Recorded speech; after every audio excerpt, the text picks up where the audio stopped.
We are live with the Game Up Hard Hydration AEW 2024 Revolution, if I didn't say it, live watch along. Let me go over to Instagram. We're going to click go live because we are going big or going home tonight. And we say it all the time. It's one thing we notice a lot in, like with WWE Pay Per Views. They're not very long. With AEW, we know it's going to be a long night. We have a long card. Almost every championship is being defended. And if you're not watching live on TikTok, the first game up of the night has been cracked. And we're just taking in. They're showing the card. They just showed the ladies match. Toni Storm versus Deonna Purrazzo. I'm personally very interested in that. If you haven't seen Deonna Purrazzo in the ring, she is amazing. Toni Storm's character has been getting over huge. You see Christian Cage versus Daniel Garcia. And of course, Sting's last match.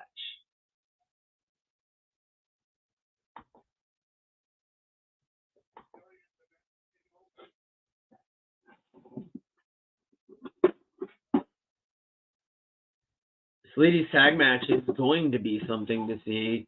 We might even get a mystery pop in from the man called Dave. I'm not promising anything, but he's leaving the depot. The bread's been delivered. We'll see if he's watching live. Dave is texting me. I can't text back because my phone's being utilized for the TikTok.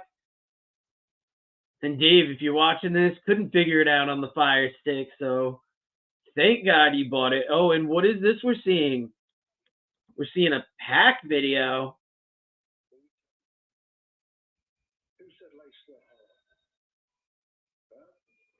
Okay, I couldn't figure out if this was the Blade, but this is an interesting video for Pac. We haven't seen Pac in AEW in a while. Not since Death Triangle was a thing, but I mean, the Lucha Brothers aren't there as often anymore either. So could Pac be coming back with a different gimmick? That's going to be something to see.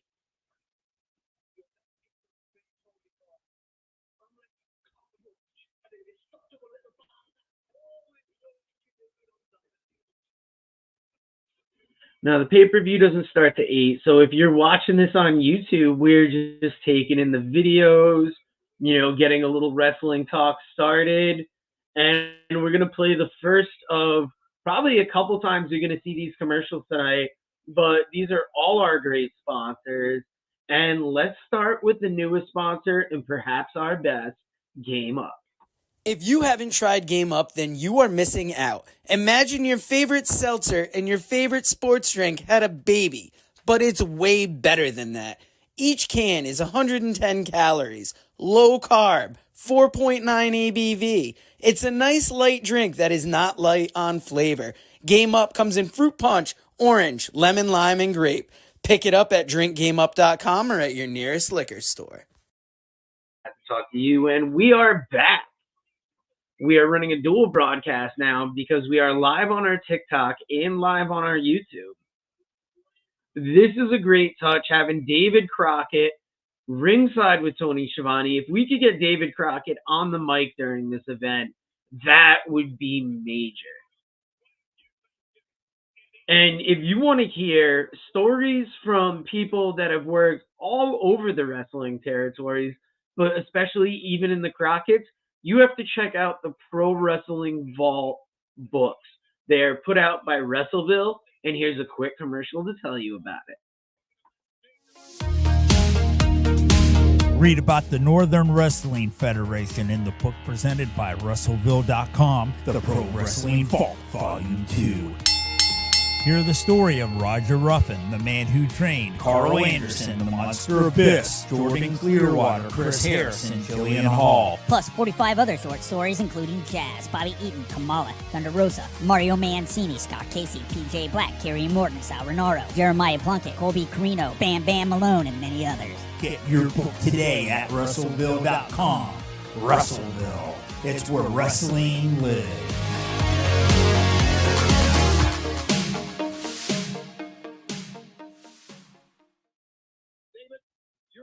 Gotta wonder if we're gonna get David Crockett.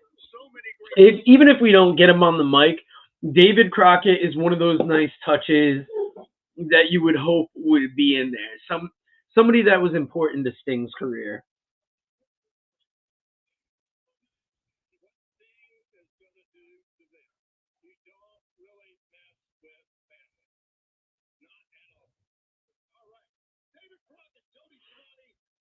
They had a good preview video for AEW Revolution. I did not get a chance to watch yet.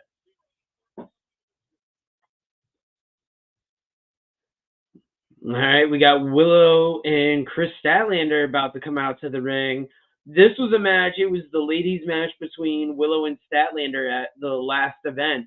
That was relegated to the pre-show, but was really good. And now they're teaming together. I expect great stuff out of this match. They've had this whole storyline building with Stokely. And, I mean, Willow is somebody that the whole crowd can get behind.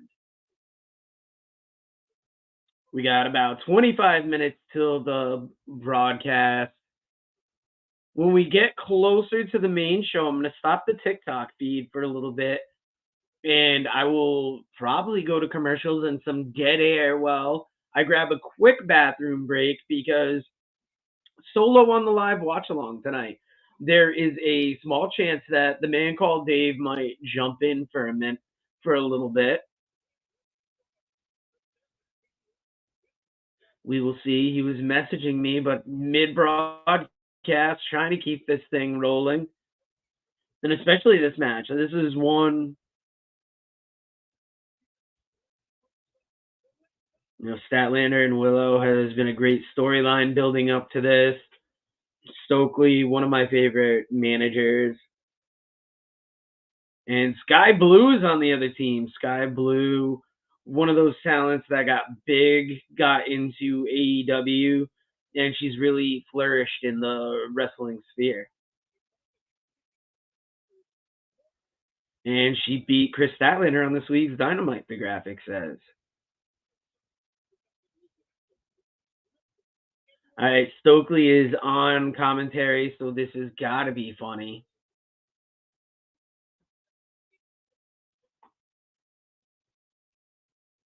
And Stokely's got to be funny, but there is a book you need to pick up.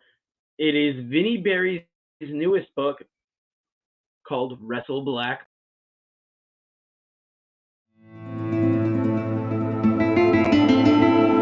Hey, all you got young wrestling fans out there, listen, Old Black Bart has got a book.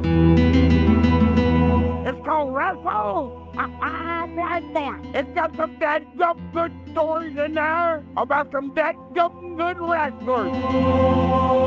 Read stories of Dusty Rhodes, the Von Erich, Scott Casey, Sergeant Slaughter, Roddy Piper, Mr. Fuji, Ron Bass, Bruiser Brody, Mike Davis, the Grappler, and many others. And I guarantee you one thing, that it'll be the best dadgum read you've had in a long time. Get your book today at Russellville.com or on Amazon. Russellville, it's where wrestling lives.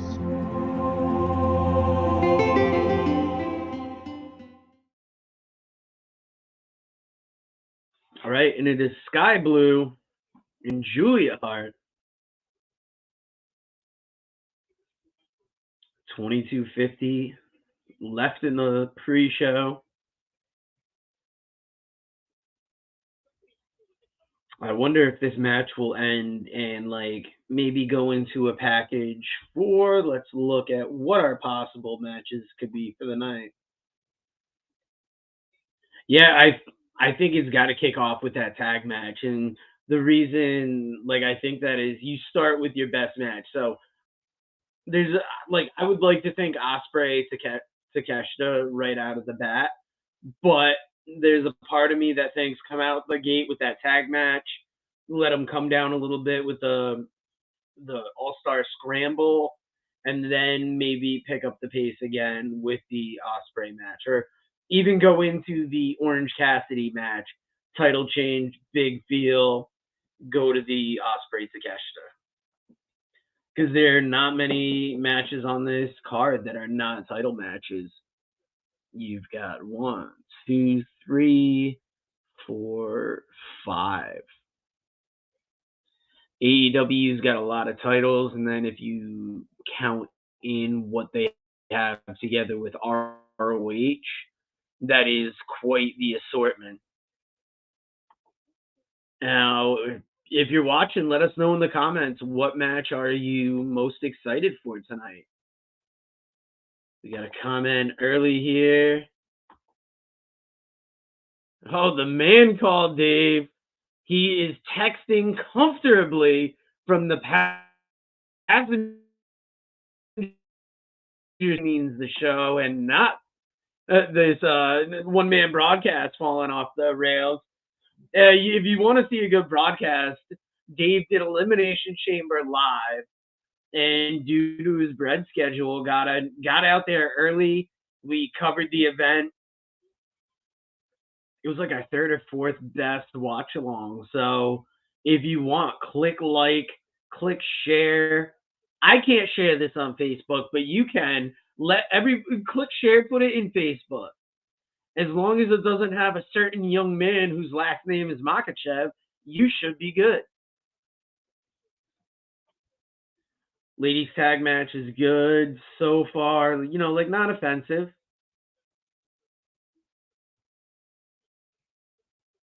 And then we got a lot of stuff coming up for you. Tomorrow, Dave and Chevy coming at you with the Combat Cast, UFC 299 preview. Tuesday night, we have an interview coming at you with Mr. Personality Kelly Clark, young kid that wrestles out of New Heights Wrestling in Florida. Great talent. It's not a Dave, yes, I did. That Pac video was great. Do you see him coming back with Death Triangle, or have they moved away from Death Triangle? I don't think Pac needs him because he's plenty good on his own, but excited for that return to AEW. Statlander hooking the leg. 2 there. Now, I got to know from the audience, what is the over-under that this gets done before midnight? Is there a chance? If not, you can watch along with us. Yeah, it is. Dave knows what it is to do a one-man show. It's not easy, so that's why... Oh, one-man show for Pac. I got you. Not easy to do a one-man show, so that's why it means the world to us if you just share, like, subscribe. A lot of the people watching on YouTube, you won't believe this, aren't subscribed to the show. So we'll have to see. I'm getting distracted by the comments. I don't know what 1156 means, Dave.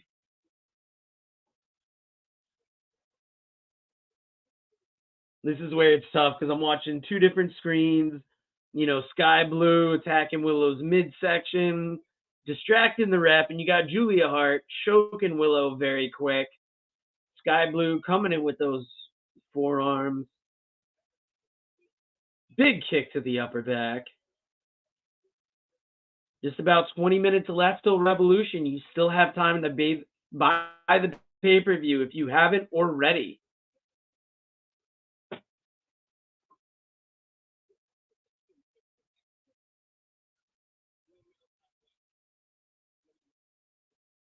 It's interesting to see this darker side of Sky Blue. I didn't know when she turned heel.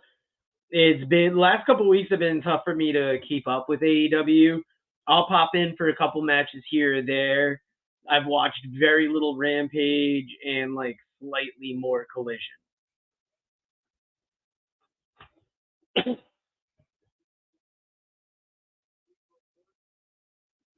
If you didn't already know, this show is brought to you by Game Up Hard Hydration. Available mostly in the Northeast right now. They're making their way across, definitely across New England, hopefully to an area near you. DrinkGameUp.com. It's great because it's like a sports drink seltzer mix. It's, doesn't have a ton of calories, very low carb, comes in 4 great flavors. Right now, I've got an orange open for anybody watching. Orange is like the second best flavor for me. It's fruit punch, orange, lemon lime, and grape. And even though grape is in last place, it's still, the flavors in these are amazing. It's not like a seltzer where you're getting a hint of flavor, but you're getting carbonation. This is like the full sports drink electrolyte taste. We don't mention other brands' names because it's not comparable to anything else. Drink Game Up stands on its own.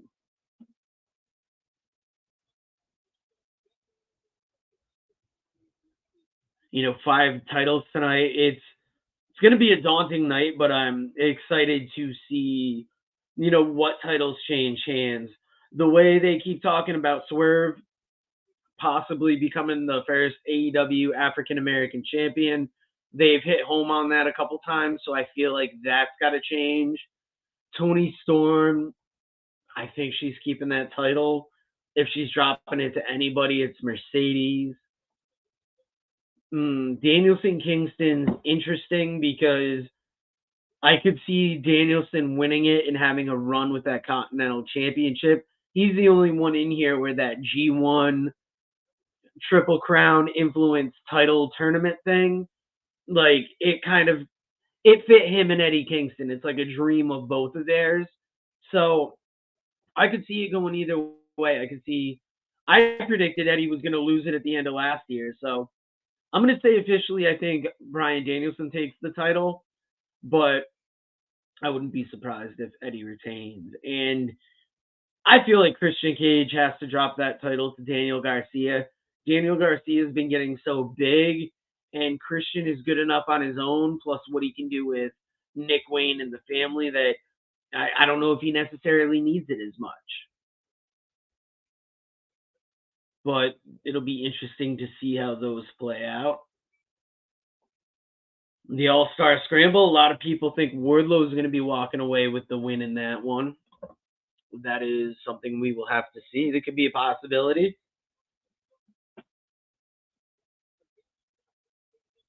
And oh yeah, Roderick Strong and that Orange Cassidy title. The way they've been building up Orange's injuries, I feel like Tony Khan is such a fan of Orange Cassidy that I think he's building up those injuries to make it plausible that Orange is losing. Anybody watching that knows Roderick Strong knows that, I mean, he's really good in the ring. I don't know if you'd really even need, you know, Orange Cassidy to have to try and contend next to him.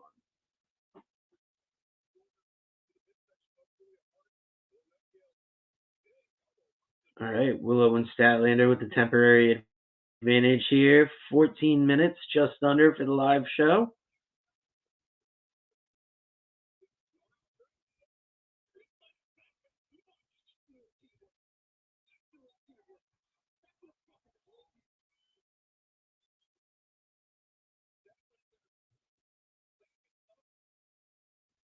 Oh, we got people in the comments, and I'm just zoning out here. The Messiah of the Backbreaker, yes. You know, had a good run in NXT. I mean, ROH before this was huge. And it's good to see him finally get behind a character, because Roderick Strong was always known as kind of bland, kind of, you know, devoid, like almost like a Lance Storm, like good in the ring, but not like the biggest personality wise. And now I think people are starting to see more of that personality.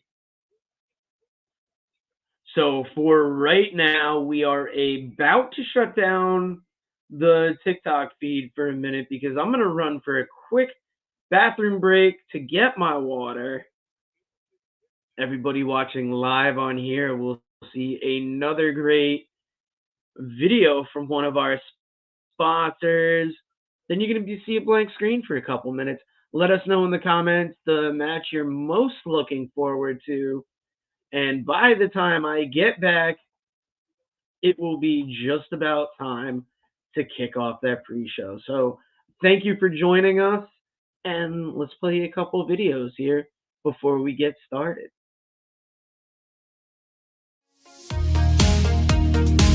Read about the Northern Wrestling Federation in the book presented by Russellville.com, The Pro Wrestling Vault, Volume 2. Hear the story of Roger Ruffin, the man who trained Carl Anderson, the Monster Abyss, Jordan Clearwater, Chris Harris, and Jillian Hall. Plus 45 other short stories including Jazz, Bobby Eaton, Kamala, Thunder Rosa, Mario Mancini, Scott Casey, PJ Black, Kerry Morton, Sal Renaro, Jeremiah Plunkett, Colby Carino, Bam Bam Malone, and many others. Get your book today at Russellville.com. Russellville. It's where wrestling lives.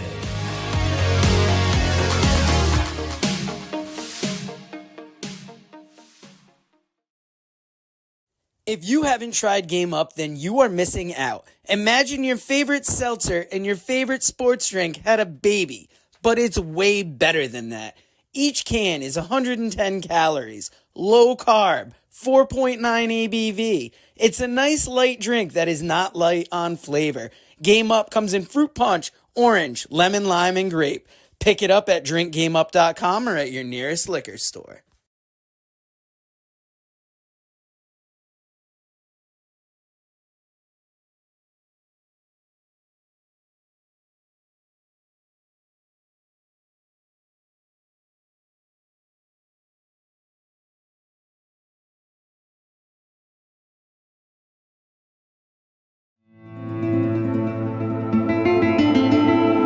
Hey, all you goddamn wrestling fans out there, listen, Old Black Bart has got a book. It's called Wrestle. Right there. It's got some dead good stories in there about some dead good wrestlers. Read stories of Dusty Rhodes, the Von Erich, Scott Casey, Sergeant Slaughter, Roddy Piper, Mr. Fuji, Ron Bass, Bruiser Brody, Mike Davis, the Grappler, and many others. And I guarantee you one thing, that it'll be the best dadgum read you've had in a long time. Get your book today at Russellville.com or on Amazon. Russellville, it's where wrestling lives.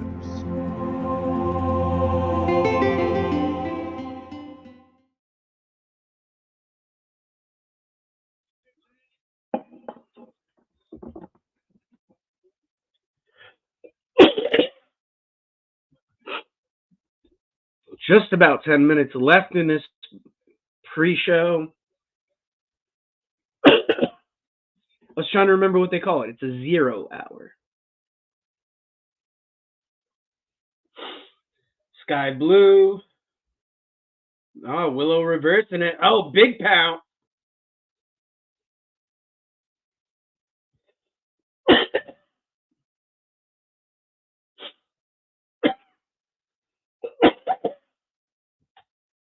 Yeah, but you still got time before the live show starts. Like, subscribe, share.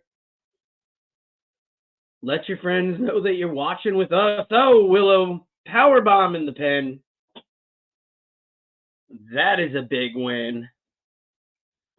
Stokely looking happy. You know, we are happy to be here. Studio nice and comfortable.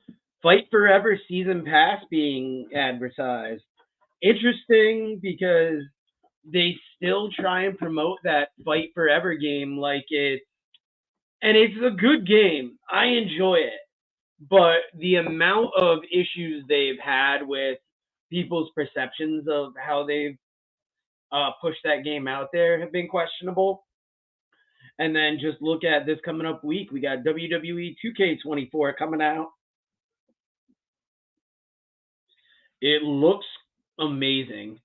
I mean, the games have been looking good for a while now, but 2K24, I think, is going to, and it might be the 40 years of WrestleMania mode, but like, I think this is going to be one of the best video games in years as far as wrestling video games go.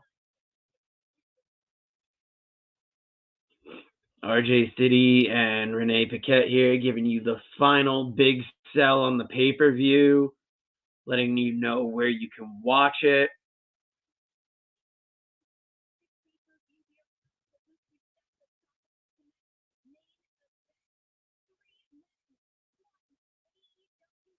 And like, I'm not a big fan of these pre-shows. I kind of like WWE's presentation a little bit more just because it has that sports feel of everybody at a table talking before the event. This one isn't bad. Like, I like video packages. I don't mind the two people talking. Like I said before, not the biggest fan of RJ City, but he fills that role well with Renee. And we're going through all the matches now. Really the last big thing of a pre-show that you want, showing the watchers every reason why they should be, buying the pay-per-view.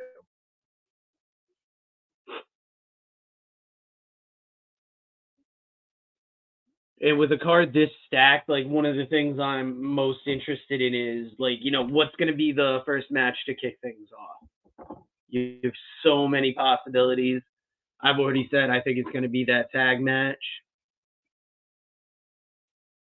Okay, we got about 5 more minutes here. I don't know. You got so many matches on the card. I don't even know if you need, like, surprises or, like, debuts. It would be good to have maybe a return from injury. But as far as, like, a debut to the company, you already got big business for that. Like, I don't think you really need to do that. But we'll see. What kind of gimmicks are going to be mixed up in Sting's last match? We've already had whatever has happened with Flair. 5.5 minutes till the first match goes in the ring. And everybody, and I know it's only really packed because it's Sting's last match. It's Greensboro Coliseum. A lot of little factors are coming together to make this work. But, I mean, you always hear all this. Why did The Rock turn heel again? We're getting questions on Instagram.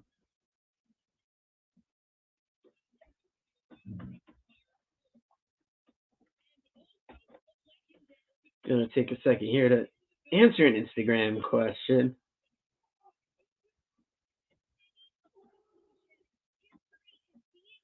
Wrestling Toys Elite. Why did The Rock turn heel again? I just said it made the most sense for WrestleMania. It's great to see. Diesel? Hold on a second. Diesel, come over here. Come on, Thor. Always gotta yell at the dog here. It's great to see. Hit post.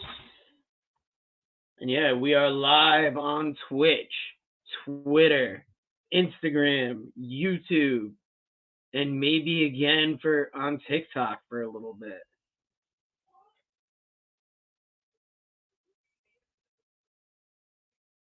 Playing a Sting video here. It's surprising. Yeah, I mean, it's New Japan footage they're using. I was going to say it's great to see them getting all this old footage of Sting, but when you look at it, you realize it's like New Japan stuff they could use. But it's great to see that Surfer Sting character. Because that was probably my favorite era of Sting, I would say.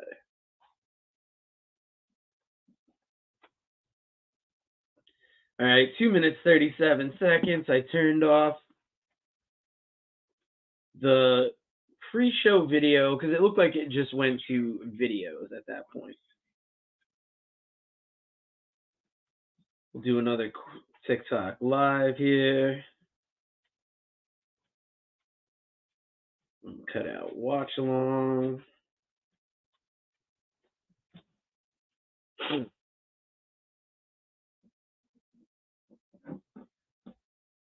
Yeah, we'll just set this up for a second here.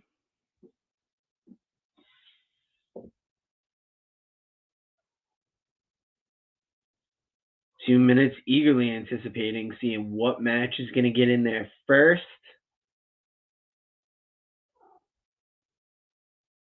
Before you let us know what match you think is going to get in there first, click like, share, subscribe, all the big buttons.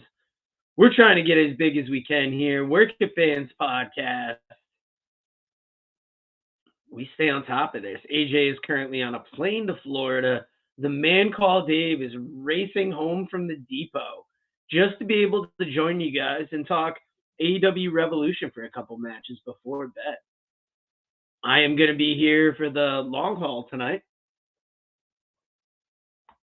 Unless technology fails us somehow.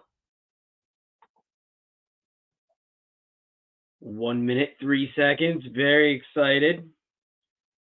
It goes back and forth with AEW pay-per-views because there's times where I feel like they're underhyped, and there's ones like this where it's a loaded card.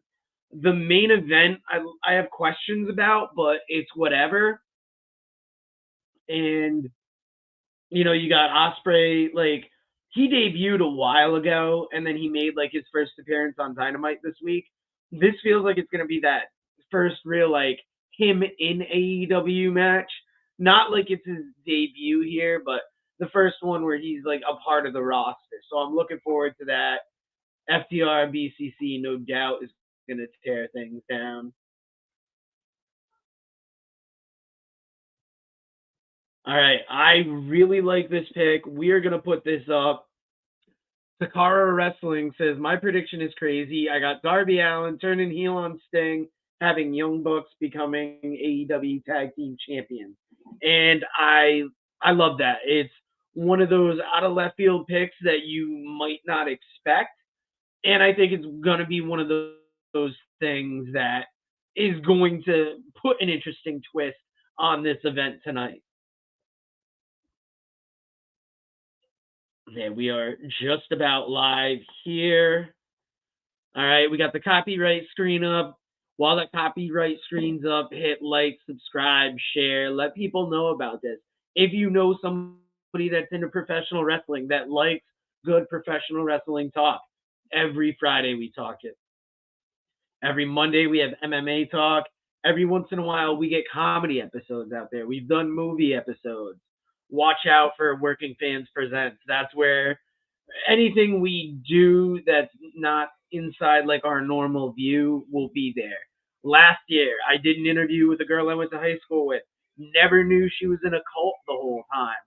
So I've got to talk to her about that, and that was, like a great side thing we've done. We've talked to musicians, wrestlers, comedians. You can find it all on the YouTube channel. That establishing camera shot is coming in, and we are about to find out what the first match is going to be. All right, this is not something I saw coming this early, but I like it. Christian Cage defending that TNT Championship against Daniel Garcia. It's great to see Daniel Garcia get big, and Daniel Garcia coming out in that Sting jacket. This is great to see. Look at Sirius dropping that jacket early. I mean, I'd really like to hope he wins, but I mean, it could go either way. Christian's had such a great run with that TNT Championship on him, and especially establishing this family around him.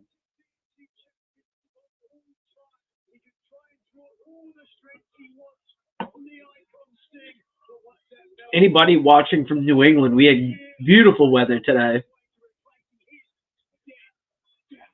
It's still in the high 40s out there. The weather is getting great. It's getting it's going to be spring in no time. And then I feel like we're going to go right from spring to summer. And something that's going to be great for summertime is that Game Up Hard Hydration. We've been talking about it a lot because, one, they wanted to sponsor us, and two, we tried it. And it's so good, but it's just going to be that much better during the summer when you have that cooler loaded up with ice and you have your Game Ups just stacked in there, getting nice and crisp, as my man Red likes to say. But Christian Cage making the way down with Killshot. Mama Wayne. I don't see Nick Wayne with them. Nope, Nick Wayne is with them. That's what you get when you pay attention to like 2-3 screens here.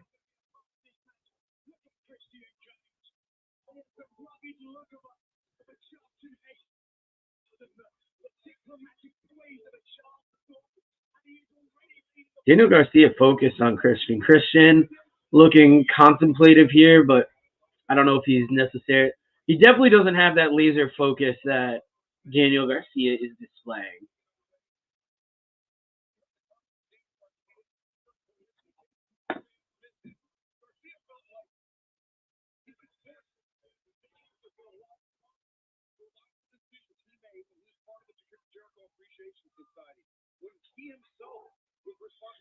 I gotta say, it's like I'm usually interested in like wrestling TV, but it's always the wrestling TV after a big pay-per-view that I'm like, I have to see what happens.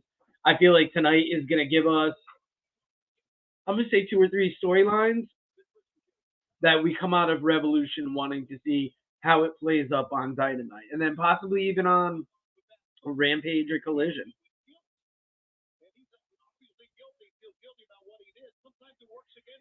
All right, Christian really taking his time here, kissing the belt before he hands it over.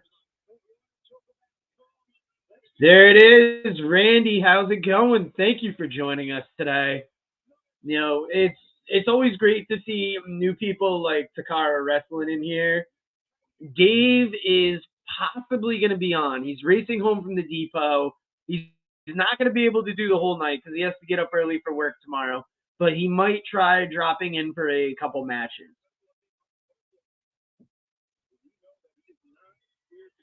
Pee-wee Valdovinos, thank you for joining us. We're getting a lot of people watching on the YouTube. Got a few people on the TikTok, Instagram. We got viewers. Remember, guys, doesn't hurt to like, share, subscribe, all of it. All right, you got this collar and elbow tie up, and Daniel Garcia and Christian Cage are locked in. They're down on their knees, like locked in like 2 deer almost, like with their antlers caught.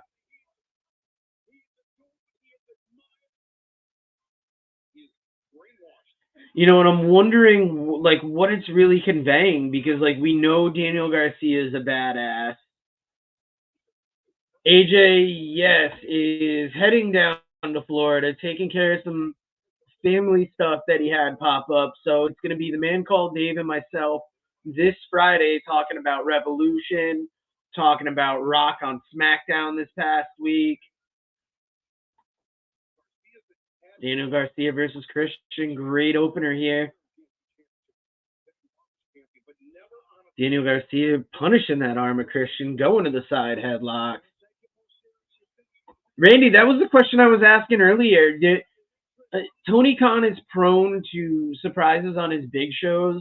I don't know if this event needs it, especially when you've got the implied surprises at Big Business on next Wednesday. But I'm going to say surprise Kenny Omega appearance.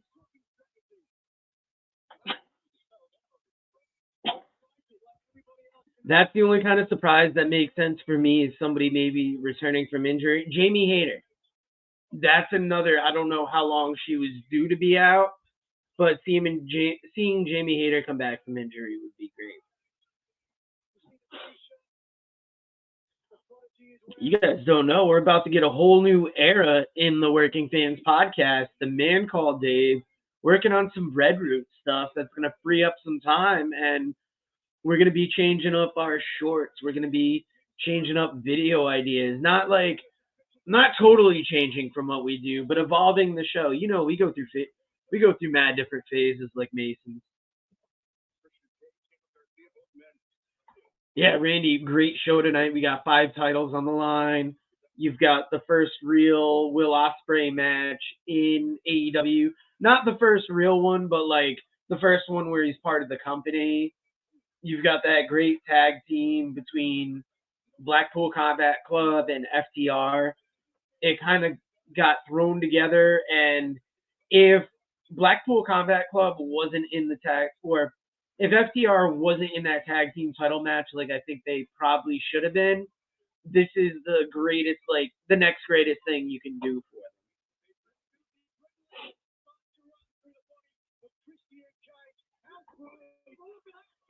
Thank you for the praise. Randy is a day one fan. He's been staying up on those interviews, and we've been trying to keep him out at a steady pace. We have a interview with a great young female wrestler we just did this past week, but it's going to be airing, I think, near the end of March. The Great T Games. We have Kelly Clark this week. Following Kelly Clark, next Tuesday, you're going to get Scarface, Waylon Barley. The week after Scarface, Waylon Barley, you get the Cali Man. And then T Games, and then let's see what other interviews we could get. Let us know in the comments if there's a wrestling interview you want to see us try and get. I mean, try not to shoot too big because we're not going to get like huge stars, but we've been doing pretty good getting off the indies. I would like to see FTR win. FTR win would be great. And so with Sting leaving, he's going to be out of that tag team title picture. What happens to the tag team titles now? I'm guessing Sting retires with the titles, and then on Wednesday, the Bucks do something where they just claim it back. And I'm hoping that we see FTR get into that title mix after that.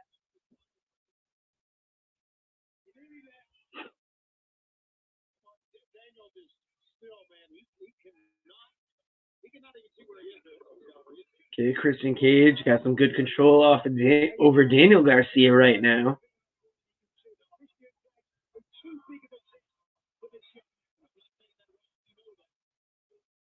This has been such a good run for Christian because I'm not going to say people would have counted him out before this, but I don't know if they would have thought, one, that we'd ever see him in a ring again, or two, that he would be as good as he's been. I like that idea, a tournament for the tag titles, unless, let Darby get a tag partner and then jump back in that tournament. A tournament would be a good idea. You could run it over the course of, I would say 3 or 4 weeks, but knowing Tony Khan, it might be over the course of a show or two. It'll probably even be up in like some kind of 5 or 6 man match, but a tournament for the tag team titles is a good idea. Christian going to that top, bro. He is willing to take a risk when it counts. Just watch here. The bravery and the beauty of Christian Cage taking out Daniel Garcia on the outside. There is nothing this man. All right, Christian and Daniel Garcia taking the time to get up on the outside. You got Killshot and Nick Wayne just within view there, kind of stalking the edges.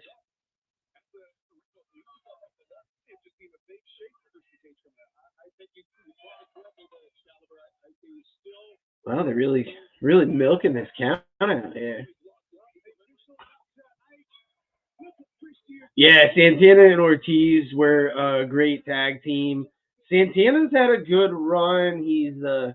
I saw he defended the House of Glory Heavyweight Championship last night. Really bulked up. But yeah, Proud and Powerful. They were great seeing them at Beyond for all those years. And it's kind of sad to see them not be a team, but I mean, it happens in wrestling. I'd like to hope at some point they make some kind of a reunion and at some kind of run for the tag title.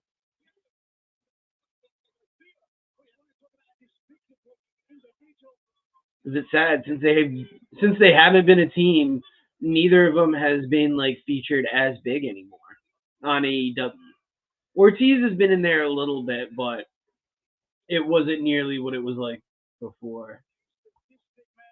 Does Adam Copeland come out tonight? I did not even think about that as a possibility, but you see how close Killshot and Nick Wayne are on the outside there, and they haven't gotten involved, but they've been looking like they are close enough to get involved. I feel like, now that you bring that up, I feel like they get involved. and maybe somehow Adam Copeland comes out to make the save cost Christian, and then that reignites the Christian-Adam Copeland feud.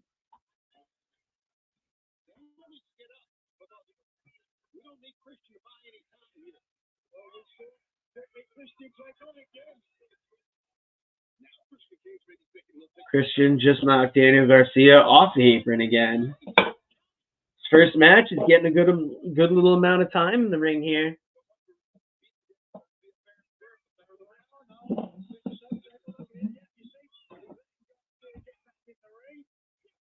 Garcia trying to get in the ring, and Christian just staying on top of him, back down to the floor.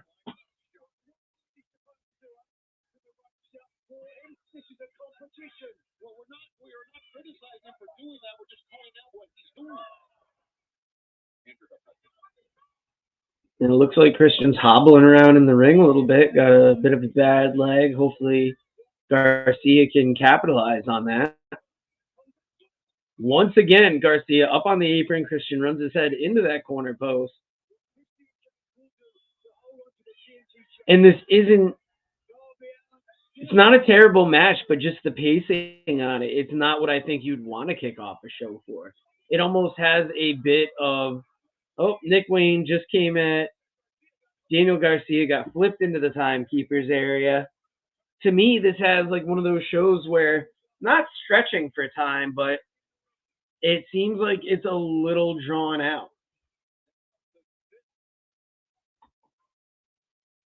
Nick Wayne, it's tough to say because he's good, but he's so young. So, like, is he underrated or has he just not grown into it yet?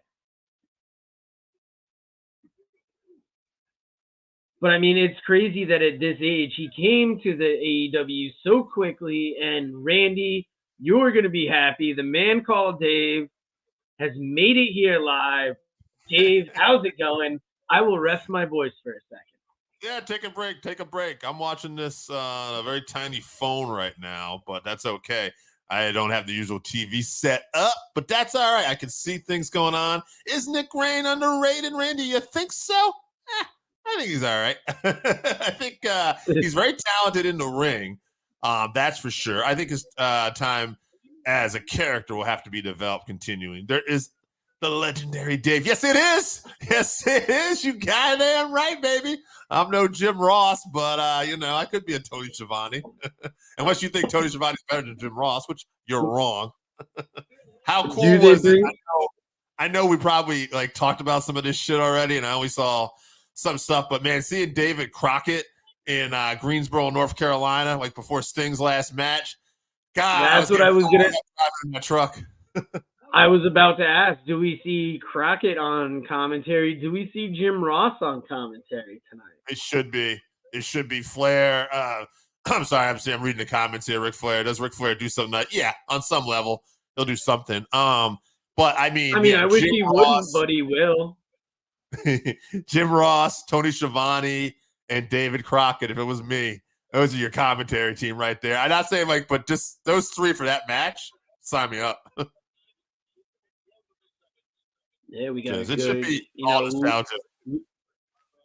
We got a good little audience here on Instagram as well. Yeah.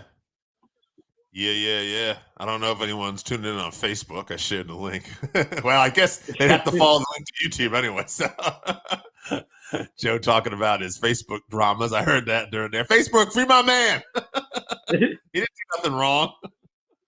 Bullshit. It's funny because it seems like it was such an automated flagging, and it's been I can't do the math. Since February 12th, I've sent responses to Facebook. Haven't heard anything back.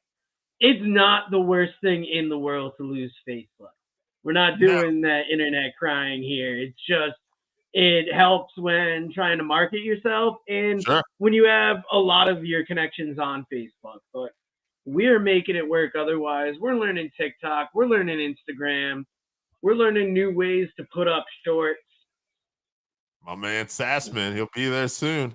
What up, Sass? Nice. Randy Osga. Randy, it was a pretty incredible segment on SmackDown with The Rock. but you are going to have to wait till Friday to hear us talk about that. It is already in the segment. All right. I'm curious, Joe. I know we don't always want to talk about it. I'm curious because we're on two very different platforms tonight. I'm looking at Daniel Garcia put an ankle lock on Christian. Where are you? Just past that. Oh, yeah. He just countered on what I'm watching, too. Okay. So we're pretty close then. All right. Probably within seconds. I can hear yours a little bit. Better watch it. Oh, yeah, we keep it up a little bit. I got it up on TikTok as well here. Sassman got to have his name on all accounts. Very good, bud. That's all right. You know how to promote yourself. Nothing wrong with that. Good. It's good branding. You want AJ's thoughts on that? You're going to have to wait 2 Fridays for that. Yeah. He will not be here this Friday. He will be back next Friday. He's on vacation. I love anybody who might be new tuning in there. And we got people like commenting like, what about AJ? People just tuning in for the first time. Who the fuck is AJ? Who's this guy that just you never know. Shirt on. Plane could go down. There could be a natural disaster down in Florida. Like, he may not come back. God forbid. We don't know. And a game up shirt too, by the way. Just throwing that out there. Oh yeah, we both got game up. Yeah, I'd represent.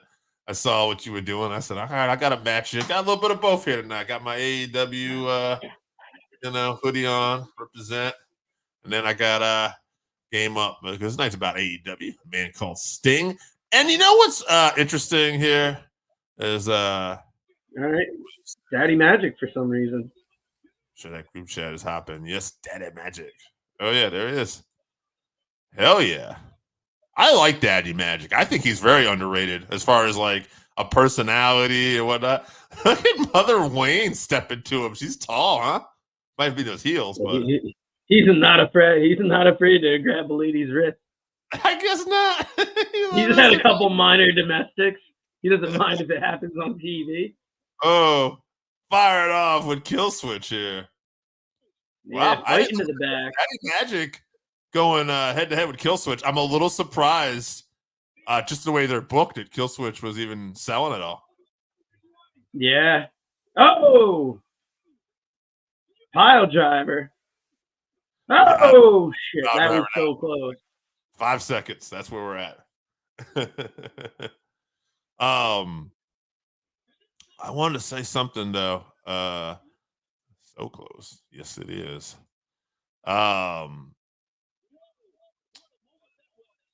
By Russell Black Bart by Vinny Berry. My man. I love it, Joe. I love it. I mean, I can't be the headmaster of a supposed wrestling academy that may or may not be a tax shelter. Hey, one thing I want to talk about, because I'm only on for a limited time tonight, guys. You got me for about an hour 15. We'll see where we're at in the card. But one thing I want to talk about tonight is I had a friend of mine text me, do you think Sting wins tonight? And I said, yes. And he said, hell yeah, Sting's the one guy I'm happy with retiring, winning, right? Retiring. And I thought to myself, oh, wait a minute, we got to finish here. Joe might already know because Randy called. Yeah, we do. That was. Oh, yeah, I've seen it now. Surprising. All right. The patriarch, Christian Cage, still the man. I love that pin. Smell my balls, kid. I know there was nothing friendly about that. He's like, you earned this. It's snug. But anyway, just get out of this thing. I want to say, like, I just feel like, whether you're negative or positive about AEW, one thing I really like that AEW has done, and I feel really it's different. I've never seen anybody's career at the end of their career like this, like Sting, get handled this way. And I'm sure maybe some of it wasn't planned. It kind of organically happened. Like, hey, this guy's undefeated. But, going out on the run he's had at AEW, undefeated, getting the tag titles, and retiring, I'm assuming he'll win tonight. Pretty awesome. Yeah, right now we got Bryan Danielson warming up backstage. Could this be the next match we get? It looks like it. Yeah. Okay. First of 5 title matches tonight? Oh, no, second of. I can't hear. I'm wondering if he's coming out to his typical Bryan Danielson theme, or we get the No, yeah, he's coming out to the regular. Yeah, okay. Seeking his first AEW championship. And like I was saying earlier in the broadcast, Danielson and Kingston, both fans of that Japanese wrestling, so these triple crown championships, G1 style tournaments are important to these guys. Absolutely. This could very well steal the show. Yeah, I mean, two very talented in-ring performers on the mic, in the ring, bell to bell. It's really incredible how the kind of run we talked about this a minute ago, like letting Sting close out his grip, but the kind of run Eddie Kingston has had the last few years, like in AEW, and the chance that he's gotten to really stand out. And I think that's a cool thing too about having an AEW around here, right? A guy like Kingston on a national platform getting this chance to sign the last few years. Yeah, it gave him a chance to be a big deal. I also like that here we are in the back, and he's got his yellow, the boots on, and we're getting this kind of entrance here. Very shades of All Japan, obviously. Yeah, very Japan-like, and it's, I was seeing it as something different to keep up with the advances that WWE's been making.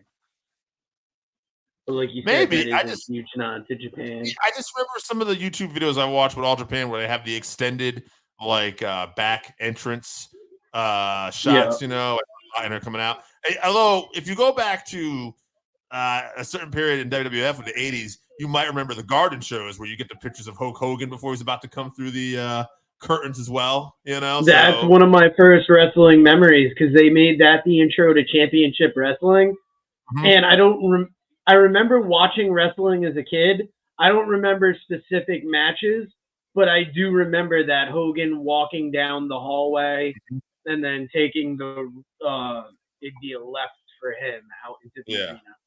That's funny. You remember that exact moment where he turned, huh? But yeah, no, that's something else. Just we start talking about these memories and stuff. Yeah, so I remember that and thinking like, what the fuck is going on with ladies wrestling? It's like Glow would come on like not too long after WWE.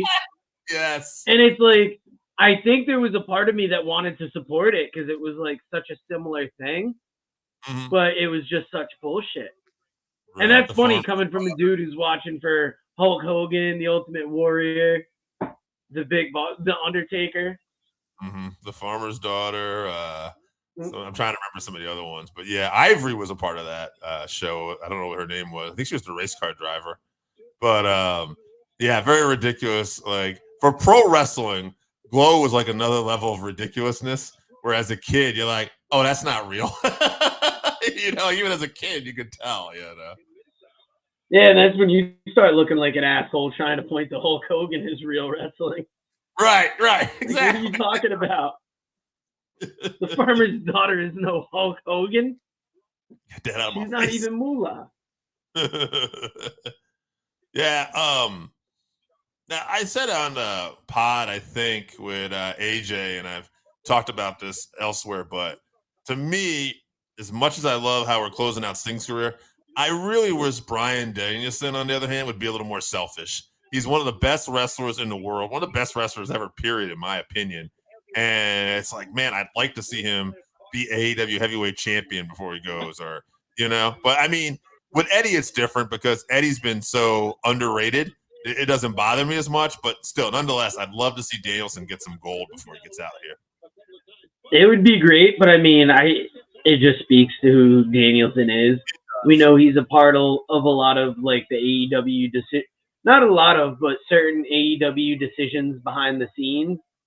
And when you, in a business where you get such weird people, like you will have the people that are carny, the people that are just straight up, pedophiles, the people that are like horrible drug addicts. And then you've got a man that's dedicated like to the sport. So it's refreshing, and it's almost like he takes it super serious. It's really cool. Guys like Bryan Danielson. I'm gonna actually just modern day Bret Hart. Would you say? Yeah, absolutely. I would say that. I'd totally look at him as like a modern day Bret Hart. I'm going to just real quick. This is more about Danielson in the match, but just when you talked about dedicated people, and just a quite little side quest here for a minute. The Rock. I just want to throw his name in there too, because I was talking about it with someone this week, and I was thinking like that. This is one of the biggest movie stars in Hollywood. Literally no fucking business to be cutting a 20-minute promo on social media on his cell phone and, giving back what he's giving back. So whether it's you're successful like The Rock and you go on to Hollywood and you're John Cena trying to come back, whether you're Bryan Danielson, these people out here that are still dedicated to wrestling the way they are, it's Hassan Terrell, hey, how's it going? Thank you for joining us. Welcome to Revolution. It's been a good card so far. And Dave, I don't know if you caught this earlier, but right as Randy was coming in, I was talking about how much we enjoy having the regulars, the Randy Osgood. It wouldn't be a live broadcast if Sass and Randy Osgood weren't in the live comment. But it's great to see people like Hassan Terrell. We had, where was the name earlier? Pee-wee Valdivinos and Takara Wrestling. If you guys like what you see, chances are you might not be subscribed. Subscribe, like, rate, review, all of it. I see Pee-wee commented Pee-wee. Takara Wrestling, though. I like a little prediction there from Darby Allin turning heel on Sting. Wow, that would be some shit, huh? That was an interesting twist on things. I don't hate it. I don't know if it's going to happen, but that would be a great twist on things. The Rock does love the wrestling business. We might have a couple Rock segments this Friday. Oh, yeah. Never know. And we're going to be trying something new. We're going to be debuting some videos during our shows. I've been working on something. Got the return of Dark Side of the Ring this week. Oh, that's this week? Yeah, coming up Tuesday. That snuck up on me. All right, hope I've got my DVR ready.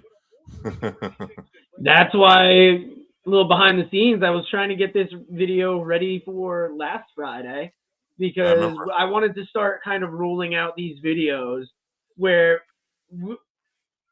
let's get it in with Hassan Terrell, the last day of Sting of WCW legend, 100%. Oh, yeah. 100% Hassan, what's your favorite Sting memory or your favorite Sting match? Randy, let us know yours for the matter. Where's your game up? Hey, man. Where is my game up? I'm glad you asked. It's right here. And that is the fruit punch. There you go. Sorry, Randy. I got on TikTok. It's like centered in the video. And everybody in this chat now too. Keep Joe alive here. I'm gonna have to tag out here in about an hour or so. Dave's got to be up. The man called Dave is still getting up at 4, but it wasn't 2:30. Dave has an extremely first shift schedule. I've got a hardcore second shift schedule. Well, it was originally 2:30 a.m. and that was not going to work, but we got some luck on our side. And AJ went out for smokes, and hopefully he comes back. We're waiting for that pizza. Sting's TNA run is very underrated, according to Randy. I agree. And he's one of those guys like Kurt Angle that, maybe had a bigger career in TNA than anywhere else, but it feels like they're very much remembered for the rest of their career. That would have been a hell of a dream match if we got Taker and Sting. Who knows? Could they be possibly trying to put it together for a future WrestleMania? It would work better as a cinematic match. At this point, yeah, for sure. I mean, would have liked to have seen it years ago, but Danielson with wrist control here on Kingston. Danielson is such a solid in-ring performer, like the basics and stuff. I'll just tell you, like, because we're talking a little WWE here, what is AEW too? And it's like, I see a guy like Danielson and I think to myself, if we could just mix and match and do like the old days, like the 70s where they used to have those super cards of wrestling, right, in Florida and stuff like that. How cool would like a match with like Bryan Danielson and Gunther be? That would be something. I wonder if we've seen it somewhere on the indies. So, Randy, to answer your question, do you think people will talk more about Danielson's AEW run more than his WWE run? I think that's a wait and see. We do have to remember his WWE run was pretty epic in the sense that he really wasn't ever supposed to win that championship. They kept pushing him down, and then the man got so popular that he ended up becoming WWE champion at WrestleMania 30 of all places, beating Triple H earlier in the night and then beating Randy Orton and Batista in a triple threat match. That's a pretty amazing run. So I think that's the run that kind of put Danielson on the map.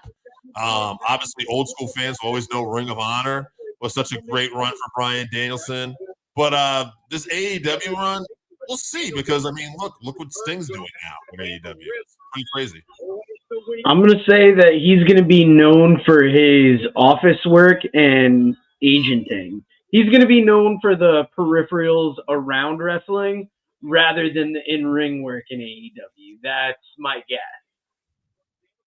The Iron Anderson of the sport possibly down the road, right? Iron was a good agent for many, many years behind the scenes, right? So maybe Danielson will be that guy. Yeah, getting caught up in Eddie Kingston, dropping these elbows to Danielson, picking him up in that half Nelson.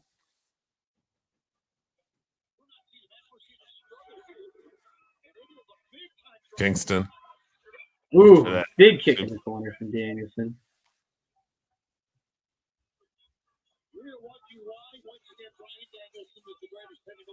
The pacing of this show is weird so far. It almost feels like they put on Christian and Daniel Garcia to get it out of the way. And this feels like the hot opener that you almost would have hoped for on this show, possibly. For sure. But it depends. Maybe if you just watched AEW, you're into the Christian Cage story stuff. Randy's glad to see a big crowd for AEW tonight. Yeah, I like tuning into AEW, but definitely the crowds have not been there week after week. They do have a great crowd tonight. It is nice to see, but also at the same time, right? A lot of this has to be for Sting, right? It's a mix of things. It's Sting. It's Greensboro Coliseum. Sure. It's the last match. It's the fact you're going to have Flair there. We already saw David Crockett come out. Do you see Lex Luger come out? Arn Anderson possibly come out. There are other friends in the business, and a lot of people are located in that mid-Atlantic area. Love to see. Earlier in the show, they said they had 16,000 in the Greensboro Coliseum. It's great to see, but it's Sting and it's that retirement. Yeah, for sure. Yeah, Sting's retirement match is a huge deal. And it's real awesome to see that it's such a huge deal still. And I will give AEW credit for that, too. That's booking Sting really good these last few years, right? Like, he's been kind of stealing the show at different times in some of these matches, like Sting diving off of balconies and just crazy shit you wouldn't believe. And he plans on going all out tonight. So I just hope the guy looks good. He gets out of here injury-free. I hope Darby doesn't kill himself, Yeah, that's going to be quite the main event. What do you think about Sting's one of those guys. He could have taken it easy in this later part of his career, but it's almost like he wanted to do something that he hadn't done before or hadn't done in a long time.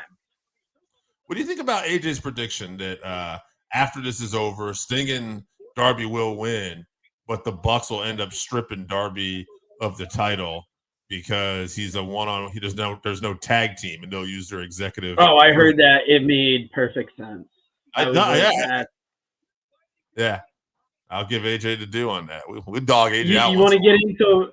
Do we get into one thing that didn't make sense on the show that didn't get addressed? Mickey Mouse. Cody Rhodes has gotten so big, fans, that Mickey Mouse, dressed up as the Wizard from Fantasia, is doing that dance. You got to check out the video. We've been laughing about it privately. It's that WWE Fool, I think, is the account on Instagram. But yeah, it's a great edit. Fool, great. It was a great edit, and it's one of those things that, as a wrestling fan, I feel like AJ wanted to believe it because Cody and WWE has gotten big. They haven't gotten into Disney World big. but they have gotten big. So it is, and it's great to see. It's not one of these things you see very often where like a wrestling fan falls for something, because we're so used to getting kayfabe. We're so used to enjoying the story that I think part of AJ wanted to really be like, yeah, look what they're doing. I believe he did. But yes, it's not true. But anyway, here's Bryan Danielson now dropping them elbows on Kingston. Dave, on TikTok, I want to shout out Wrestling with Ronzilla was watching for at least a second. That is an account we see on TikTok Live. Love seeing what Wrestling with Ronzilla does. A lot of fellow creators, whether on TikTok, YouTube, we're always inspired by watching somebody. You know, you can see a bunch of different videos and take something away from it. Like Wrestling Bros is another one. I believe that's the podcast that Backley's involved with now. I think he's got an alias, by the way. I think he's Cage. Oh. Yeah, just Cage. Yeah. Well, we didn't use full Christian names, so don't Google my man. You just look for Cage. Cage my IQ. Cage your curiosity and questions too.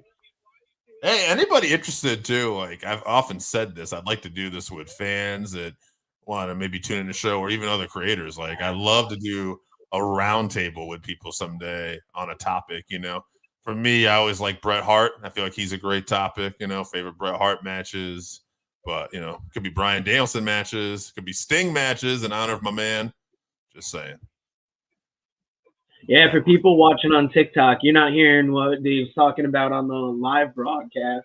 And I'm going to mute this so it's not like doubling up on the information that everybody's hearing, Dave. So actually, let me drop out of the live show here. Talk about this. Danielson versus Bret would be great. I agree, man. Danielson versus Bret would be fantastic. You know, Danielson is just one of the all-time greats at this point to me. Like when I think of top in-ring performers, for me personally, I have that 90s era, like where Bret, Perfect, HBK, you know, they were some of my favorite in-ring competitors around that time. And then, you know, I look at the Kurt Angle from the 2000s, obviously, Eddie Guerrero, Chris Benoit, Dean Malenko, and now, you know, since the late 2000s and on here, like, you know, Bryan Danielson is right there too, along with, you know, I mean, he's maybe not the same type of body, but Samoa Joe. Just talking about great technical wrestlers here, Joe, of the, you know, 90s to the modern era.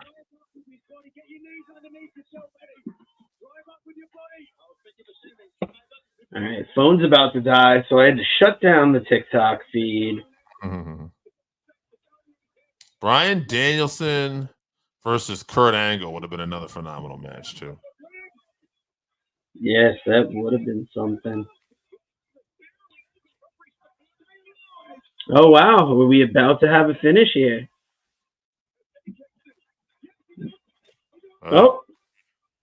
You may know before. Will Danielson get that handshake, or will Kingston get that handshake and that respect from Danielson that he's expecting?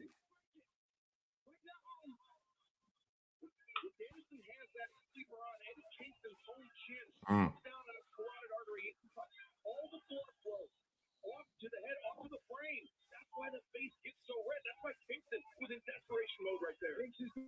Oh, I like that, man. Danielson versus British Bulldog would be very interesting. Absolutely, because Davey was a very underrated technical wrestler, I think, at times, but he had that technical ability and the power game, so that would have been a lot of fun.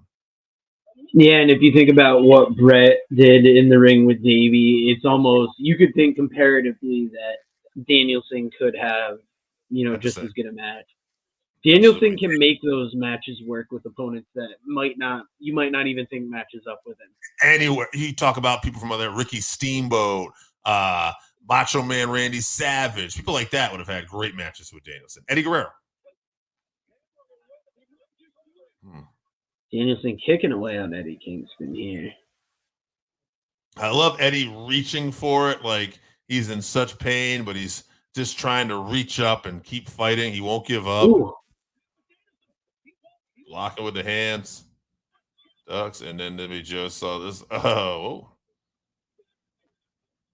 I'm loving these Japanese, like not even Japanese style suplexes, but the way they're attacking these suplexes in this part of the match has a very Japanese feel to it. Yeah, these like Japanese throws and the selling and the no selling at different times. It's very nice. This is like, again, Any this is where wrestling fans out there, if I can recommend an old Japanese wrestling game, Virtual Pro Wrestling 2, covers a lot of All Japan, New Japan, Rings, Pancrase guys, and it's in the style of those old WCW, NWO revenge games, and it's very much the era that influenced Kingston, Danielson, a lot of these guys. Speaking of games, how's WWE 2K treating you? 2K23, I've been playing it a little bit. 2K24, about to come out. I will probably buy it. I believe it comes out this week. I thought it already came out, so that's where I'm at with the game. No, not yet. Not quite. So pre-orders might be getting it sooner than later. Yeah. I hope to be getting it within the next couple weeks here. Dave, not a huge video game guy. No, not a huge one. Mario Kart, and he's showing Pete what's up. Yeah, Blue Shell Shout now. out to Pete. Behind the scenes, my man. All right, looks. Big slap from Danielson, getting a couple of cross snaps. Oh, wow. Shot to the face. Oh, Eddie Kingston responding.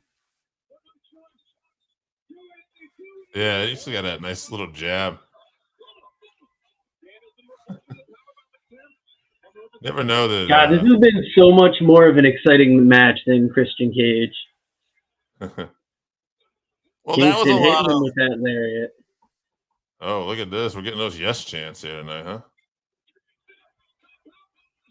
People throwing their hands up. Oh, wow.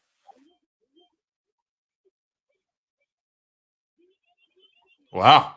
That's where I was. Wow. I'm not mad at it. I'm just very surprised. That power bomb, huh? Power bomb pin. Japanese style, baby. Power bomb was a big move in Japan around that era, too. Crowd is waking up. Yeah, the crowd is waking up. It was the pacing of that Christian Cage match. That would have been a good, I don't know, like, do you put it on mid-show and kill the flow of the show? Or do you start out slow and then, you know, ramp it up incredibly? A lot of bells and whistles in that match with Christian Cage earlier, from what I saw. A lot of interference and stuff. But, yeah, interesting here. I'll be interested to see what you talked about earlier. If we see a handshake from Bryan Danielson putting over Eddie. You know, I know Bryan Danielson's career is wrapping up in the next year, too. I'd like to see him maybe put Eddie over here, I guess, in that way. If we have to, you know, it's the way to do it. It's almost seemed like that's what his job's been in AEW, is to establish other guys and really kind of solidify them.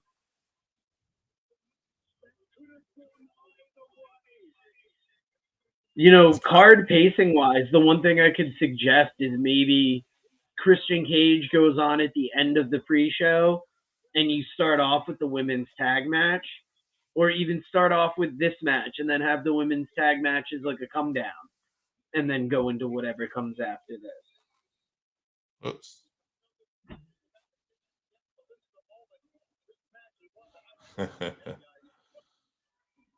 So I am having a little technical difficulty here. Hold on a second. Danielson versus Will would be great. That is quite the match we're looking forward to.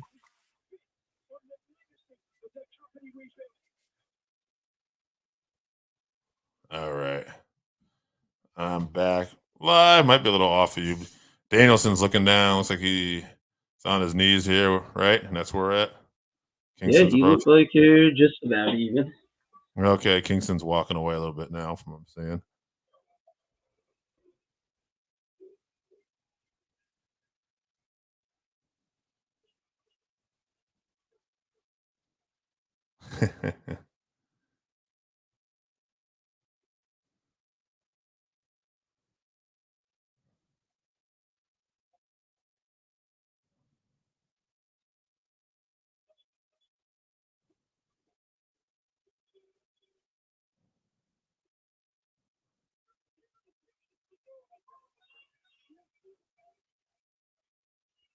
Be interesting to see who these guys face at World's End this year, or not World's End, um, Forbidden Door, because that's coming out fairly soon, I believe. Yeah, Danielson versus Will Ospreay would have been good, by the way. I don't know if he posted that up with Rain. I think he did. Oh, yeah, we did mention that. And it's a cool moment. I'm sorry, I got really into it. I had a little bit of an issue on here. And I got a text from a buddy of mine, by the way, too. He said Bleacher Report is the worst. So I don't know what's going on Bleacher Report tonight, but I don't know if it's working out so well for people. What platform? Oh, no, Randy, our friend of the show. Well, one of the friends of the show, not the one we hung out with yesterday. Not that one. No. Bleacher Report, I will say, was one of the worst ways to watch AEW. Yeah, I didn't have any issue. Got an 8-man matchup. Roku TV. Yeah, we got the All-Star match here. Someone's going to get a world title shot. Although I will recommend sign up for NordVPN. Find somebody that's got a code. Between the Sheets podcast I like is, I believe, the code I use. Oh no, it was Post Wrestling. What am I talking about? Because that is where Wei Ting talked about using the VPN to access Fight Plus or Fight Triller TV in different countries. Pay-per-views might cost you a little less. You might actually be able to sign up for AEW Plus and be able to watch every episode commercial free. We are not officially endorsing that, but it can be done with the tools that I have described to you.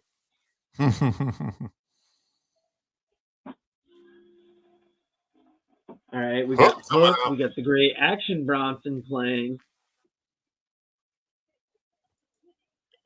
Yep, Fight TV, Triller TV now, but yeah. It's funny. This is a song I've got on actual playlist, so to hear it on TV is great. It's great to see the music that Tony Khan features on these too. Oh man, Davey got the lucky part tonight. He can just pop in and get out when he's tired. We are locked in till midnight. We're locked into midnight. This is probably my last match. I'm gonna be honest with you. This will probably be it because I don't see this going to 9:30, but it's probably going to go to 9:15, 9:20. So we'll see. Yeah, this was previously going to be a Meat Madness match. Tony Khan didn't realize that all the big men that he had planned were going to be able to be there. Mm-hmm. It's a fine enough match. I'm not super excited for it, but it's not disappointing. It's just kind of, it's there. Hopefully it lives up to expectations. I'm guessing Miro couldn't make it. That might have been one. Yeah, I don't know if he's still out injured. I think I saw. Jake the Snake out here still, huh?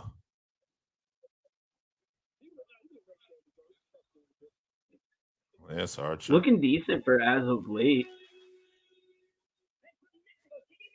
Magnus.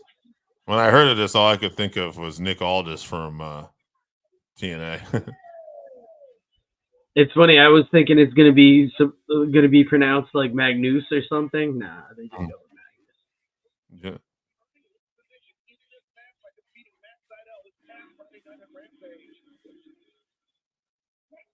There comes Brian Cage. Oh, and then we're going to end on the big song that everybody gets to sing.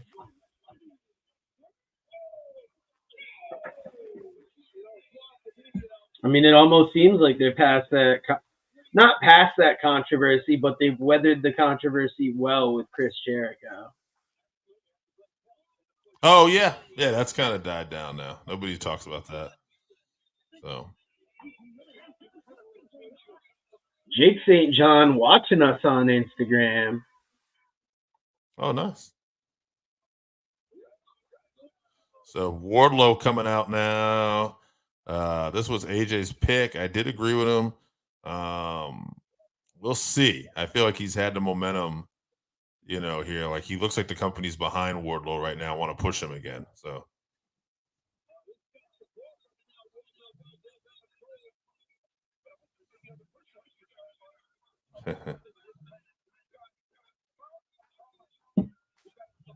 Adam Cole making this appearance at ringside.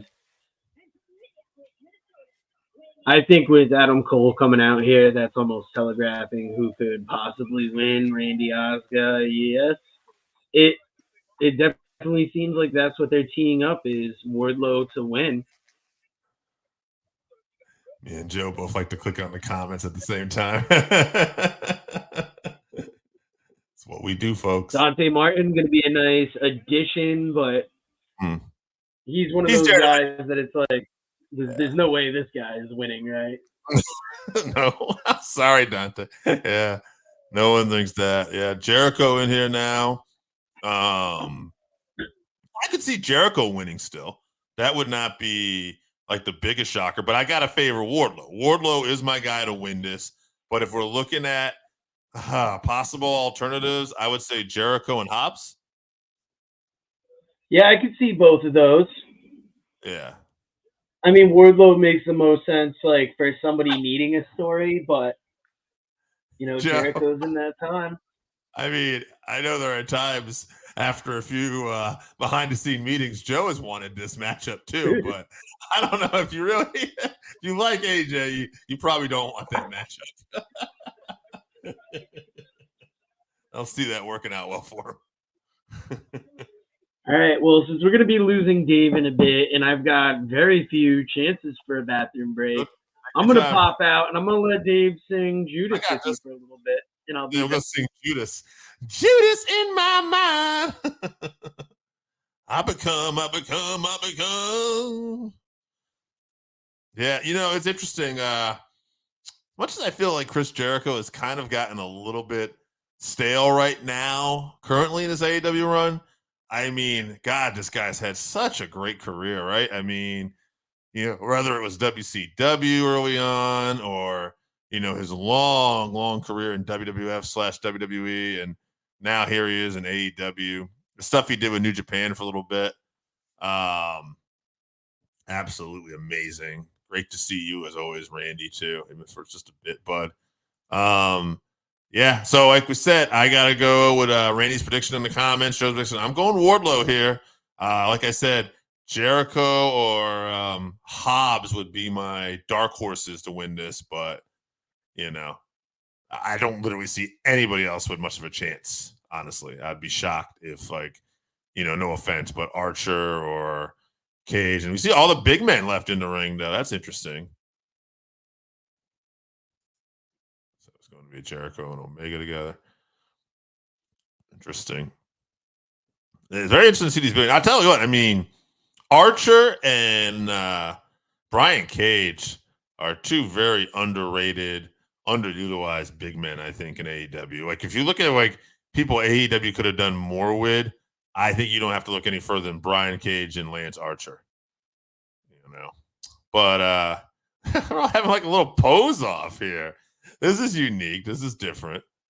I don't think anybody's got a better physique than Brian Cage, though, to be honest with you. It's very interesting to see all these guys. And it does showcase, like, you know, AEW does have a unique big man roster. I wish they would utilize it a little bit more.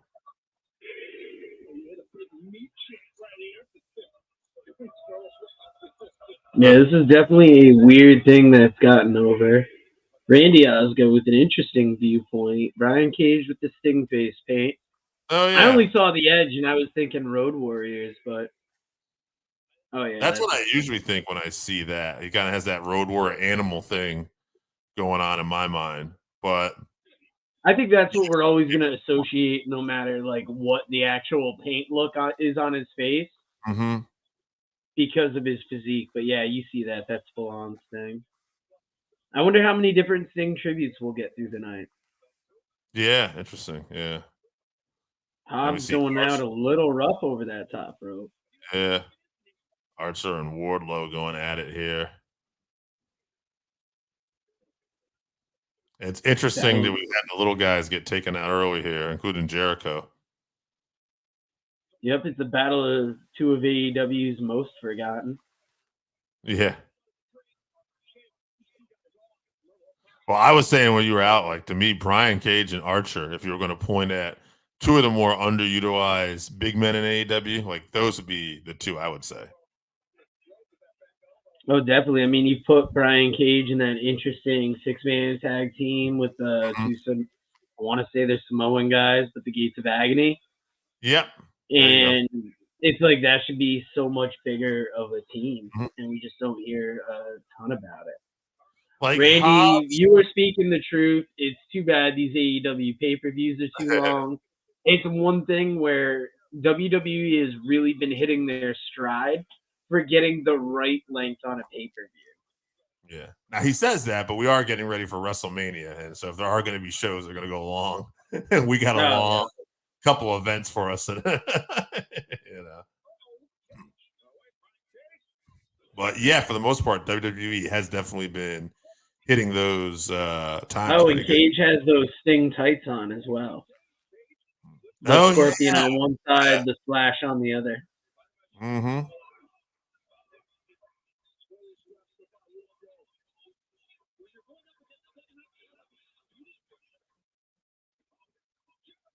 Are you predicting Samoa Joe tonight as well, Joe? That's a good question. I was saying earlier the amount of times they were talking about the possible first African-American champion in AEW. That led me to thinking that it's going to be Swerve. See, I know AJ agrees with that too. Here's my thing. I just think that the Hangman Page has been so obsessed with Swerve that Hangman is actually going to do something to cost himself the match because it'll cost Swerve the match. And that's going to be this extreme story. And that's going to be where we take this for a bit. But I do think this is ultimately going to make Swerve the bigger babyface. And then I think Swerve will eventually go after the title. But that's how I'm seeing it anyway. Yeah, I mean, I think AJ and me are thinking like the more I'm going to say wrestling logical because it's something that makes more sense in the wrestling sphere. Mm-hmm. But I could see that happening to draw out the time. Plus, I'd like to see a longer time with Joe with that title. Same. Yeah, that could be part of it with me too. He's had such a good run, but it's like give him more time and let him do more. I'll say this: if Joe's not keeping it, it will be Swerve. I don't see a scenario where Hangman's going to walk out with this title tonight. Watch him win it now. He's going to wake up, not believe it. Mm-hmm. All right, we're getting some time for Magnus here. Yeah, Magnus and Dante Martin right now, two talented performers. Also, the two least likely to win this match. Oh, yeah, on Friday, it was the first time that I had seen Magnus or Rugito, both CMLL wrestlers. Yeah. Both had great matches.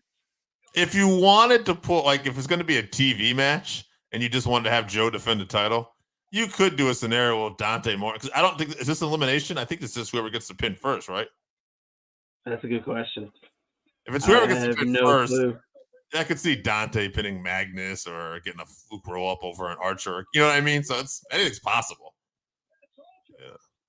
Elimination would make sense, but I could see Tony Khan doing, or no, one fall would make sense, but I could see Tony Khan stretching it out with elimination. Oh, yeah. But the way that everybody's hitting their moves, I feel like it's going to be like a 1-10. Yeah.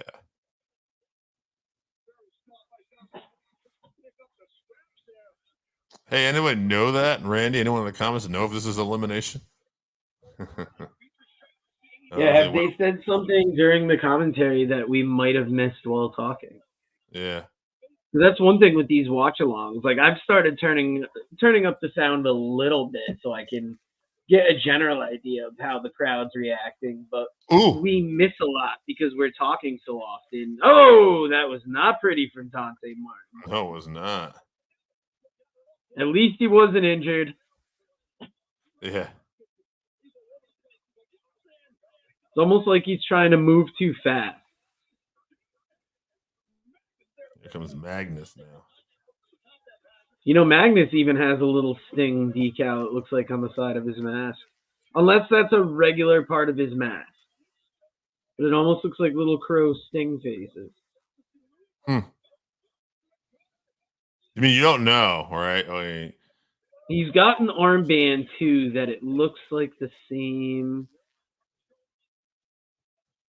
So whatever that decal is, they're all the same. It could be whatever the mask was he was wearing coming out.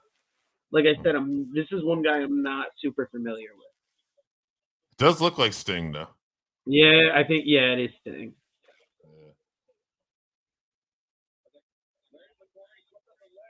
That's awesome. So that's cool seeing a wrestler from a different country paying tribute there. Yeah, absolutely. A huge fan of Sting. You know, I mean, think about those Nitro days, though, where we had so many great luchadors on TV in America for the first time. And, you know, Sting was the biggest star back then. So it's very possible, you know? Yeah, they might have even played it in Mexico. Think about, like, a young Mexican boy who loves Lucha Libre, knows they're breaking in the States, and then is seeing all this WCW footage with guys he might have heard of, and then a lot of these American wrestlers. See Archer getting mad in the referee's face here.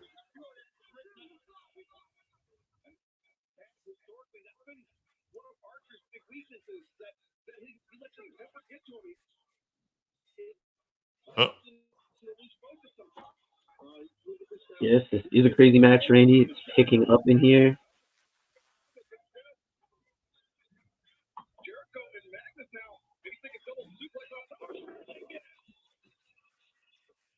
Oh, Joe, I think I got a little bit ahead of you somehow. Oh, no, I just saw the double quebrada. Jericho. Oh. I almost saw Jericho. Hobbs is not there. Who knows? Maybe they just didn't have the right wrestlers for a ladder match this year. Mm-hmm. I mean, you could have done it in the main event, but no need to go any wilder for Sting than it's already getting. Plus, I'm sure he's going to be taking enough risks as it is. When this was announced as originally it was going to be a Meat Madness, I assumed it was going to be a bunch of big men and it was going to be something like Monsters Ball. Oh, see, I just thought it was going to be like a 5-man, like big man match. But it's one of those things, like the rules, I don't think they had been really laid out for what Meat Madness was. And then it fell apart so quickly. Yeah, this is an interesting matchup. Hook versus Brian Cage.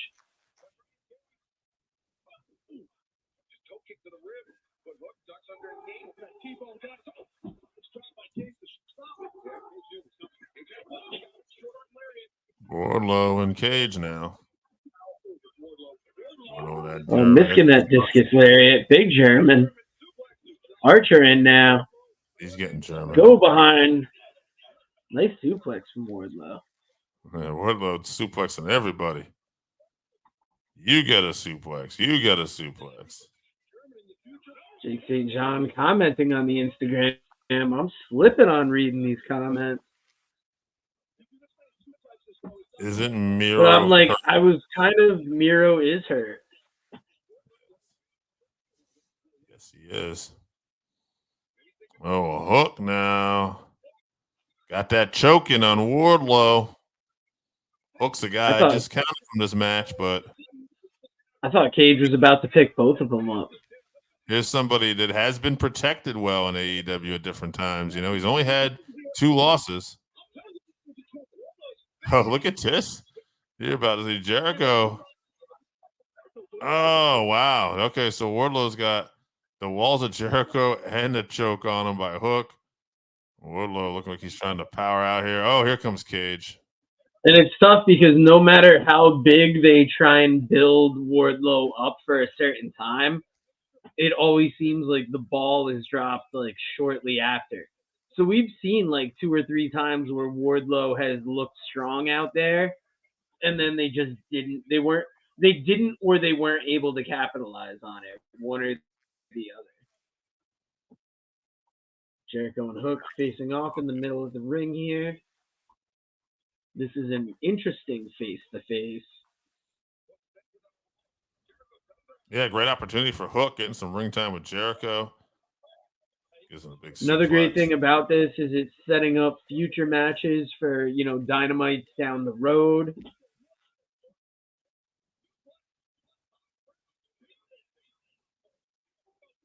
See Big Will Hobbs coming in there now. Big Will Getting Hobbs right on Hook, tossing him out. has a victory over Jericho already, too.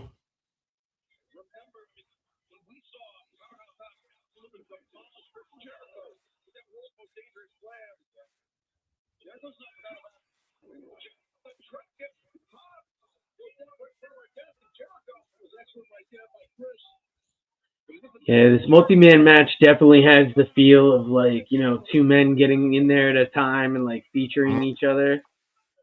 You see Wardlow just resting on those steps right in front of the camera, then going to creeping apron side. Hobbs just got the focus on him now.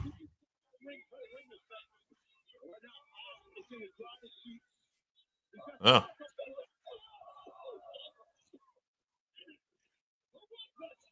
Jericho hit Hobbs with something there. Yeah, fog machine stuff. Yeah, there you go. Even with the explanation, I thought it was a fire extinguisher. When you see it's a fog machine, it's what the fuck is going on here?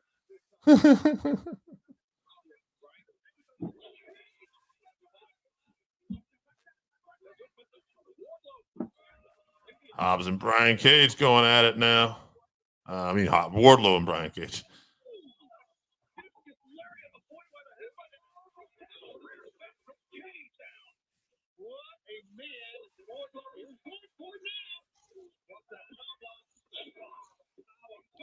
Dante Martin trying for the biggest upset of his career. Magnus getting in there a little too late.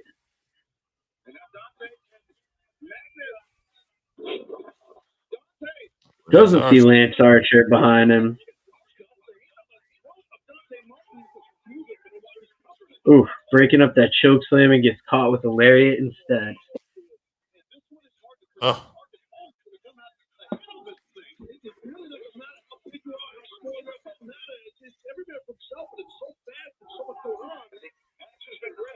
Martin. Can't deny the athleticism here. Yeah, he's getting a chance to showcase himself, but I guess when they couldn't make it like a big man match, just have it a match where you can have a few big men do their things, and then you can also have the high flyers do their things as well. Hook has got that choke again on Wardlow. Not this time. And then you got Hook, who's like a leaner fighter, but he's going in there with the spirit of the big man.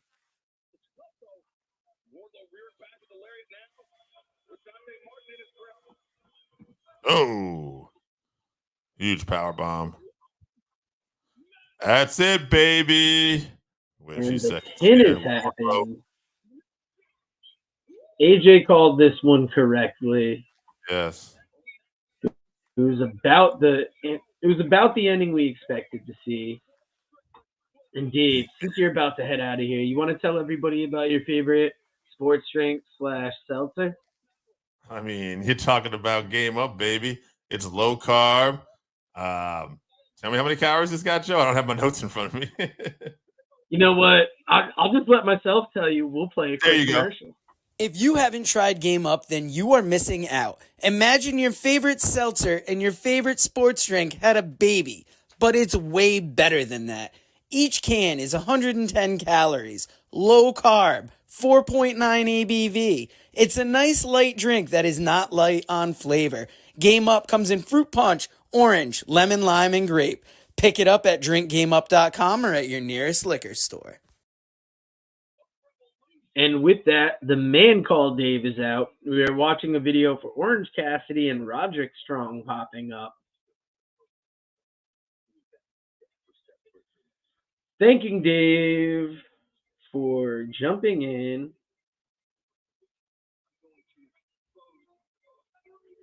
And now we are back to watching. We have another championship match. What is this? The International Championship? Let's pull up the graphic.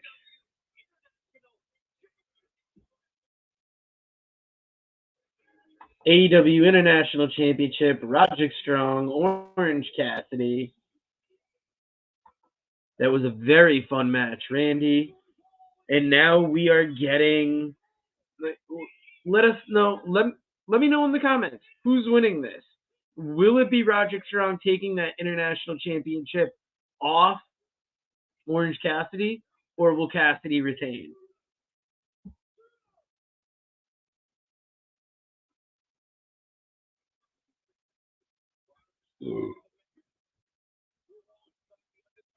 Thank you for everybody for staying in the comments with me tonight. Click like if you haven't already. Share, subscribe. If you're watching on, I don't know if it's the same for Instagram, but a lot of the people that watch us aren't subscribed. I know Randy subscribed. I know Sassman subscribed. But, if this is your first time checking us out, give us that subscribe. Give us that like. We've been seeing good returns when we do any of these live watch-alongs, and we enjoy talking wrestling with you guys. Randy coming out with the big prediction. Strong is winning. You got to feel it, right? Like, Cassidy's had this title for a while, and he's done great defending it, but there's a degree that I wonder, does he really need it anymore? And I think this is something that could, add to the Roderick Strong story. And who knows, maybe Orange gets some time off after this.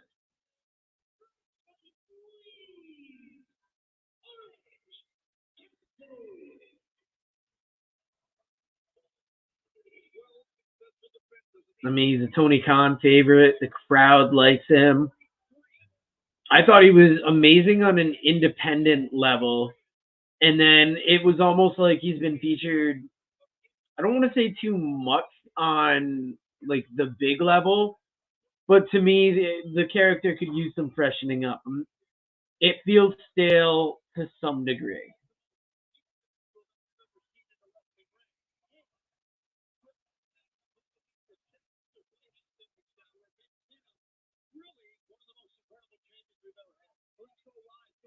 Responding to friends in the text messages here, because we don't only do live watch-alongs. We text with our usual text group. We're always talking wrestling. So thank you very much for joining us. International Championship on the line now. And let me see how many matches we got left on the card. Only 6 more matches, guys.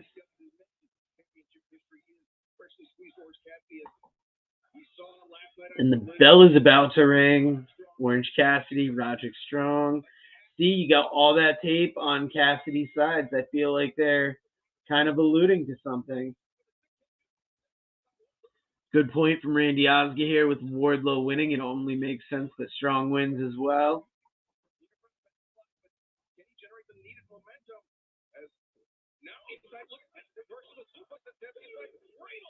Cassidy's done a great job with that championship. He's really shown what he can do within AEW. Backbreaker there.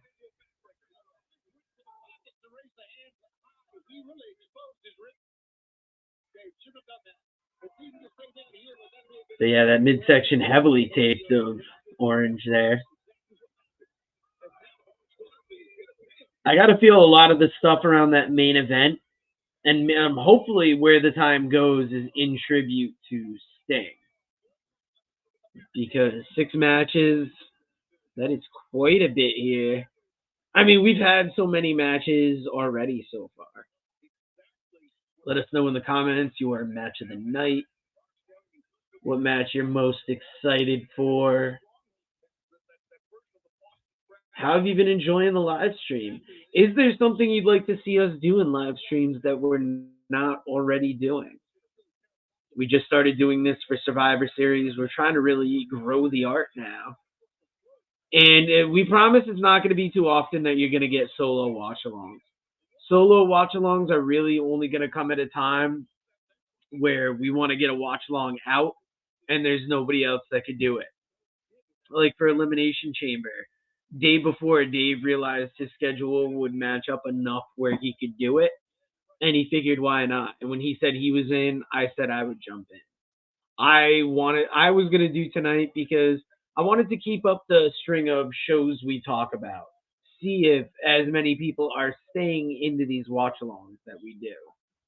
And Dave just happened to have some time. Like I said, once his bread business gets straightened out, you're going to see more stuff from us. You're going to see different stuff from us. Maybe different times. I mean, we're always going to do the interviews. We're always going to do the live shows. But you might see, other different little things come out. Thank you, Randy. I'm glad you guys appreciate it, but we appreciate the feedback just as more. If you're watching this, and if you're watching this at a later date, like, we do this as a passion project. We don't make money from it. We don't make a ton of money. We got our Game Up sponsorship, which helped cover some of the costs that go into things. But what's really important to us is when we hear back from fans, when we see the likes, when we see the subscriber count grow. We're just happy to do this, and if you can tell other wrestling fans out there about it, that makes our day. Someone whose day is not being made is Orange Cassidy here, really nursing that midsection in the corner. Roderick fires Orange into the corner, and Orange hit that buckle hard, almost like a Bret Hart hitting the turnbuckle type deal. Not only is he been depleted here, because the ribs that you're seeing and none of them are exposed from behind, but also his crew's been depleted, basically. That's right. The Undisputed Kingdom is taking out the best friends one by one. All in preparation for this match, guys. They didn't want the best friends to have the numbers back. On the flip side, too, if you know a little business that would want to advertise with an up-and-coming podcast, we do very, very good rates. And as you've seen with our Game Up sponsorship, we go all out for anybody that's taken the time to spend money sponsoring through us. Vinny Berry was another great one. We met him when he did his Lance by Chance book, and he's been so good about getting us the book so we can read them and talk about them with him. And I can't put over that Pro Wrestling Vault book enough. The collection of short stories in there, you don't just read like one wrestling story. You've got like 50, 60 or more between the two books, plenty of pictures. And I mean, he tells a single story well. Check out Lance by Chance. Check out Wrestle Black Bart. But that's just a little, side detour into, how much passion we have for the people that advertise with us. Orange Cassidy getting a lot of the sympathy here. That was wild there. And you could hear the crowd react. And just the way that Roderick really getting back to the backbreakers here. He was known as the Messiah of the backbreaker before AEW. And, I mean, could they be bringing that back in it?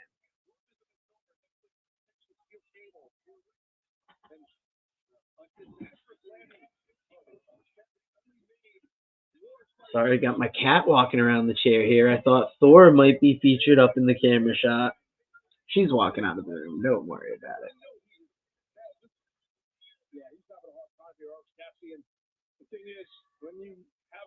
Yeah, Orange Cassidy struggling to get back in the ring here.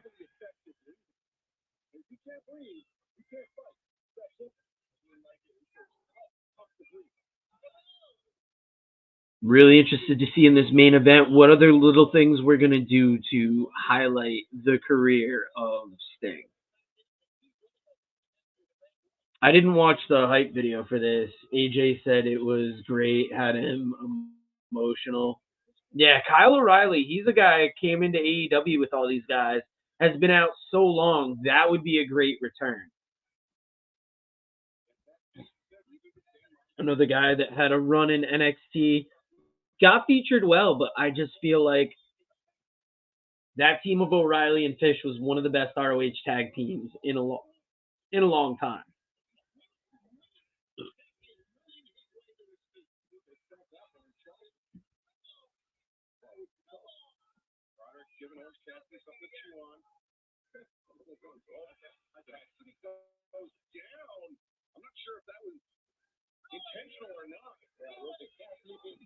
Yeah, that first match, I think they just had one too many come down matches and they decided to get it out of the way first. Because the pacing on this match is a little slower, but it's intentional for the story they're trying to tell. And I enjoyed that part of it. But it's like when you've got so many matches and the show is going to run late, you almost want like a more fast-paced show. Okay. Oh, big backbreaker from Roderick Strong there. I almost thought he would have been going right for that pin, but we're going to see a Boston Crab.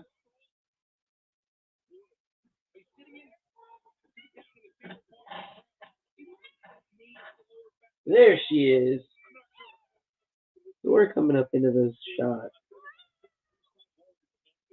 Sometimes you'll see Thor creeping in the back of a live video. Oh, she's happy. Ow. Oh, yeah. Sitting on the back of a chair there.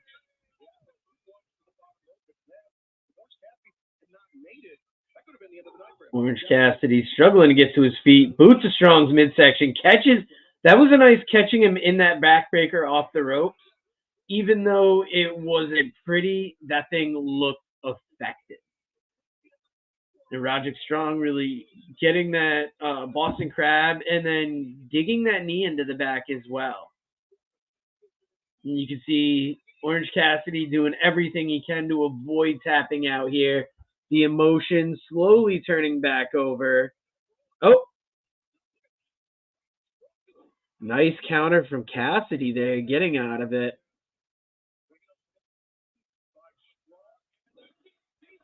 Big DDT from Orange Cassidy there. I'm enjoying this match. You know, I thought it would be good, but I didn't know if it would necessarily kind of like stand out for me. But this is one of the better matches on the night so far. I think because it's the right mix of story and in-ring. Like, you can see from the tape around his ribs that he's beat up. They've had the whole story going into this, how he's done so much to defend his championship. So now you're seeing, like, could Roderick take this off him? And I thought for sure he was going to get beat, but he's showing some perseverance here.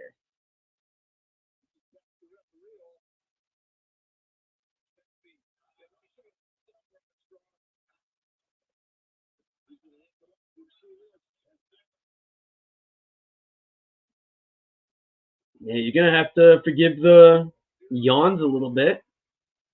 Even though I've got a second shift schedule, these watch-alongs will take it out of you because it's so much talking, so much trying to react to things. Not like this is wearing me out, but it's going to make me a tad more tired than usual.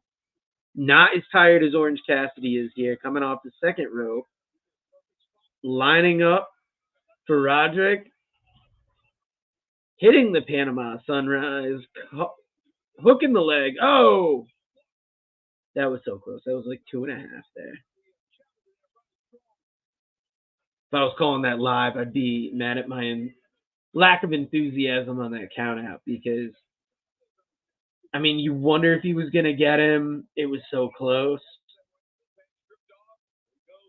Roderick got his shoulder up at just the right time, catches Cassidy in that orange punch, another backbreaker. Pulling Roderick in. Roderick pulling Cassidy in, I mean, here. Reversal from Cassidy. Oh, the action is fast and furious. Punch from Cassidy. Yeah, the show is long. It's weird. Like, there's two different approaches when you look at pay-per-views. WWE wants to give you like the biggest quality pay-per-view they can. So if it's only a couple matches, they're going to be high quality matches. AEW wants to give you high quality matches, but I think they see their best way of giving high quality as giving as much as possible. So they're going to have nearly every title defended. They're going to go from that 8 o'clock to midnight for you.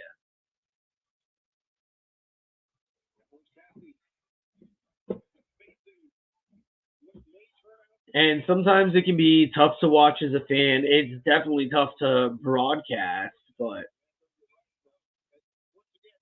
it's one of those things. We get out here, we want to talk wrestling, and sometimes there's no better time to talk wrestling than live when it's happening, especially with these pay-per-views.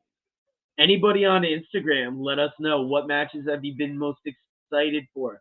What's been your match of the night? And the big finish from Roderick Strong. We have a new champ. I like the way they did that. They gave you enough doubt that you thought Orange was going to make that comeback, and Roderick got it. Kingdom in the ring celebrating him with him now.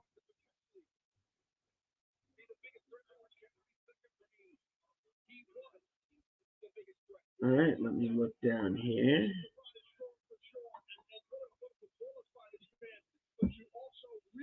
Now what we're going to do is, I'm going to need another quick break here in a second, but I'm going to wait till the next match gets up in the ring. So we'll have the graphic go up.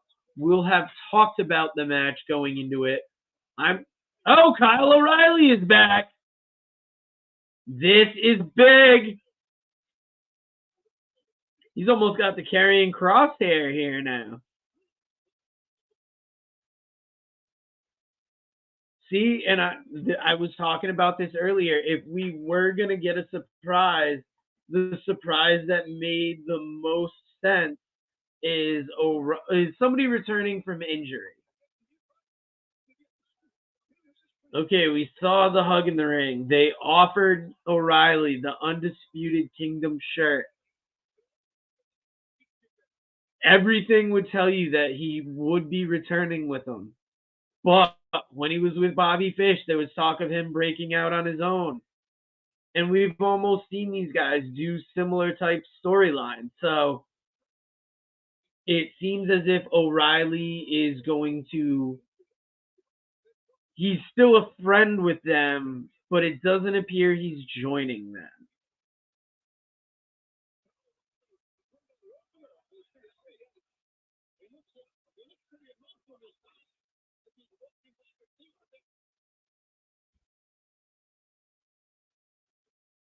This is very cool, giving Kyle O'Reilly a chance to kind of,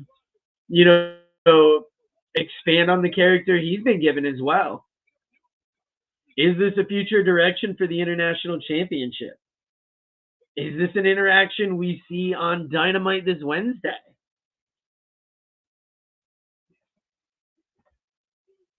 We will have to watch to find out. Kyle looks different. Yeah, he's got the carrying cross hair. I noticed the bags under his eyes a little bit, but that could just be travel. And next up, we are getting BCC versus FTR. I need a quick break to run away for a moment. So we are going to play another one of those commercials that everybody loves.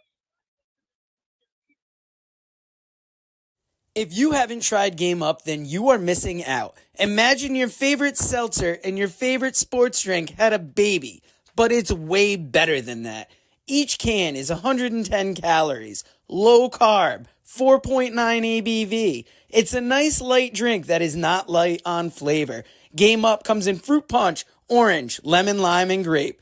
Pick it up at drinkgameup.com or at your nearest liquor store.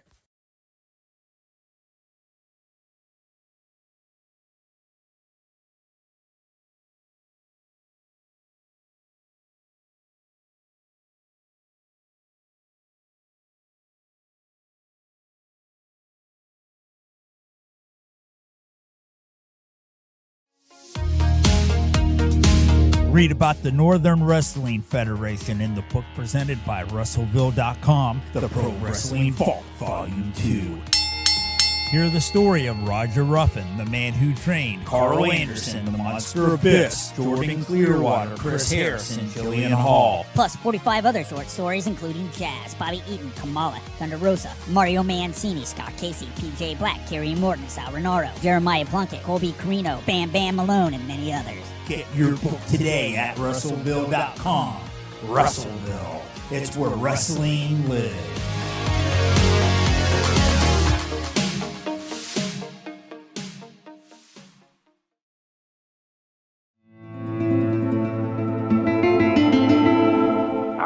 Oh, just got some wrestling fans up there. Listen, Old Black Bart has got a book. It's called Wrestle Black Bart. It's got some dead good stories in there about some dead good wrestlers. Read stories of Dusty Rhodes, the Von Erich, Scott Casey, Sergeant Slaughter, Roddy Piper, Mr. Fuji, Ron Bass, Bruiser Brody, Mike Davis, the Grappler, and many others. And I guarantee you one thing. That it'll be the best dadgum read you've had in a long time. Get your book today at Russellville.com or on Amazon. Russellville, it's where wrestling lives.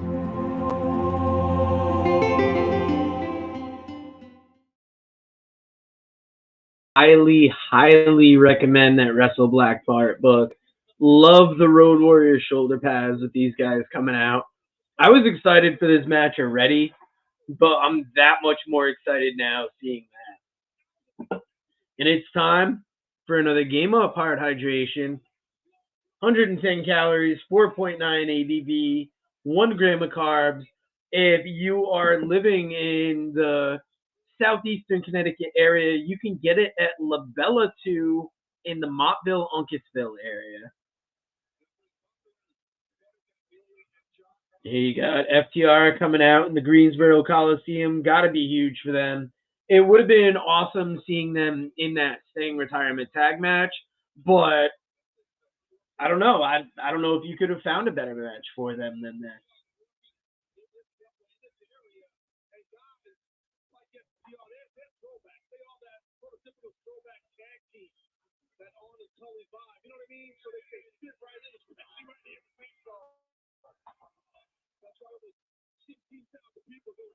Sorry, a little quiet getting caught up in this entrance here, but this is probably one of the greater modern tag teams. Usos have been great. The Briscoes were great.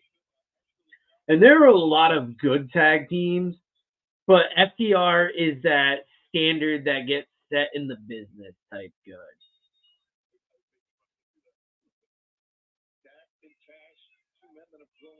Dax lining up with Claudio here. Great way to start this match.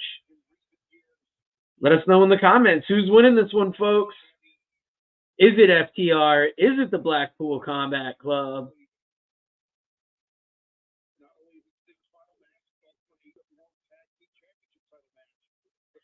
Checking in quick on Twitter. We don't have somebody else watching with us tonight, so I'm doing the social media. I'm doing the sharing. And we are getting ready here. Loving this event. What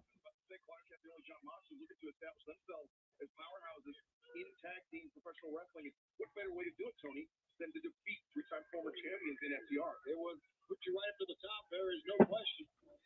So if there's one match I get lost in while broadcasting here, it's going to be this one. FTR versus Arn and Tully, that would have been amazing. And that's why when Tully was paired with FTR early on, I thought it was one of the best decisions they could have made.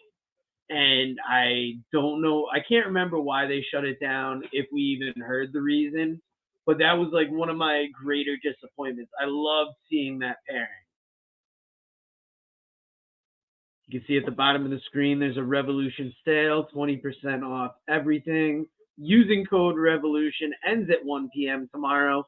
There's a lot of great Sting shirts, There's a lot of great things on Shop AEW. I recently got an Abraham Lincoln Micro Brawler. You can get Inside the Ropes magazine through them now. A great wrestling magazine from overseas.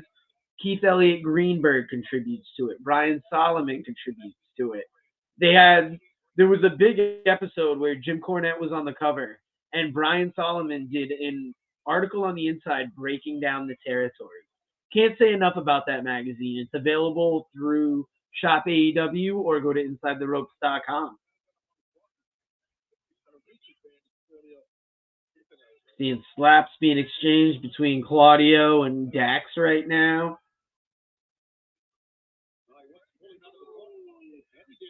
It's funny, during that last match, I was definitely feeling kind of the drag of the show, but I'm back to that excitement of pro wrestling with this match here.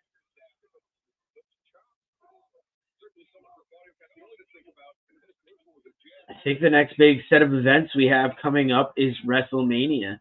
Very soon, we're going to figure out our WrestleMania schedule. Our own AJ Strange Brew is going to be live at WrestleMania Night 1. We may just do 2 nights of watch-alongs. I don't know yet. There's going to be NXT Stand and Deliver that weekend. There's going to be a lot of great GCW events.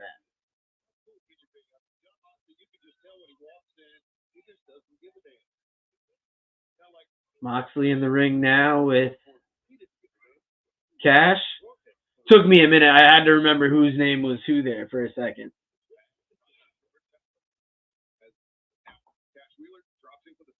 I miss the old World of Wrestling magazines. Definitely.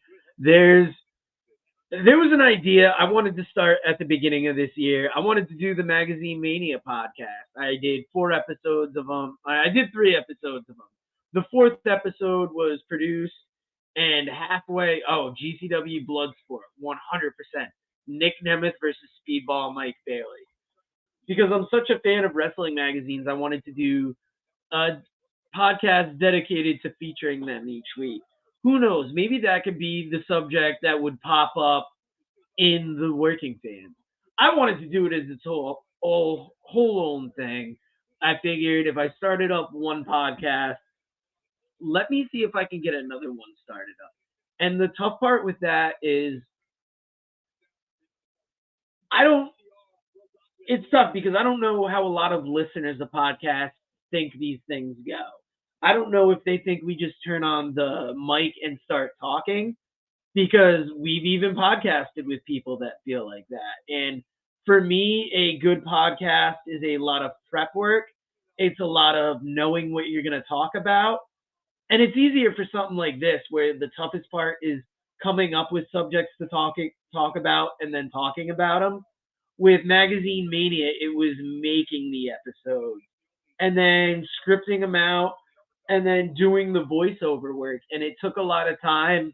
And as you know, I produced this podcast, and it just became too hard to do like a month into the year. So it might be an ongoing segment on the Working Fans, is what I'm trying to stutter to say as I'm watching this match and trying to form a sentence.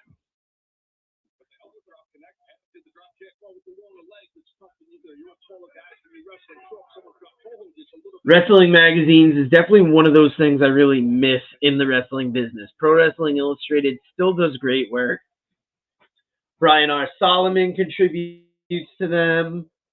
It's still going strong. PWI 500. They've got the Tag Team 50, the Women's 100. You've got end of year reports. And it's just still talking about wrestling. And now it's doing it maybe a little less in a kayfabe way and more in a way like, not necessarily to smart fans, but they're not dumbing it down for people. Cash just went to the outside here. Claudio looks like he's slowly following him, but Paul Turner's trying to break it up. Moxley capitalizing on it. I believe it was this week on the live show. AJ said that Cash's trial might be upcoming soon. So who knows? Maybe they could be setting up to get him time off, possibly.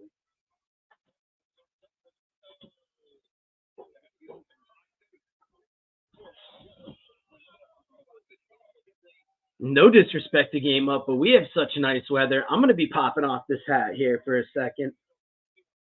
Letting the head breathe. But Game Up Hard Hydration has been such a good sponsor. You know, you see us, we've got their name all over our Instagram. Typically, we do the Game Up Hard Hydration question of the day. Stassman is here. Stass, how are you doing? Have you been watching the show on a phone, or are you just tuning in now? If you're just tuning in now, you picked a great time to get in here. You did miss Dave. He was in here from about 8:30 to 9:15. He's not as much on this second shift schedule, so my man's got to get to sleep. Has an early day on Mondays. But like I said, that's going to be changing soon. If you missed it, BCC came out with some great Legion of Doom Road Warriors styled shoulder pads.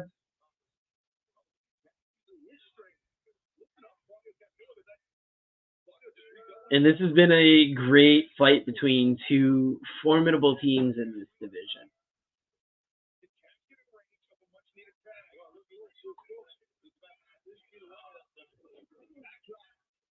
Yeah, that's how tuned in Dave is with like our biggest fans. Like, we always like to see those people in the chat. You know, what's your match of the night so far, Sam? Look at Moxley going after those legs, tying them up here. I haven't seen, but will Moxley be at Bloodsport this year? I don't know if you know that yet, Randy.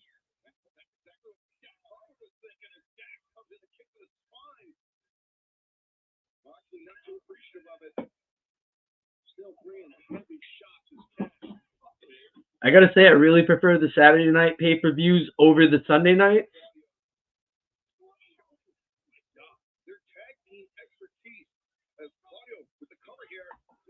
No, Kingston and Danielson was that match too. That was a good one to catch. I will say the Christian Daniel Garcia opener, it was all right, but it wasn't anything you necessarily needed to see. Kingston Danielson was great. I'm trying to think of the other matches we've already seen too. They've been such a blur.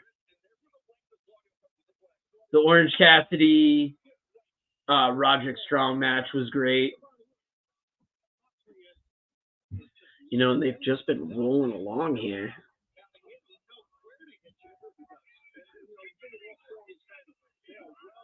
Attacking Cash's throat on that bottom rope there.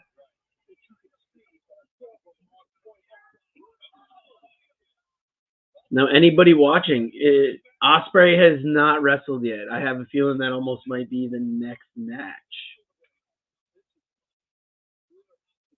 But anybody that watches this either live or down the line, if you want to hear myself and the man called Dave call some great independent wrestling action, New Heights Wrestling is the company we call matches for.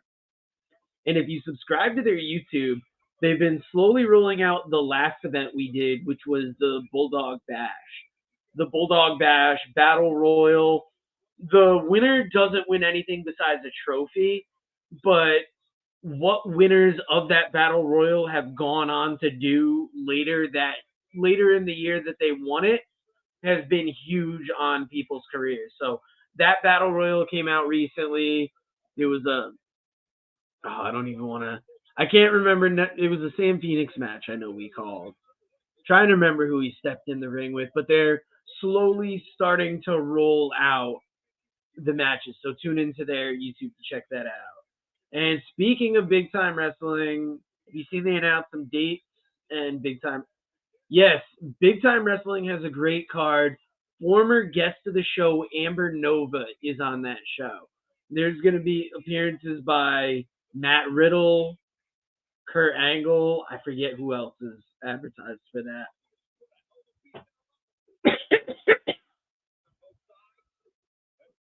I would like to get up to that big time wrestling card. I forget.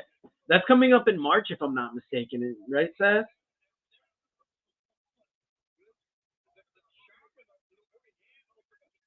See Dax going to town on Claudio in the corner, but Moxley breaking it up. Oh, that's right. Matt Cardona is going to be on there. Teddy Long.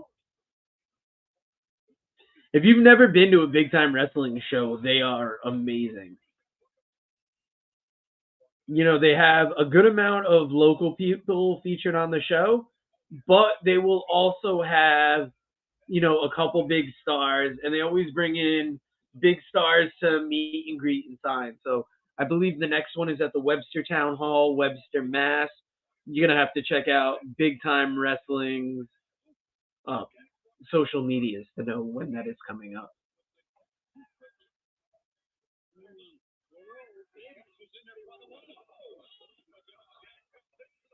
All right, March 22nd. So that's coming up. It's about 3 weeks, I believe.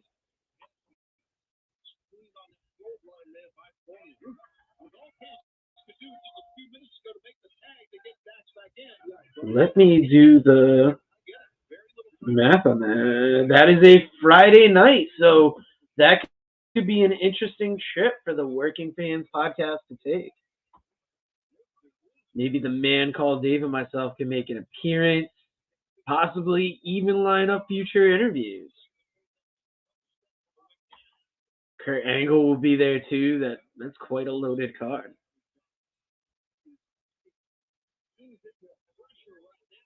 There's a great little, I don't know if they're necessarily just a pizza place, but there's a great little restaurant. Can't remember the name of it. Just like a block or two from the Webster Town Hall.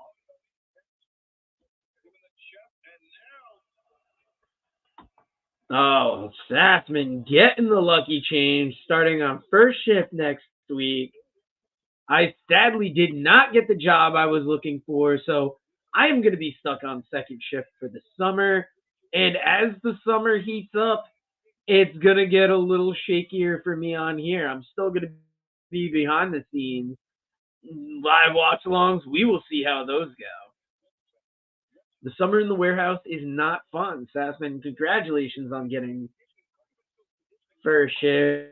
And Dax has gotten a bit of a crimson mask here. Oh, that was so close. I thought that was going to be 3. You can see the blood dripping off the side of Dax's face there.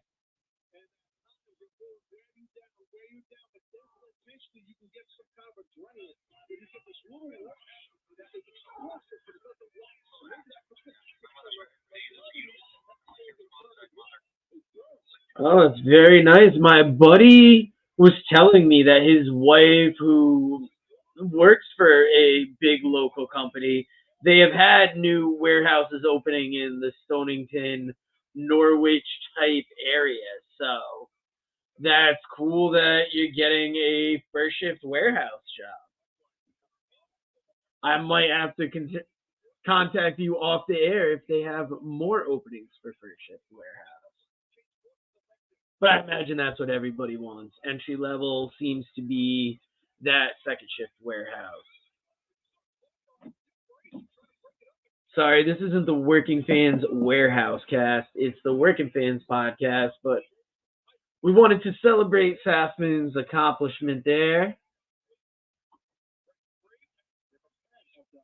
And let me see, watching the Instagram here, trying to make sure the comments on all platforms are being covered.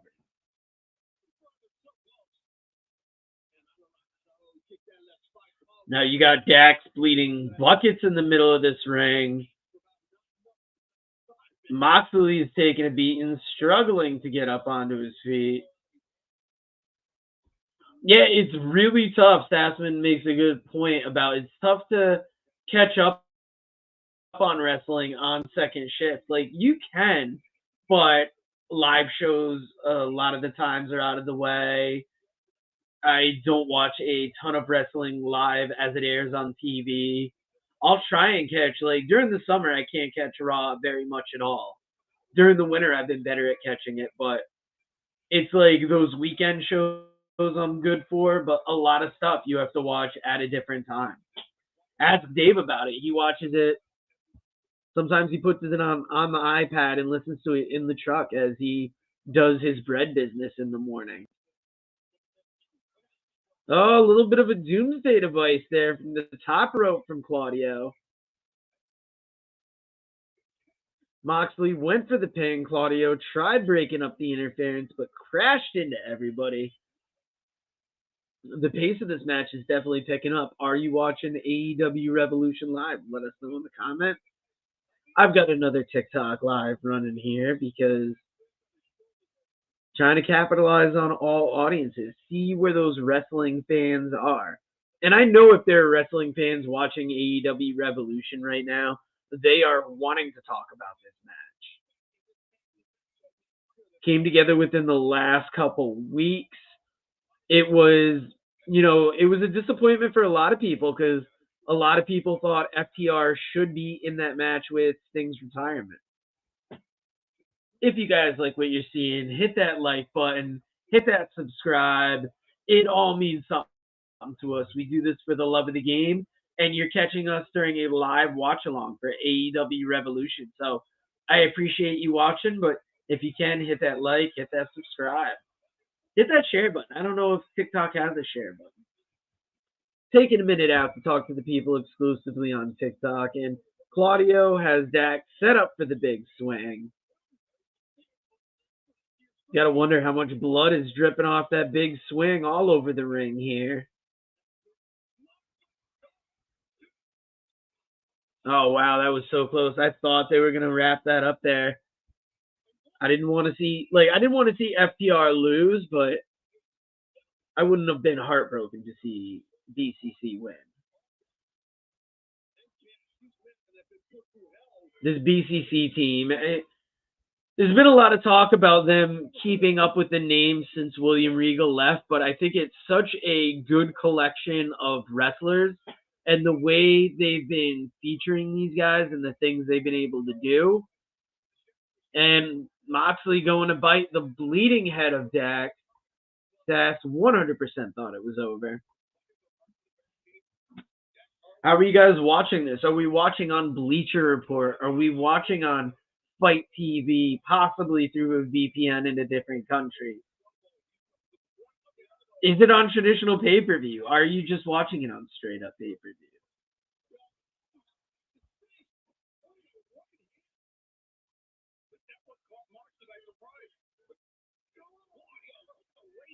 That was a heck of a boot. Claudio, standing in the ring, was able to got it on Bleacher Report on the Xbox. How is Bleacher Report playing on the Xbox? We know I believe it's the Bleacher Report through the Fire Stick where you get the most problems. And I've had problems with Bleacher Report in general. It's always been on the Fire Stick, but it's been a pain. So that's why we switched over to different methods to watch it. And I have a Xbox as well, so I'm interested. Is that a better way to watch these pay-per-views? Randy with a very good point. AEW has that WCW roster just really big. There are times you could almost argue it's too big, but it's different people you could feature on different shows. Thank you for the like out there. It's playing amazing. The phone app is terrible. Yeah, so it seems like the phone app and the Fire Stick app are not the way to go, but if you're watching Bleacher Report on a tablet, it works always fine for me, or Xbox. You just got to buy it through the app on the phone or the website. All right, interesting way. Interesting to hear that's how it goes. Oh, this is great. Trading back and forth on the possible win. Just with the way this match has been, I won't even be that sad if my pick of FTR as the winner is off.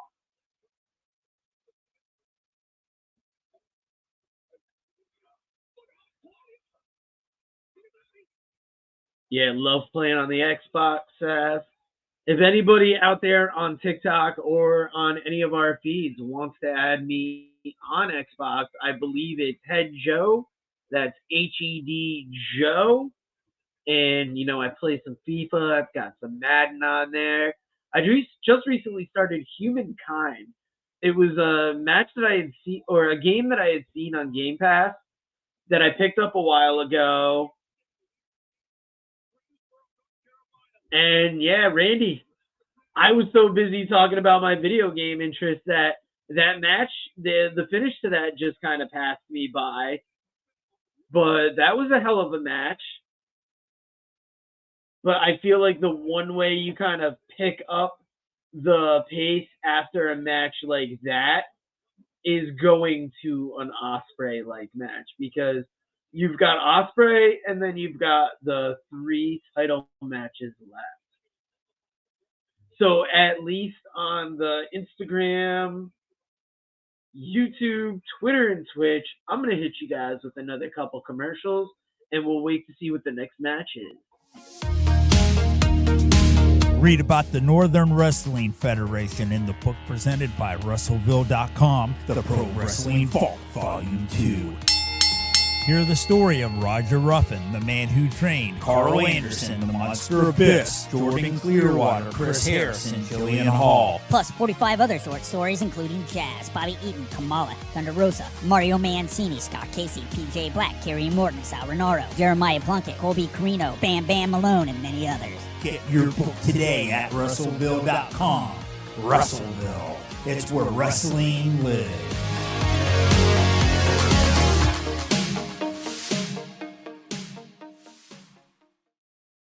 If you haven't tried Game Up, then you are missing out. Imagine your favorite seltzer and your favorite sports drink had a baby, but it's way better than that. Each can is 110 calories, low carb, 4.9 ABV. It's a nice light drink that is not light on flavor. Game Up comes in fruit punch, orange, lemon, lime, and grape. Pick it up at drinkgameup.com or at your nearest liquor store. And we got the graphic up here. Let me go and display that on the screen, because I am ready for this match. I have highly enjoyed the Timeless Toni Storm character that has been out there for AEW. And it's really where Toni Storm kind of caught her stride, I think, in here. And Deonna Purrazzo, she is somebody I have enjoyed watching since the Indies. I saw her a lot on Northeast Wrestling. And then she got into TNA. That was such a great run for her. And now we are seeing her in AEW. And is tonight the night that Toni Storm gets that championship? Or is tonight the night that Deonna Purrazzo takes that championship away, should I say?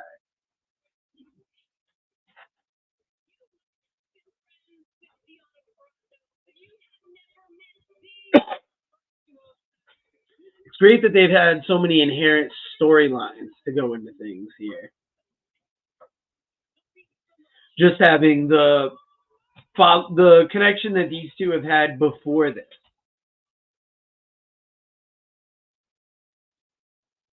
And right now they're showing this clip from, it was Collision this week, and it was a great shot where you've got Deonna Purrazzo on one side of the ring, being broadcast in color. Toni Storm on the other side of the ring, her side being broadcast in black and white. And it was just that awesome shot of being able to have, in one frame on TV, one side be color, one side be black and white.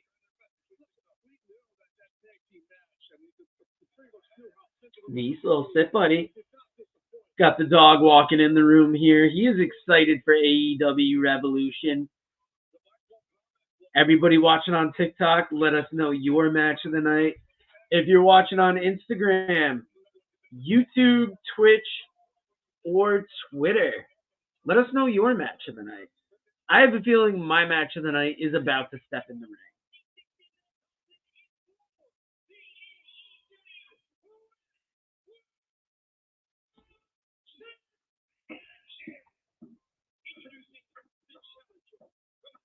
You got Batsman here with the keen eye, stalling for mat change. Not a bad idea. You got to get that bloody mat out of there.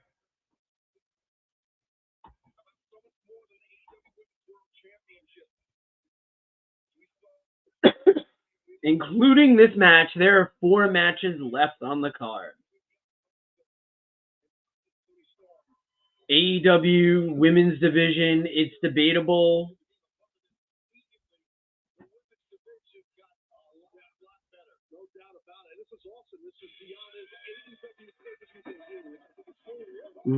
Reading the warning we got up here on the thing, apparently, oh wow. Okay, so Timeless Toni Storm is gone, it appears, for this match. Oh, okay. So Mariah May came out in Toni Storm's old gear. I was convinced it was Toni Storm. That was such a good intro. I really like that.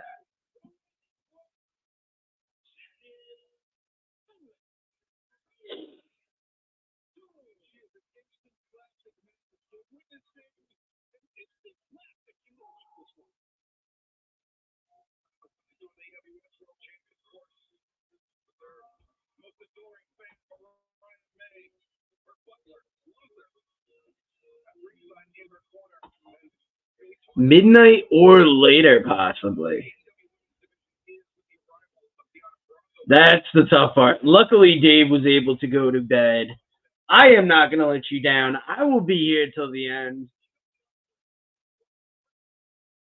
Although, if it looks like we're getting close to a finish during that main event, you might catch a couple commercials, and we might end a tad early. We'll see how things play out.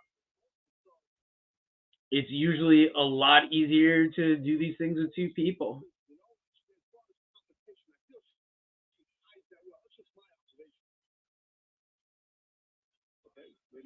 Because I feel like when you do it with one person, especially, sometimes I get lost in the match, and especially seeing these 2 eye each other up from across the ring.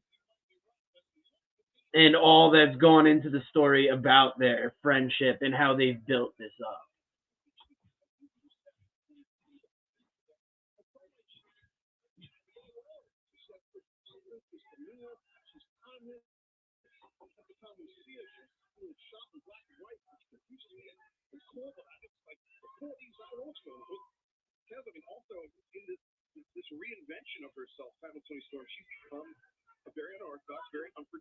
Okay, Deonna's got wrist control here. Deonna Purrazzo, trained by former guest of the show, Rip Rogers, has that Fujiwara arm bar as a finisher. Great technical wrestler.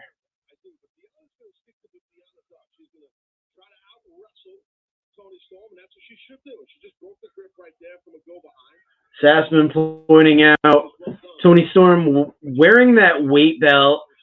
I don't know if the weightlifting belt would be something that ladies in the 40s would wear. I know it's been a recent trend in wrestling, so maybe it was something that was used back then, or if not, maybe it could be paying tribute to modern styles, but still keeping it in a way that Toni Storm would do.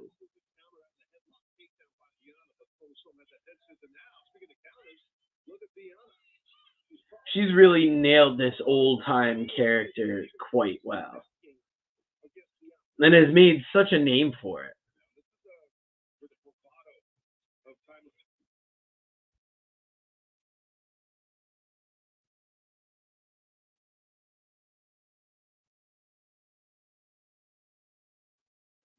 Oh, got my picture freezing for a second here.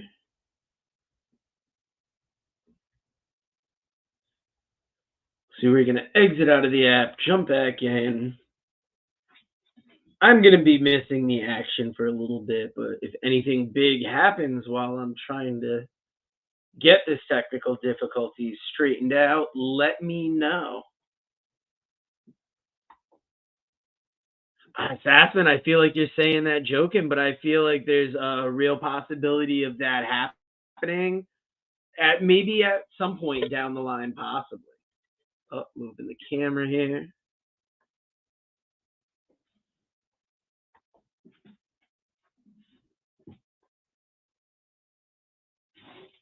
But I mean, I think the only interaction she's had physically in the ring with someone is Karen Jarrett. And if I heard correctly, I believe it was something that, like, I heard, like, after taking a bump, it's not something she would want to try and do in the ring again. She has held it down as a AEW official. Toni Storm immediately put on the rope. But you see that Fujiwara armbar Purrazzo going to there.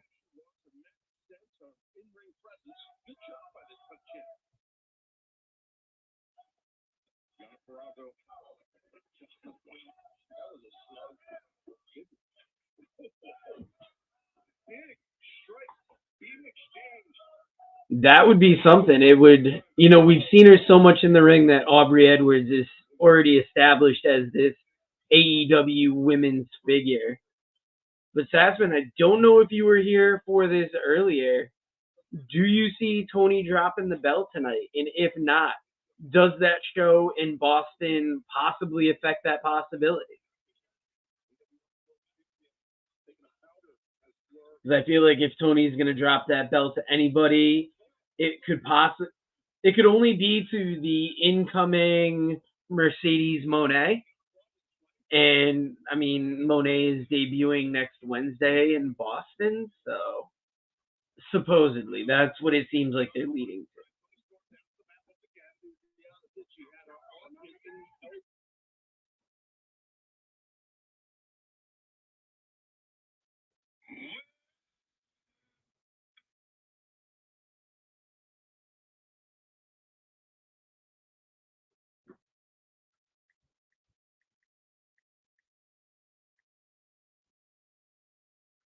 All right, we're getting a little more buffering here.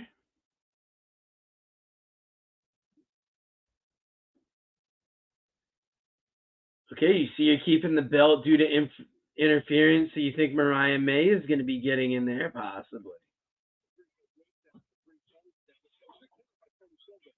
Yeah, I think this is going to be a great match, but I just don't think this is going to be the night that Toni drops it.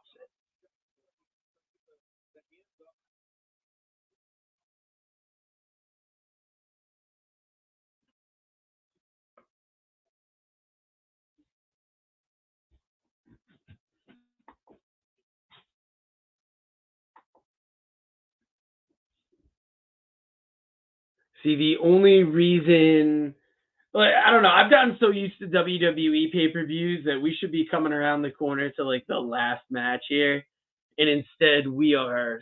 It's gonna be a bit.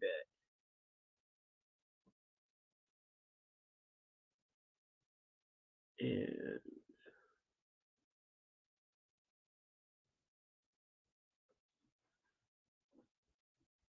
trying to get some things set here on the iPad so we can get this match back playing. There we go. Aubrey Edwards squished in the corner.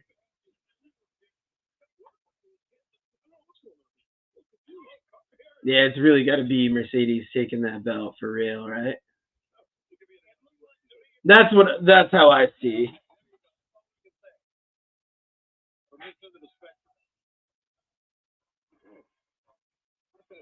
But yeah, you're always gonna hit that kind of lull in an AEW card, and it's right about this time. You've had great matches already. I mean, this match is gonna be great too, and then you're gonna have that Ospreay kind of making his big splash in AEW, and then after that, just 2 title matches. I don't know what to expect from Sting's last match yet. That is going to be something to see. I feel like we're going to get a lot of interference and kind of gimmicks in that. A lot of side people coming in. There's going to be a lot of interference, it feels.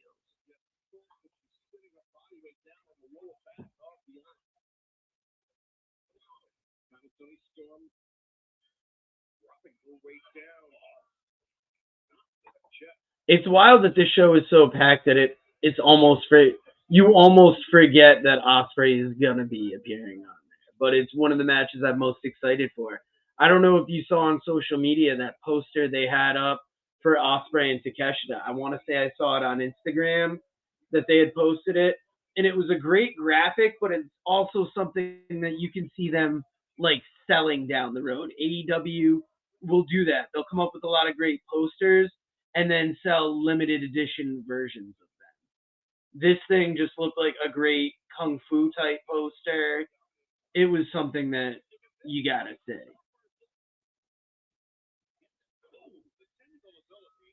We're going strong. If you want to catch the full broadcast we're doing, for the people on TikTok, we are doing a live watch along of AEW Revolution on YouTube, on Twitter, Twitch, Instagram. Just look up Working Fans Podcast.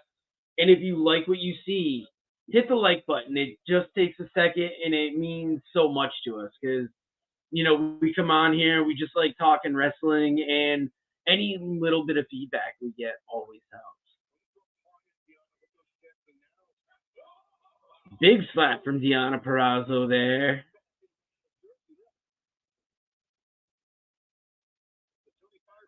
Toni Storm responding. This is a heck of a women's match.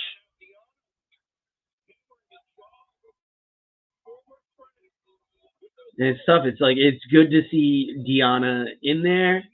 I just feel bad that I know she's not going to win this championship. Big lariat there from Deonna. Another one. Toni Storm hitting that ground hard. Kick to the midsection. Oh, big knee lift. Russian leg sweep. And she's holding on to that arm, going right to that Fujiwara arm bar. That arm is tweaked up right behind Toni Storm's body at an unnatural angle. You got to wonder, is she going to really do damage on that shoulder? Toni rolling out of it, but favoring that arm, not looking pretty there. She just got out of that in the nick of time.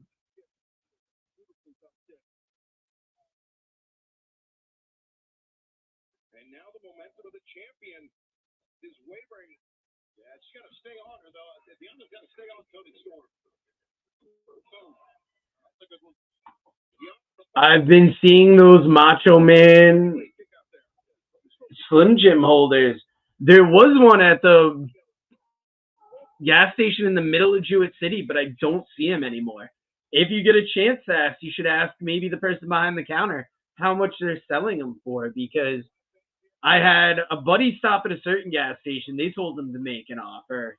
They've been going for, there's a selling price I've seen them listed at on Facebook marketplaces and eBay. So with any luck, you could get it under that number, but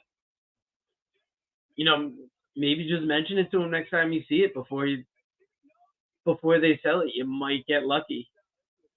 Macho Man was a long time Slim Jim, sponsor. And then when I saw those pop up probably 2 or 3 months ago, I thought it was so great that they're keeping that alive, even though you've got LA Knight and Bianca Belair kind of as two modern spokespersons of the Slim Jim. But Deonna Purrazzo rolled through there, almost got the pin. Big boot. Toni Storm caught it, swept the leg, turns her over. Are we going another ankle lock? Toni really seems to be kind of returning to this ankle lock.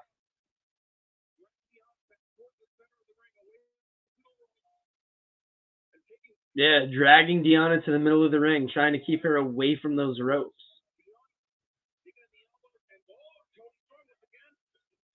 Oh, Deonna rolling through, trying to get out of it. Toni is holding on to that leg. Much like if Deonna were in the opposite position, she would be holding onto that wrist to keep control of that arm. The Butler here catching Toni Storm. Oh, Deonna going off the second rope. Oh! That did not look pretty. Cross body block on the Butler while he's holding Toni Storm. So if you can imagine somebody taking a cross body block while holding somebody like this, that had to be a heck of a fall.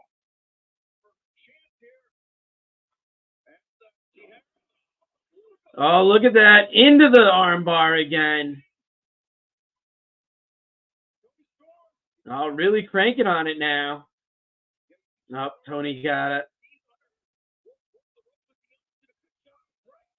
This match is it's so great watching these two women wrestle their way out of this armbar situation or wrestle the way out of an ankle lock situation when Tony's in control.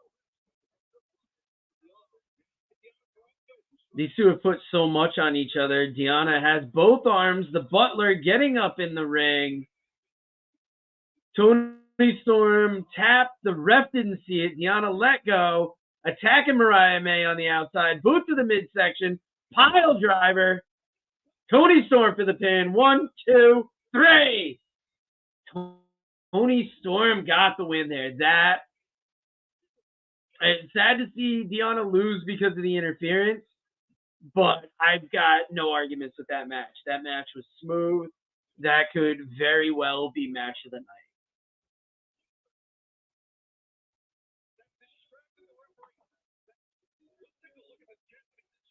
I know everybody watching on the YouTube, Twitter, Twitch feeds is going to get tired of these commercials, but I'm going to hit you with one more as I talk to the TikTok people here for 27 seconds. If you haven't tried Game Up, then you are missing out. Imagine your favorite seltzer and your favorite sports drink had a baby, but it's way better than that. Each can is 110 calories, low carb, 4.9 ABV. It's a nice light drink that is not light on flavor. Game Up comes in fruit punch, orange, lemon, lime, and grape. Pick it up at drinkgameup.com or at your nearest liquor store. And here it is, Sassman. It is time. I hope you are ready. Ospreay versus Kenosuke Takeashita. And this is going to be a great match because it's somebody that's coming off of being in New Japan for years. Really grew up as a wrestler out there. Takeshita, I believe, came up through DDT, but was another standout in Japanese wrestling. So to see these two guys who were big in Japanese wrestling, but now they're getting to do it bigger on an American stage, this is awesome to see. And if you're watching this on TikTok and you are maybe not like a regular wrestling watcher, maybe you're coming back for the first time in a while, this is going to be the match you're going to want to check out. I'm calling it here. Any wrestling fans in the comments, let them know if I'm wrong, but I really think this is going to be the standout match of the night. And that's something when you've got a heavyweight title match and a retirement match for an icon, as well as being a tag title match.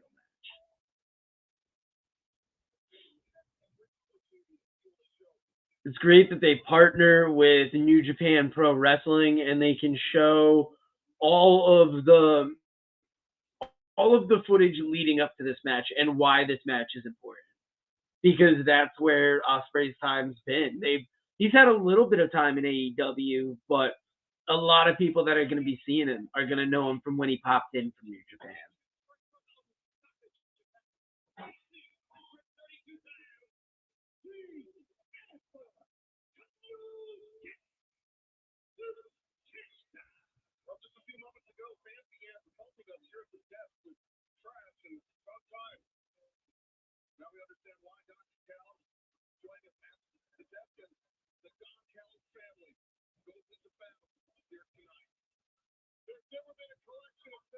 Yeah, and this is a match when you look at it too. It's two members of the Don Callis family.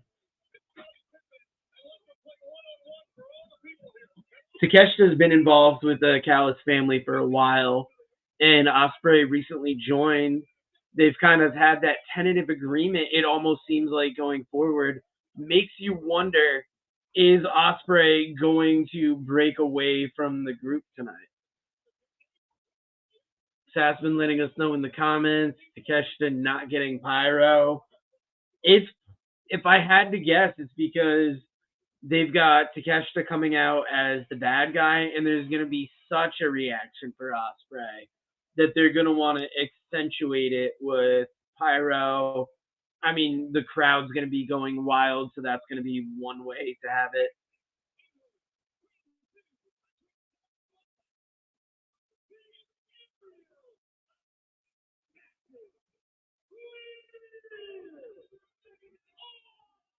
And Ospreay, one of those guys, if you look at him over the last 7-8 years, he went from being an up-and-coming cruiserweight high flyer to somebody that morphed into that heavyweight style over in Japan and really made a name for himself there, and now making a splash on American TV. And it's going to be interesting to see what Ospreay can do from here going forward.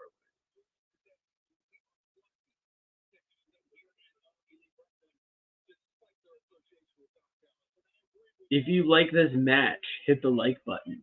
If you like what we're doing, hit the like button, share. And if you're a fan of Working Fans Podcast, like, share, subscribe, hit all the buttons. We got to get those plugs in between the matches because I have a feeling that I'm going to forget to talk for minutes during this match. Hopefully not for the people on TikTok here, but we'll see how caught up in this match I get. This is like one of the bigger ones that I've been excited about going in. The bell is rung. Crowd going wild right off the bat. And we're going to see how wild a match. Are we going to get a match with like Fast and Furious back and forth action between these two? Or are we going to get, like a slower, more methodical match? Yeah, hopefully Sting can get some rest in before the end of this show. I have to have a feeling, though, the nerves are going to be up for Sting. It's his last match, and especially seeing what Ric Flair's retirement match was, if he really is planning on ending his whole career on this, he's going to want it to be as perfect as possible. They've talked about possibilities of Sting maybe working on a retirement match for WWE. Does he return and do one last match? Since the one Sting match in WWE we got just didn't live up to, the hype of maybe what we thought Sting should have gotten.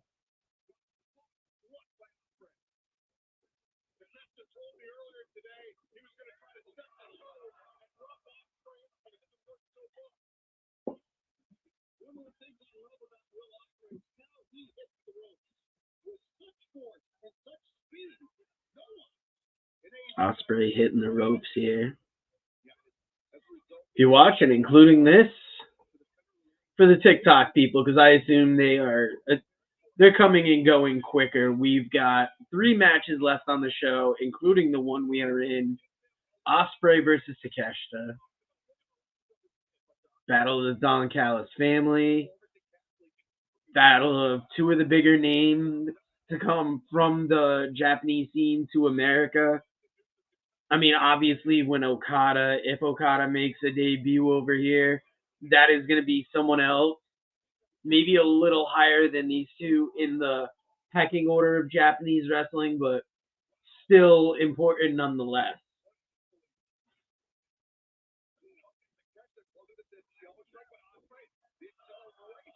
Okay, Ospreay getting a little more of these high-flying moves around the ring. Not high-flying, but going up and over the corner.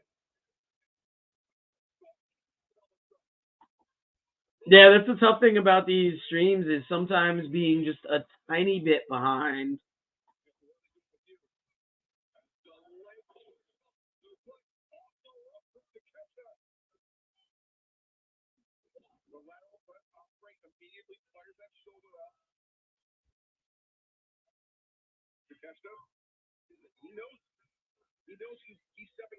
Sass, we appreciate you not getting those spoilers out there.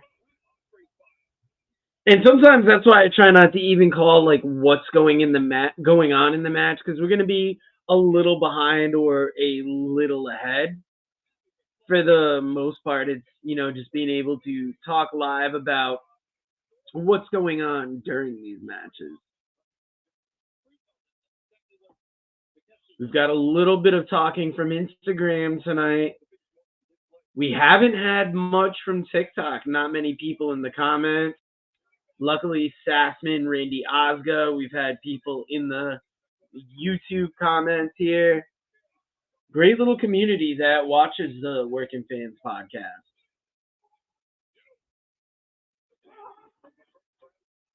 Oh, Thor getting up in the shot here.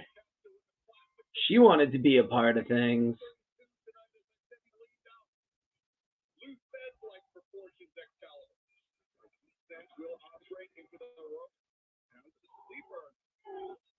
Takeshita got him.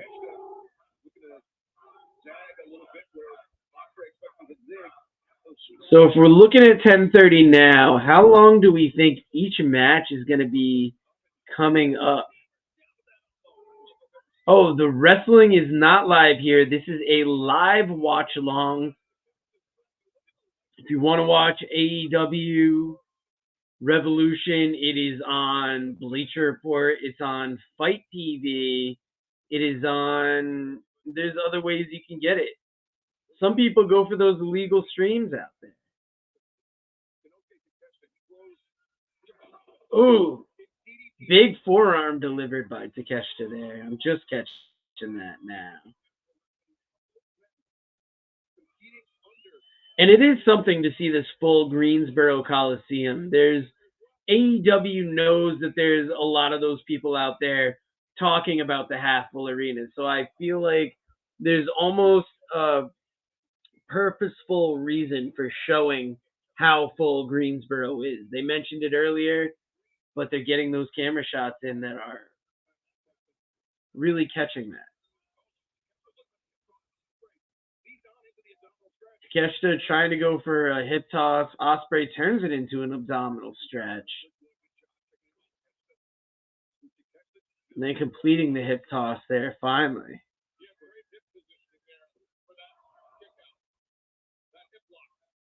And both these men are taking it to each other so much that you gotta feel that by the end of the match, it's gonna be whoever has those deeper cardio reserves that'll really be the one to come out on top. And these are both great wrestlers, so you can see these guys taking each other to like a 20-minute, 25-minute, maybe even 30-minute match. Shorter the better, but with guys of this talent, it'd be great to see them in the ring for whatever time.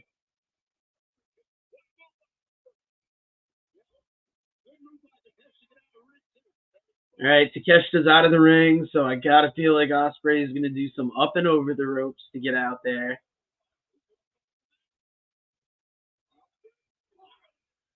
Big cross body block. Takeshita hits the ground. And that's something you'd see a lot more from Ospreay more back in the day. And it's great to see that he's kind of changed his style up a little bit to try and save his body, because those high-flying wrestlers, you can only do it for so long before either the injuries pile up or you just have one injury that's bad enough to keep you out from like wrestling for any extended period of time.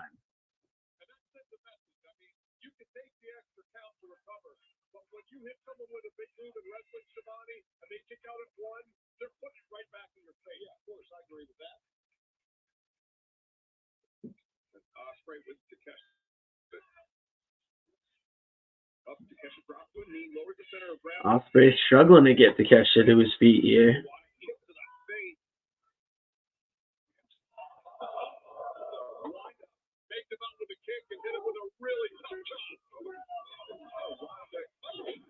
Ooh. We're seeing Takeshita take it to another level here.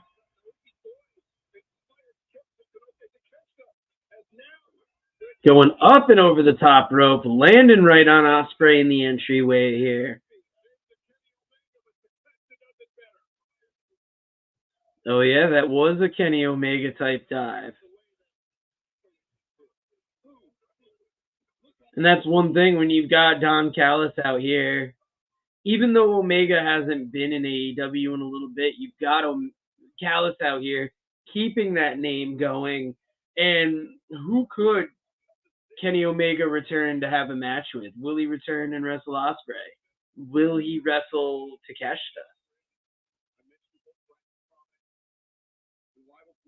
That's one of the shames of Omega being injured. I'm not going to say so often because it's not like he gets injured a ton, but he's gotten injured enough where he's missed significant time. And it's good because it's gotten other people to get bigger, but now you have so many possible opponents that you have a lot of good possibilities for Kenny Omega.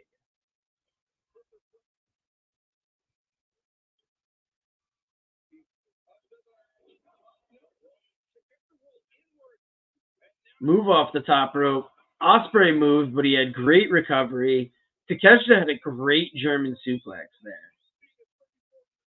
AEW does come to California. You can check AllEliteWrestling.com to see when their schedule is, but they not only come to California, they do major pay-per-views in Las Vegas. I don't know how close to Vegas you are in California. But yeah, they grew out of a California company, PWG, and then now they're just kind of like this national company bringing that PWG style to bigger TVs across the way. So thank you for the question, Angel Vasquez. Out in California, you guys are lucky being able to catch this so early. On the East Coast, it is 10:35. Still a couple more matches left, so you got to feel we're going to be going past midnight.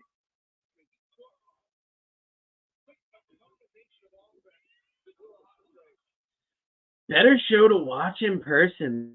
That's interesting. I'm going to say WWE, only because if you go to see AEW, what's going on, Backley? Thanks for watching. If you go to an AEW show, it's likely that you're going to be getting a Rampage or a Collision taping after it, or some kind of taping. They do ROH as well. And sometimes the way that those tapings, and you can ask the Wrestling Bros podcast, sometimes the way they stagger those ROH matches around the show you're at for AEW can make it feel like a long night. WWE doesn't do like overly long nights, 3.5 hours at most, and you get a good quality card. So it's not that AEW is bad, it's just that if I had to pick between AEW and WWE, that would be my choice.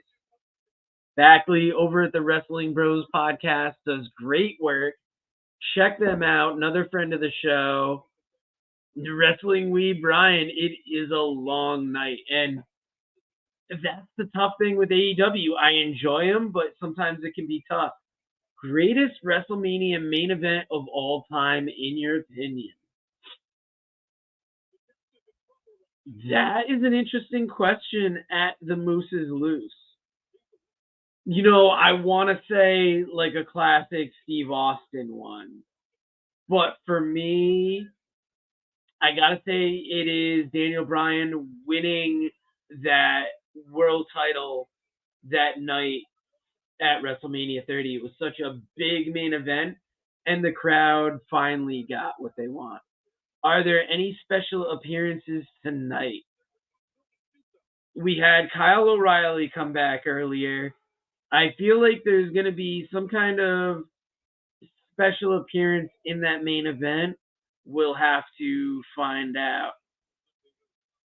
Wrestle Wee Brian, good mention, that Kofi Mania. And that was something that should have been bigger, but WWE, they didn't let it have the time that it should, but that was another great main event.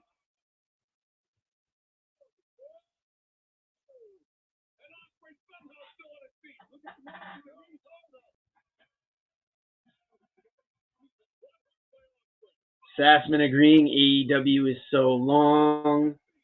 And I really want to thank you for the comments on how Vasquez, Wrestle Wee Ryan. We're getting to talk a little more here.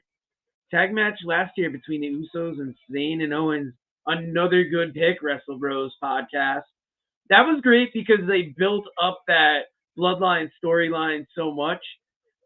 Or no, maybe that's where it came from. But to see Zayn and Owens get those titles and main event as friends, that was such a big moment. Yeah, it definitely feels like that Sting match could go on super late. I'm going to say the latest this thing wraps up is 1 a.m. I'm going to say with after all the pomp and circumstance, Sting gets into the ring by 12:15. And that's another reason why it's tough to watch AEW sometimes is it's like they're not afraid to run that Sasha Banks will most likely not be showing up tonight on Hell Vasquez because big business is AEW is coming to the TD Garden next Wednesday, March 13th, and it looks like Sasha or now Mercedes Moné will be appearing at Big Business. But I mean, keep an eye out because she will probably be making appearance. She'll be appearing so many times.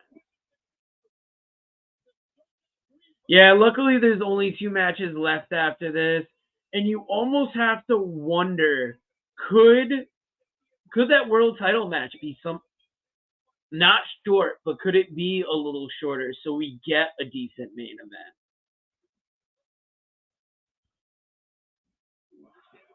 I gotta say, big shout out to Sassman and Randy on our YouTube comments, but I'm like seeing Wrestle We Brian, Wrestle Bros podcast on Hell Vasquez in here.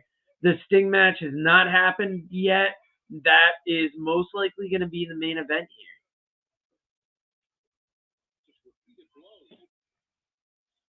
Good to see so many wrestling fans. A lot of the times when we do this TikTok lives, it's not a ton of comments and not always wrestling fans. So it's great to see some back and forth. If you guys haven't subscribed yet, it would mean the world if you click that like button, click that subscribe, share if you can. It's always good to try and get this podcast out further. Angel Vasquez, thank you very much. That's a good question. Will we see Sting win tonight? I feel like it's got to be the feel-good moment of the night is have them go out as champions. But then again, I can also see the Young Bucks. Or the way we predicted it going in is Sting and Darby win, and the Young Bucks take those titles away on Dynamite.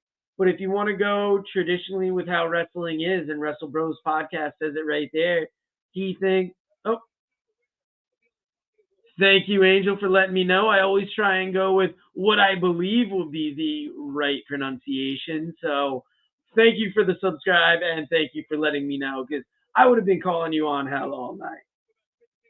I think he puts the Bucks over. Yeah, that's typically the way, when you go out of the business, you typically kind of, go out losing because it puts over your opponent, puts over your partner possibly there. O'Reilly did look rough, Sassman says on YouTube. Who knows what it was? Maybe it could have been a travel day. He's also been out for a while. Who are we calling for that title match? Wrestle We Brian? That's a good question. If it is not Swerve, then Joe retains. Earlier on in the night, they were talking a lot about Swerve possibly becoming the first African-American AEW champion. So I feel like that's almost telegraphing that that's a possibility. It's been his time for a while. And yeah, so I see. Sorry, I'm trying to read Wrestle Bros podcast question while answering the one before it. So yeah, if it's not Swerve, it's Joe. We were supposed to get Jericho and Omega versus the Bucks at Revolution, but Omega had to go inactive. That would have been a heck of a match. And if that match had happened at Revolution, Wrestle Bros, who do you think would have been in that retirement match with Sting?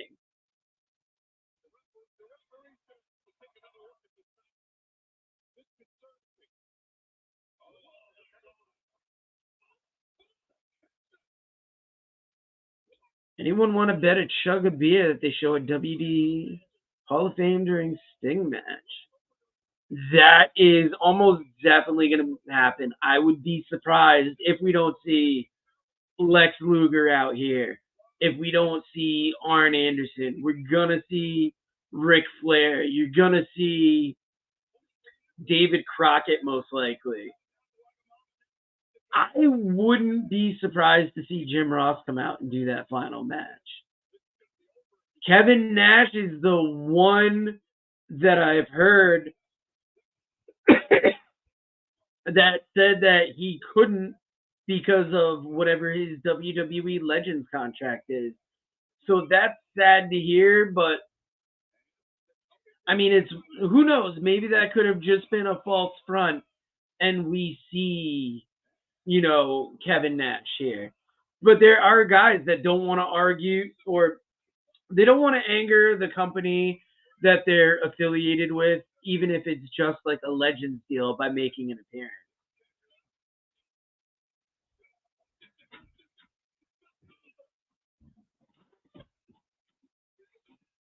That's great to see. Lex confirmed he's there. Will Swerve go full face since Wardlow is the next challenger? And I think so. It's almost surprising that he hasn't yet. Jason, the Sting match has not happened. Right now, we have Ospreay and Takeshita in the ring, although this looks like it could be closing up soon. And then we have the world title match yet. The world title match has not happened yet. The world title and the Sting match are the only two things we are waiting on.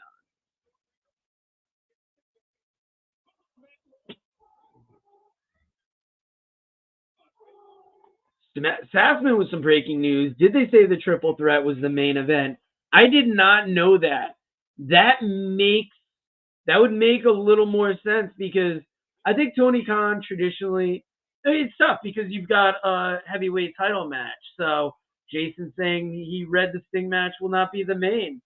I sadly did not read any of this. I had work this afternoon and then luckily got dinner in with the family before starting this. So this is all news to me. And I mean, it makes sense, guys, right? Having the heavyweight championship main event. And that also, who is the hardest slap chop in the game right now? Angel, I got to say, that's got to be easily Gunther in WWE. Although I believe Gunther had said the hardest chop he had gotten from somebody was from Penta. All right, that was a great match. We're going to put up the comments from Sassman here. What a match. This is awesome.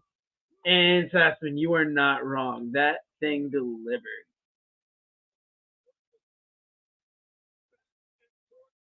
And that's great because while the Sting Darby Young Bucks match is going to be good, is it going to be, I didn't know if it was going to be necessarily main event worthy. I wouldn't have possibly said that, but I would figure if it's Sting's last match, why not feature him in that main event spot?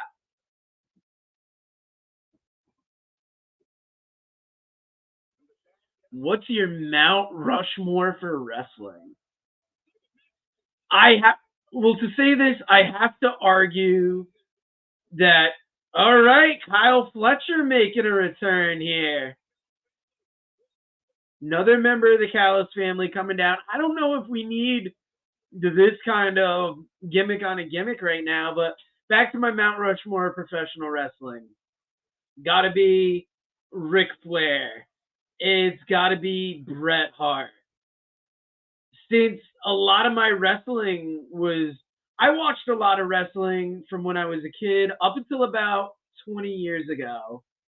And actually, we're going to say 24 years ago because that's when I graduated high school. And then I got back into it about 10 years ago. So I'm going to go Flair, Bret Hart. I got to throw Daniel Bryan in there. And then I'm going to throw in Jushin Liger because I've liked him so much over the years, and the costume is, iconic. If the Benoit tragedy hadn't happened as it did, Benoit would probably be on that list. All right, we're lining up Will Ospreay versus Kyle Fletcher for Dynamite here this week. That is a big name. Thank you to everybody sending these hearts here. I don't know what they mean. I assume they're likes. But it's just been great having this back and forth go back on this wrestling. Jason, I agree with you. Sting's got to lose. Wrestling weeb Ryan. Hulk, Flair, Rock, Austin. You can't debate that main event. And Wrestle Bros podcast here. Looks like they are a step ahead of us. Sassman saying the same thing. I mean, the way the posters that I saw had Sting on top. But, it could have gone either way. It's tough when you have a world title match and then you have a specialty match like that.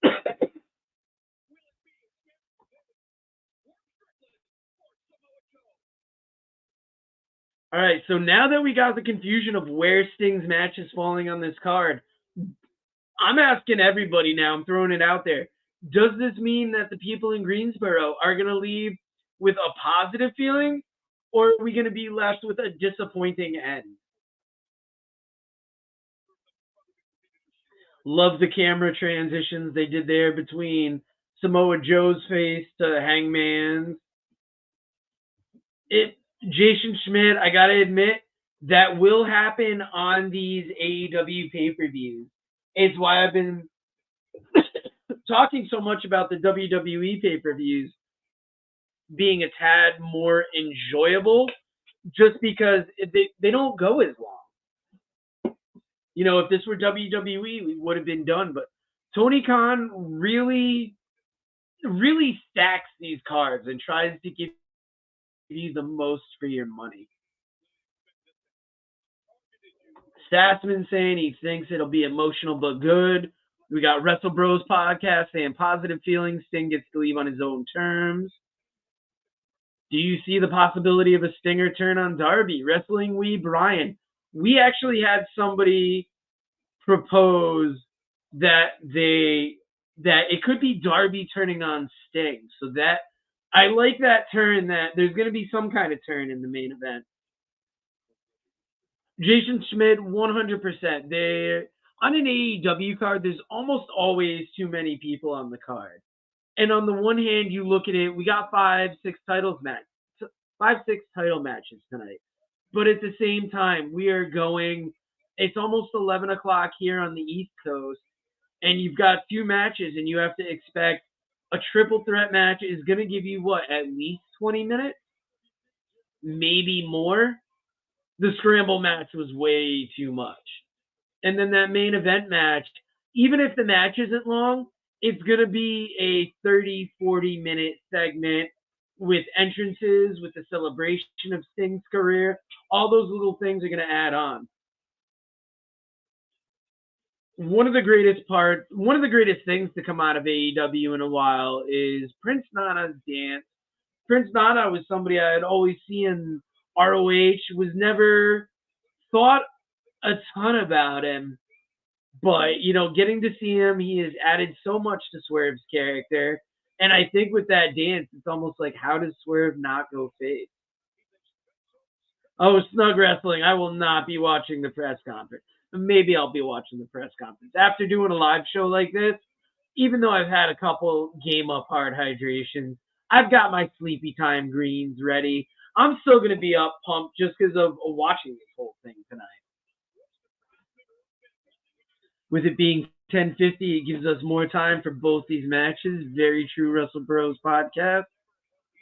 And that's one of the surprising things. Hangman Page is good, but I've seen him grow in AEW, and I feel like they miss their time with him. The feud that has popped up between Hangman Page and Swerve is out of hand. And I think that Texas Death Match really made them. And then it's just something that they've been pushing forward that it's been a nice little added piece to this main event. You gotta love Hangman Page coming out with this almost Magnum TA mustache that has him looking like Silas Young a little bit. If anybody's a fan of ROH, The Last Real Man, Silas Young, great character there. Appreciate the likes, Jason. Everybody throwing the hearts, throwing the likes. Hangman TA, I love that, Snug. Sting is the main event, Jason, and you got Swerve here staring daggers at Hangman Page. Sassman on YouTube saying he thinks Swerve deserves this. Ron Jeremy mustache, another great comparison. And then Samoa Joe that just comes out like this conquering champion, just so confident, so tough. WWE dropped the ball with Joe to a great degree.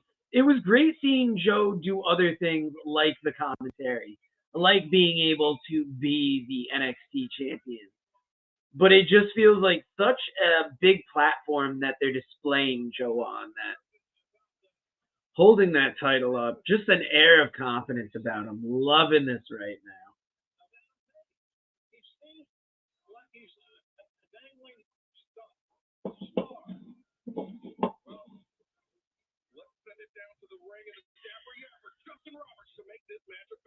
Joe was another one that got injuries as well. When do you think we get MJF returning to either AEW or WWF? Yeah, it's been 3 months. I mean, he had that year run as champion. I'm going to say MJF has a match at Double or Nothing. And it's not going to be a huge lead up to Double or Nothing either. It's going to be a week before, maybe a couple weeks before. It's going to be one of those surprise ads. But yeah, it's wild that he had such a championship run and then had that time off, but had such a good run with the title. Some of the best storylines, and you got to feel bad for MJF in a way because he had such a good rivalry going with Punk that if everything hadn't gone down possibly the way it had, where could that story have going? Where could that story have gone? Jay White confronting Teasing Okada at Big Business. That's what it looks like. And that was another thing. That was, okay, Jay White, that was in the 12-man tag. That was on the pre-show. So that was before the live show. But even then, they had BC, or they had the Bullet Club and the Acclaim stay in the ring for a little extra. They had, they gave him a little time to talk, and it seemed weird. Jason, gotta agree with you. MJF is great. Having WWE success can be challenging, especially when you have a character like MJF that might not necessarily fit what the WWE does. MJF's so good, it's almost one of those like transcendent things where I think WWE would almost hold him down. And guys, if you can explain to me what these hearts like, we are up to over 1,000 hearts. I am hoping those are likes because that's going to be the biggest closed captions. How can anybody let me know how I can do captions so Biggie here can hear what we're saying? If you find us on YouTube, Biggie, we are there. I tend to put captions up on there. But like I was saying, we're just like getting new to this whole TikTok thing. So I'm surprised to see these hearts. Oh, look, we got more down here. Can we set up captions?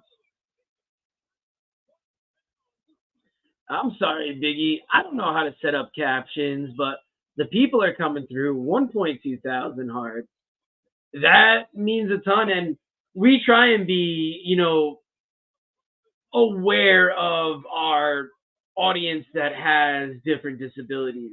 Now, that's one thing is I put up captions sometimes, but I don't consider that we might have like somebody that's deaf that watches us on a regular basis. So, Biggie, I'm going to consider that more in the future. This is a podcast.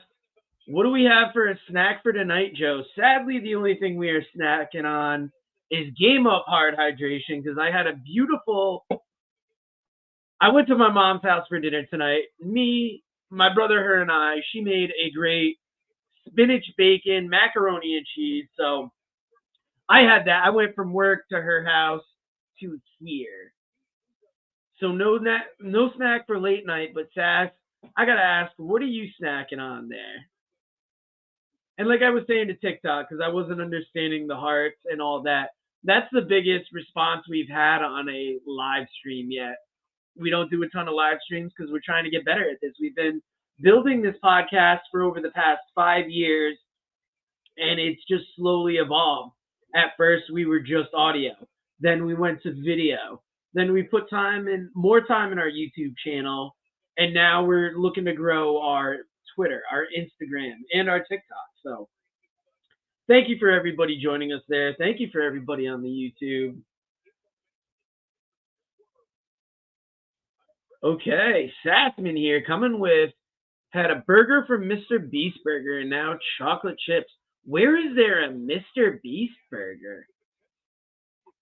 That is interesting. Sorry, now he's talking food. He's got me all hungry. Thank you for everybody that's liking and subscribing to this feed. You know, if you're catching us on Instagram, Twitter, and Twitch, I assume you're fans. But YouTube, and we see it a lot on TikTok, a lot of the people watching aren't subscribed.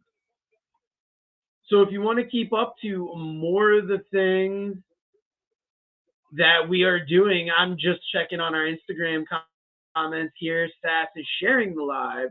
And that's big because we're just trying to get bigger. So if you enjoy what we do, a like is always beautiful. A subscribe. Bro, who winning, bro, during this? If it's not Swerve, then it's got to be Joe. But I feel like it's got to be... I feel like it's got to be Swerve from the way he brought it up and how big he's been. So thank you, Zuef. I do not know how to comment on that or how to pronounce that name at all. Jobber Steven, thank you for the follow.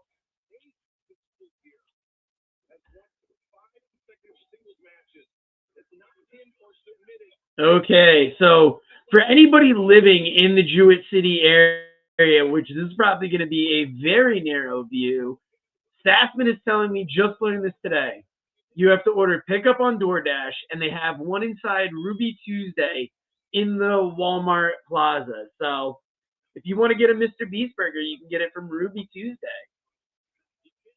Sassman, I feel like I've got to try that now. What's in a Mr. Beast Burger?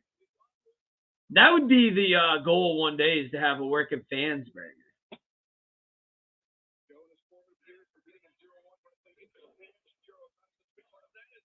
Okay, Zeus like the god, like it. Yeah, I mean, it's got to be Swerve. They've been building up so much about having the first African-American AEW champ. That's been one of his talking points. And he has just been such a vibrant character that the crowd has been getting behind him.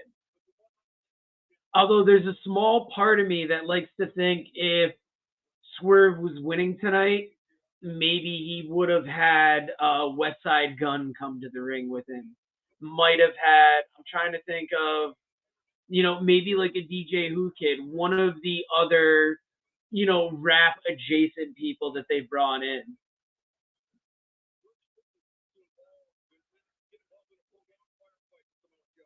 No, sorry, Biggie. I don't know how to do the captions. And, oh man, if anybody's watching, is there a way to make captions? So I wish I knew how to do sorry, we have a deaf watcher in here, and I just don't know how to do closed captions on this. Go into settings. There's nothing about settings there. Has anybody done a TikTok live? Do you know how to? Oh, thank you, Wrestling Bros Podcast. Biggie, thank you for joining us, though. I don't know how to do it. and I am getting the low battery on my phone here. So what we're going to do is anybody watching YouTube, Twitch, Twitter, Instagram, we will be staying on. If you are watching us on TikTok, I'm going to go to the last possible second I can with my phone. I might even let it die.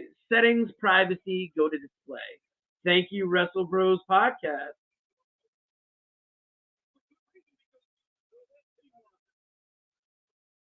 Accessibility.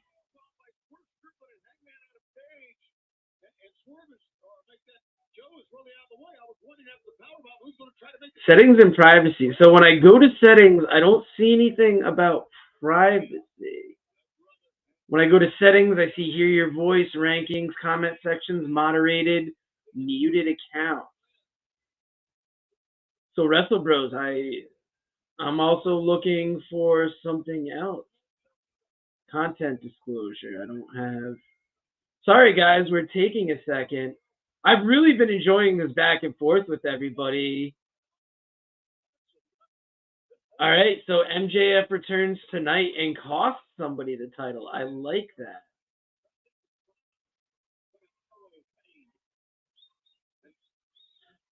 Now, is the captions, Wrestle Bros, something possibly I have to set up before comment settings?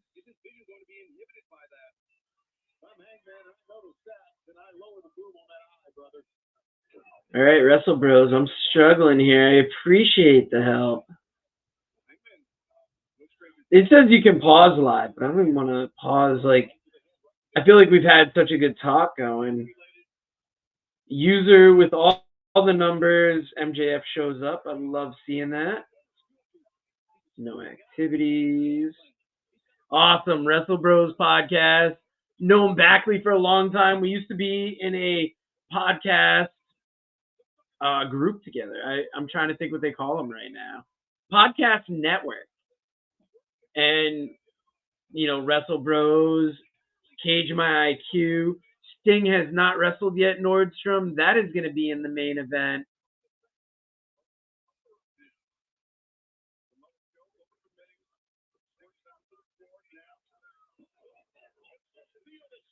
And we are looking here. We are still looking for those accessibility options. I'm going to look for interact.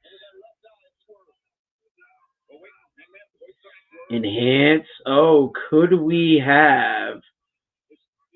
Okay, nope. There's no. Did Swerve win? As of right now, Kelling Cards, the match is still going.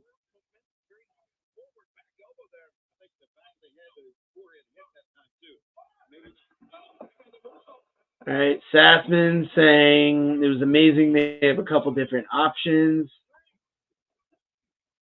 Sorry, just finding out about the Mr. Beast burger, and that is something else. If anybody else in the comments knows how to set up captions, let me know. This might have to be something we do in the future. Sorry again, Biggie. I hate to not be able to include anyone because Kelling Cards has been in here. Biggie, thank you for the follow, even though you can't hear me. I'm sorry. We will get this figured out. We'll get it done at a future time. I love the passion of somebody that's following me, even though they're deaf, can't understand, or can't take in what's being said. We will get captions up there.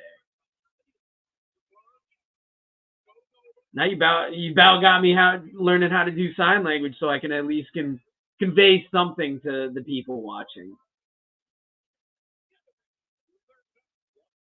Angel Vasquez, love that you hear us here. Invite.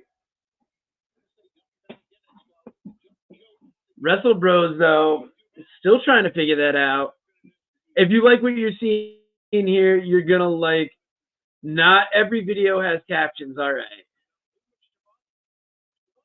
User 169, all those fucking other numbers. We have not heard from MJF for 3 months. I believe he is a part Jason Schmidt. Great to see you back. I think he's with the company. I think they've just given him time off to, kind of heal up. But I think we're going to see him come back at some point. It's going to be a surprise. And, I mean, if he didn't re-sign and then showed up in WWE, I would be just as not surprised. We try to be live on every event. If you guys like what we're doing here, we will do more TikTok lives. Usually we're live on the Working Fans Podcast YouTube channel, Fans Working on Twitter, Working Fans Wrestling _pod on Instagram, and I believe we're Fans Working on Twitch as well.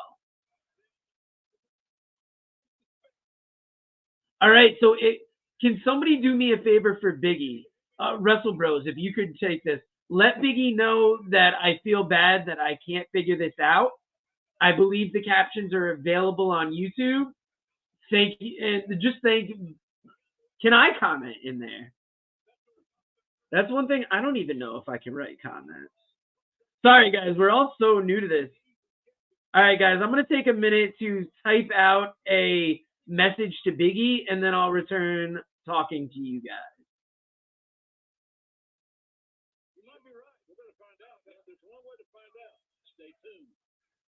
Sorry, anytime anybody takes the time out to watch us, it means the world to me. So I feel legitimately bad. Okay, there it is. Wrestle Bros letting Biggie know.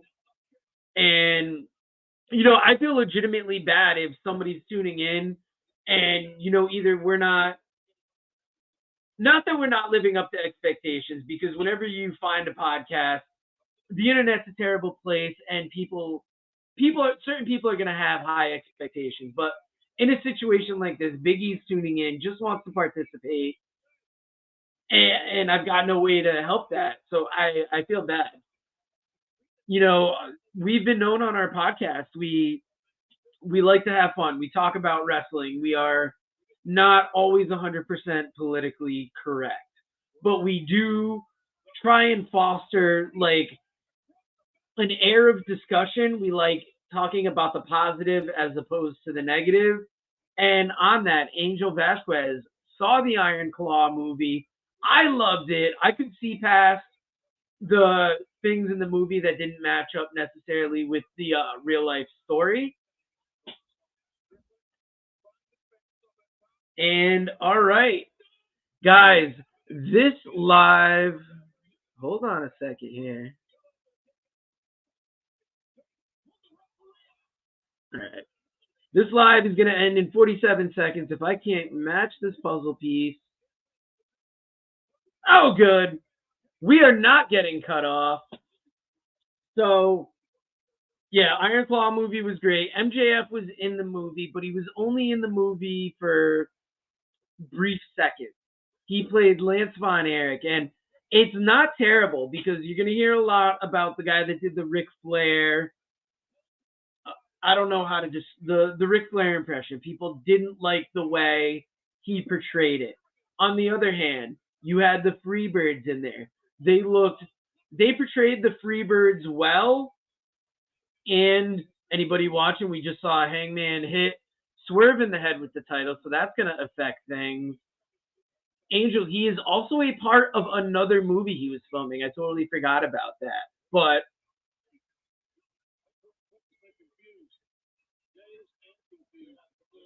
now, is this match over? I see Randy saying what a match, but you guys got me caught up talking with this great crowd here in the TikTok. Oh, now, are we about to be surprised here? Randy, I might have just been assuming that this match was over. But yeah, it was the Iron Claw. I didn't have any trouble with MJF not getting a huge part in the movie. Okay, he was waiting for the ref to slide in. I was worried Adam Page was about to get the pin there.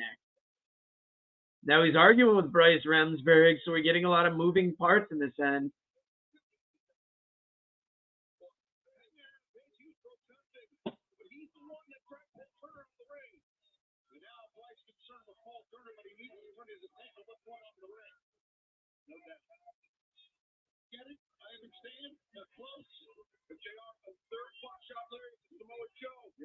Responding to Biggie here.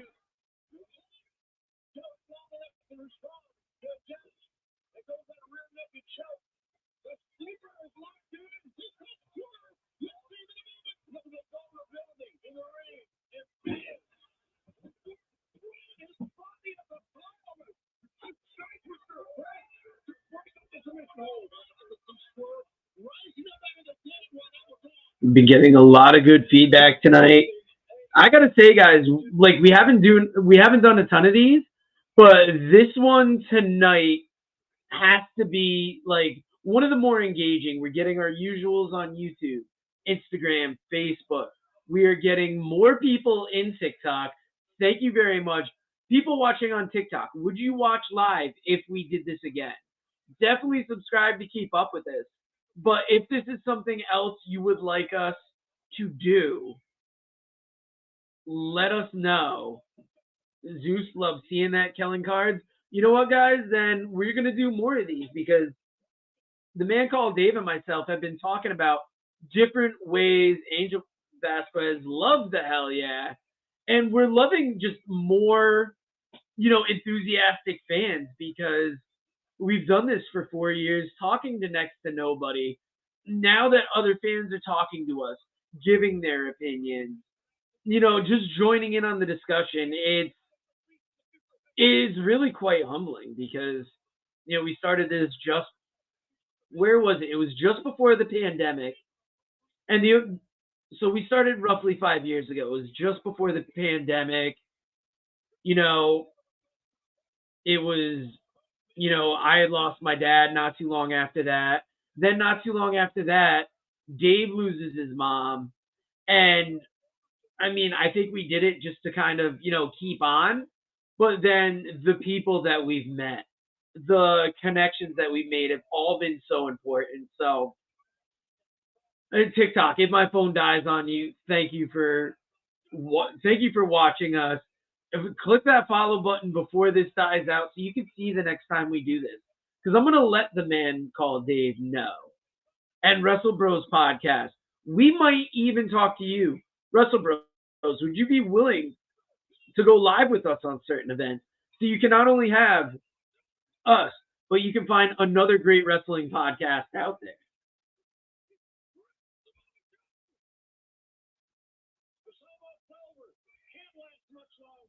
I didn't even notice that Jim Ross has been down there the whole time. And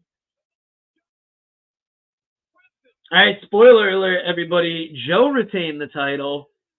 There is a part of me that's legitimately a little disappointed that Swerve didn't get it tonight. Melissa Christina, this is not the last match of the night. We have one more match. Sting and Darby Allin versus the Young Bucks. Now, I'm disappointed about Swerve not winning, but I feel like not only are they pushing this Adam Page feud further, an important thing they're doing is they're setting up for it to be even bigger when Swerve eventually wins that championship. It's 11:18 Eastern Time. Joe is celebrating in the ring. We are waiting. I know, man. I should have charged it longer when I was at work. There was a lot of texting to see if we were possibly going to get another, co-host on here with me. Actually, let me see if I can do something to set up my charger behind the phone. Angel Vasquez here, really coming, it's one of those things, it's like, God, if you guys want to see more of this, then I got to deliver more, hopefully, here.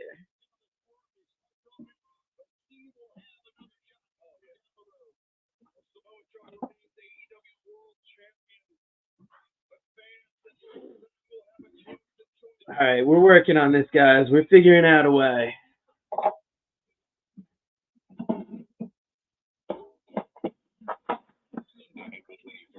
Like I said, if you like great wrestling talk, we are live every Friday at noon.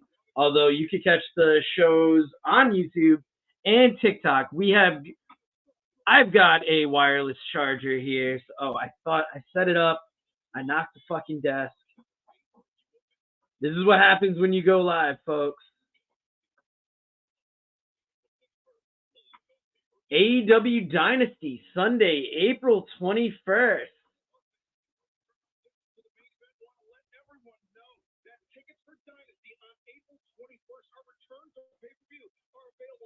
The 6 foot. See, the thing. So the problem I have with my iPhone is it's been a while since the charger on the bottom of the phone has worked. So I've had to go with the wireless charger, which most times hasn't been an issue. But like I said, it's not too many times we've had to try practicing, doing this on a live show. So the camera quality is going to be crappy here for a second as I try to set this up. Either way, we're staying with you guys.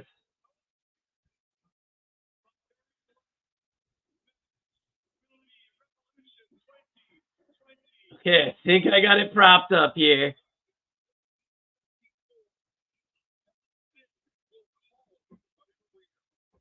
So we got a few people watching on TikTok. Anybody that hasn't already, let us know who's winning tonight. Is it going to be Sting and Darby Allin? Is it going to be the Young Bucks?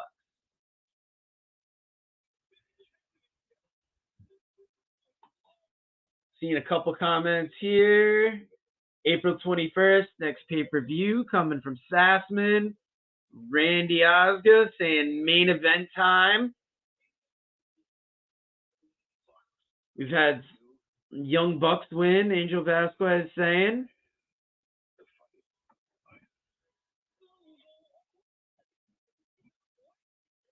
I mean, I've been thinking Sting, but I wouldn't be surprised if it was the Bucks.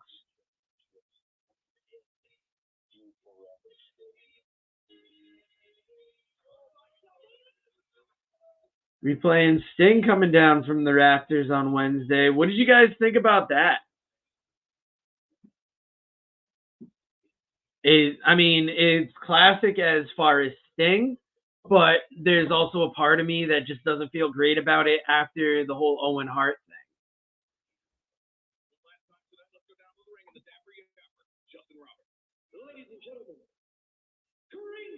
Looks like I'm a little behind Randy here, but we've got... All right, I'm missing some things. We've got Randy Osga naming a wrestling superstar's name, who I'm not going to drop quite yet. Sassman saying, holy shit. So I got to wonder what's ahead of us.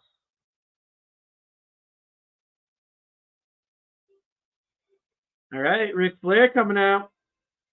He's the first entrant. Makes sense.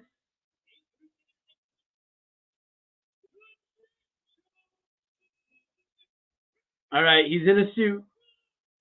I was going to be worried if I saw Flair coming out in that robe there.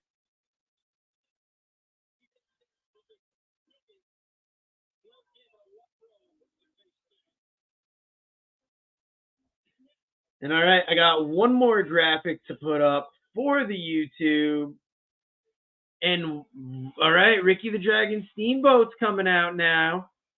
So you got Flair and Steamboat in Sting's corner. I'm going to play a couple ads real quick during these entrances for YouTube at least. If you haven't tried Game Up, then you are missing out. Imagine your favorite seltzer and your favorite sports drink had a baby, but it's way better than that. Each can is 110 calories, low carb, 4.9 ABV. It's a nice light drink that is not light on flavor. Game Up comes in fruit punch, orange, lemon, lime, and grape. Pick it up at drinkgameup.com or at your nearest liquor store. In front of you, talking to TikTok a little bit. Read about the Northern Wrestling Federation in the book presented by Russellville.com, The Pro Wrestling Vault, Volume 2.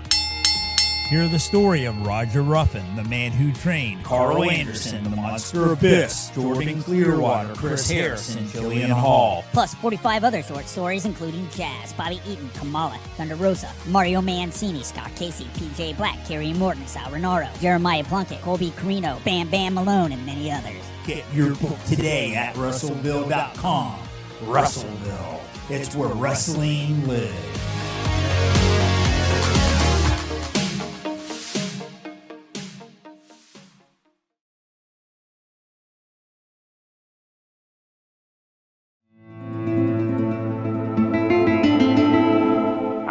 All you got young wrestling fans out there, listen, Old Black Bart has got a book. It's called Wrestle Black Bart. It's got some that good stories in there about some that good wrestlers. Read stories of Dusty Rhodes, the Von Erichs, Scott Casey, Sergeant Slaughter, Roddy Piper, Mr. Fuji, Ron Bass, Bruiser Brody, Mike Davis, the Grappler, and many others. And I guarantee you one thing, that it'll be the best dadgum read you've had in a long time. Get your book today at Russellville.com or on Amazon. Russellville, it's where wrestling lives.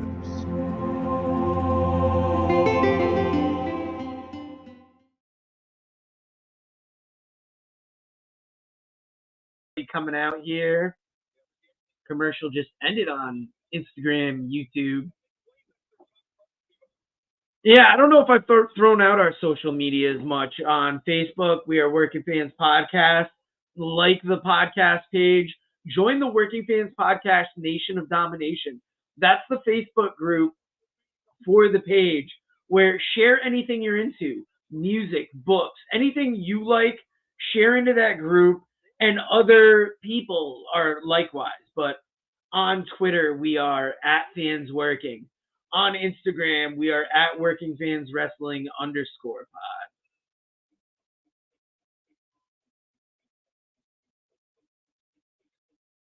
Okay, James, interesting comment here. Undertaker's sellout saying Sting match wouldn't live up to the hype. They 100% should have done that match when they could have. Because at this point, I don't know if it's necessarily going to live up to the hype. One thing the man called Dave and I talked about earlier is if you do some kind of cinematic match, that could be a great final match for both of them. But we'll see. The Undertaker had that weird misstep where he took his boots off in the ring that one time and then came to wrestle after that. So I think they already flubbed it, and I don't know how you repair that for him. We've seen with Ric Flair has had at least one retirement match. He had his last match last year. I wouldn't be surprised if he tries to get another match in somewhere. I almost thought something was going to happen here. Sassman saying this video playing before Sting's match is amazing. I don't know. This could have been on the little preview video that they had been playing on. They did a preview special the other night. AJ Strange Brew watched it live. Yeah, Undertaker and Vince definitely to blame. Could have been. That would have been one of those iconic matches that you talk up there with like a Sting Flair, a Flair Steamboat. You want to go modern times. I mean, that could be bigger than Brock defeating the Streak. But I like this. You got Sting sitting in a movie theater watching clips of his old matches. We're seeing clips of people. This feels like a good send-off. Even had Ultimate Warrior pictures there where he was Blade Runner Rock. Sorry, we got a comment from Biggie, and since I cannot have them read my lips, gonna type that answer in the questions, and then we will prop up the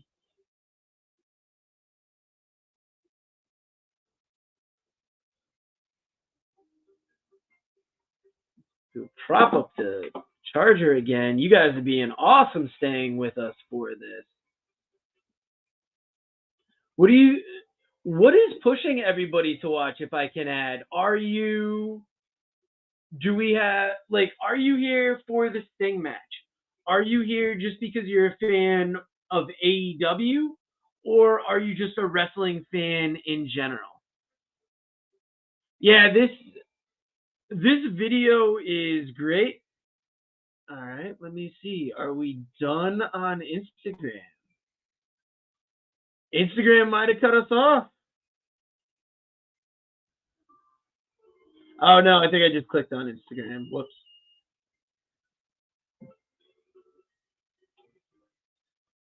Who would you have preferred to win, though? Sting or Undertaker? Who would you...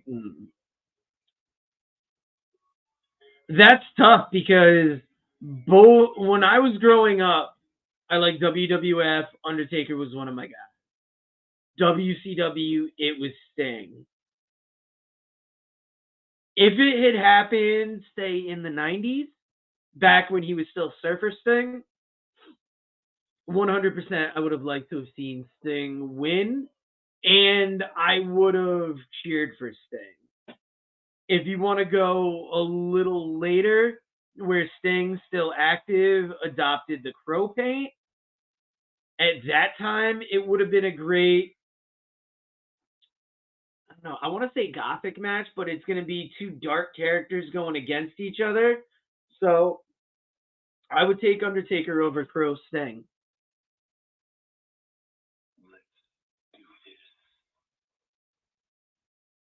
All right, the Sting video ending just as Sting is coming out, or is set to come out. This is good, but I mean, it's one of the arguments I have with these live pay-per-views is, especially with AEW. I went to AEW Full Gear where MJF won the Heavyweight Championship. And holy shit. All right. Sting is coming out, short hair, bleached. Oh, okay, I'm a fucking idiot. A Sting lookalike came out with the flag jacket, and then you have another Sting lookalike coming out as the... Oh, it's his sons. That makes sense. Maybe that would make sense why I thought it was him for a second. But you got Sting's sons coming out dressed up as two different eras of Sting, both looking very convincing. And then they paid for Metallica for Sting's entrance, and this is...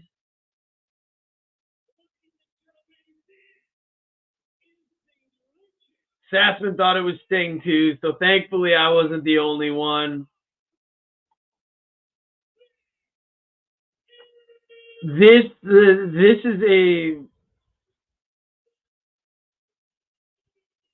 All right, so I'm getting caught up in the moment of this right now.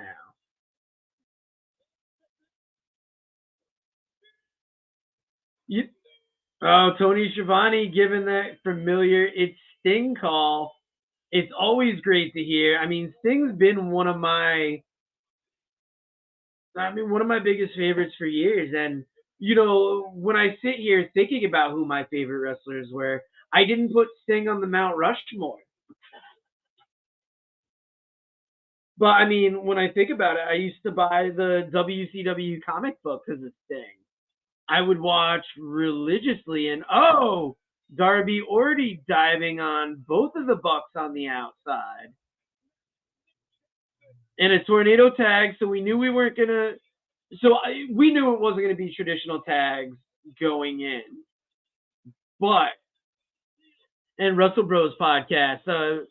Definitely, Russell Bros, contact our email or hit us up on Instagram. We got to talk about going live together in the future. I just don't have Facebook anymore, so I don't have the ability to continue. And Sting's son's in the ring now. So hitting some nice stinger splashes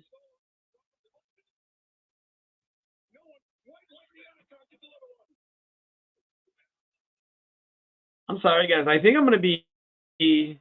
What if Sting? I think Sting retires the champ, and then the Young Bucks, as sore losers, are going to strip Darby of that title. That's how I see it playing out, at least.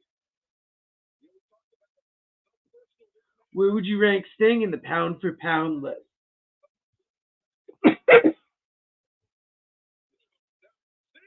That is an interesting thought.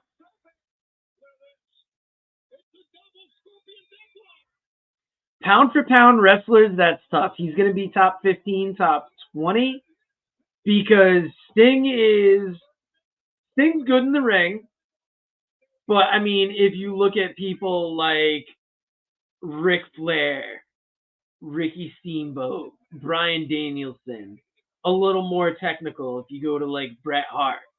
Sting isn't bad, but pound for pound wrestler, I'd stay within top 10 or 20. And I see your message, Wrestle Bros. Excellent. Definitely get a hold of us. Dave's been wanting to do something different with TikTok Live, and everybody here has responded so big that I'd like to keep this up, guys. Thank you very much. It means a lot.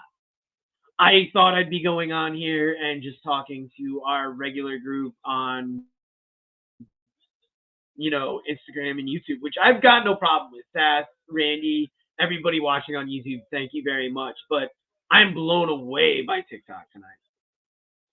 Yeah, this has got to be a moment for Sting. And it's another way that if he can't go the whole match, it's a little smoke and mirrors to kind of, fluff this up. Angel Vasquez, has anybody ever retired a tag team champ in a retirement match? That I am not 100%. Off the top of my head, I couldn't tell you. I'm sure if you look it up, there would have to be somebody. But I can't tell you right now. And Sting, a better wrestler than Ric Flair. James, everybody is definitely entitled to their opinion, and because of that, I'm gonna go back and watch some old Sting matches now that his retirement's happened. And next live show, call me out on my shit. I'll let you know if I've changed my thought, if I've boosted Sting up the rankings. As far as a wrestling personality and somebody I like to see in the ring, 100% he's great.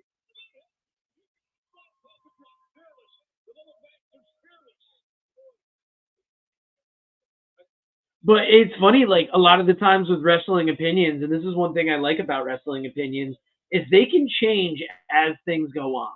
If you ask me who my favorite is right now, it might not even be the same favorite I give you a month from now, 2 months from now, 6 months from now. And Sting is bringing out the glass. This is a very surprising development.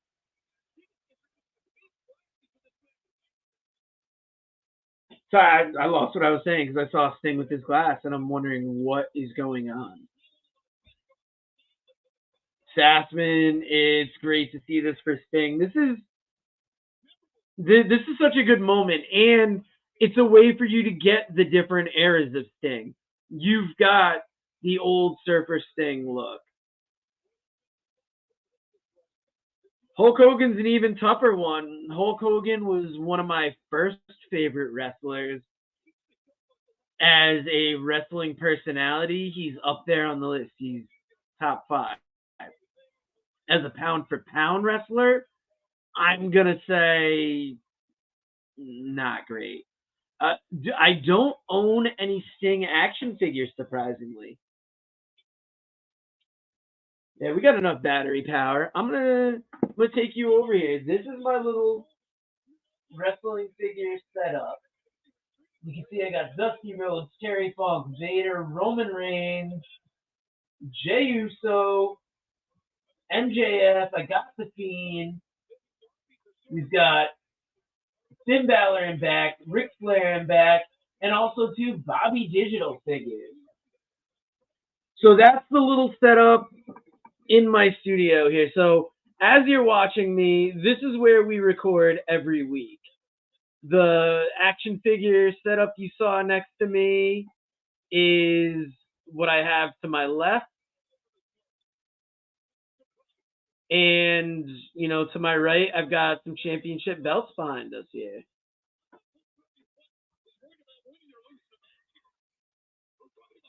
All right. I was trying to set this up to charge again, but we're going to ride this out.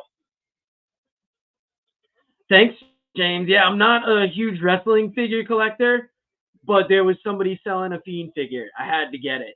I saw the MJF. Had to get it.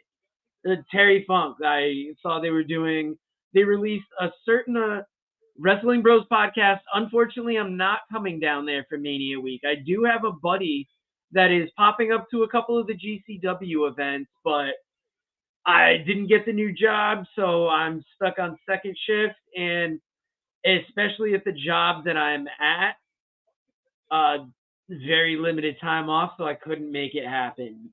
I got to make it to another WrestleMania week because I've been to some in the past, and they've been great. Matt Jackson gouging Sting's eyes here.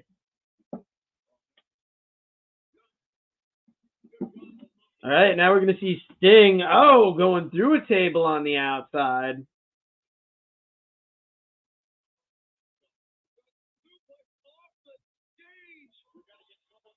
So Angel Vasquez is watching from California. James, where are you watching from? We got Russell Bros down in the Philadelphia area. Very lucky to be getting the WrestleMania coming down to you. Sting versus Ric Flair Steel Cage. Are you talking about that as an upcoming match, or are you talking about that as one of your favorite matches of theirs over the years? James, great to see you coming in for Texas. We have called that would be something for an upcoming match. We have actually called a few matches for BCW Pro out of, I wish I really even knew where they were in Texas.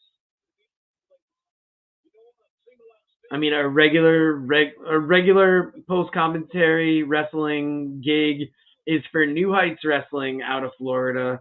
That is where we commentate regularly.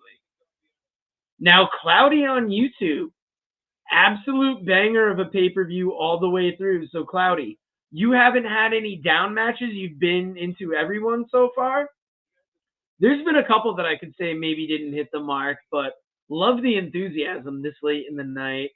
Sassman, I'm so into this match, and I'm with you, Sassman. I was a little trepidatious going in, but I feel like they've had enough gimmicks and side things to really, help this match along. Randy Osgood, I did not miss your comment. This is electric.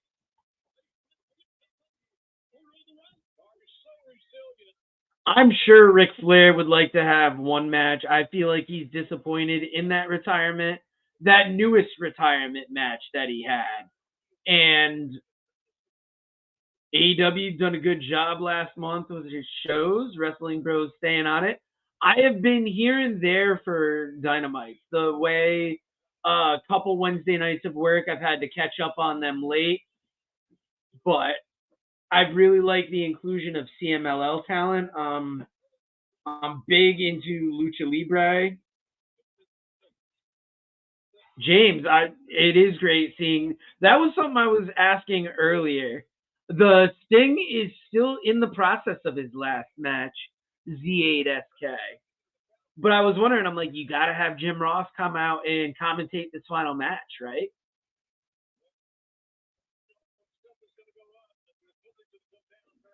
I think I'm about to see it, Sassman. And Cloudy, I wouldn't say the matches were down, more so slowed down. The Mox Claudio / FDR match was in the style of old NWA wrestling. In today's world, it looks sluggish.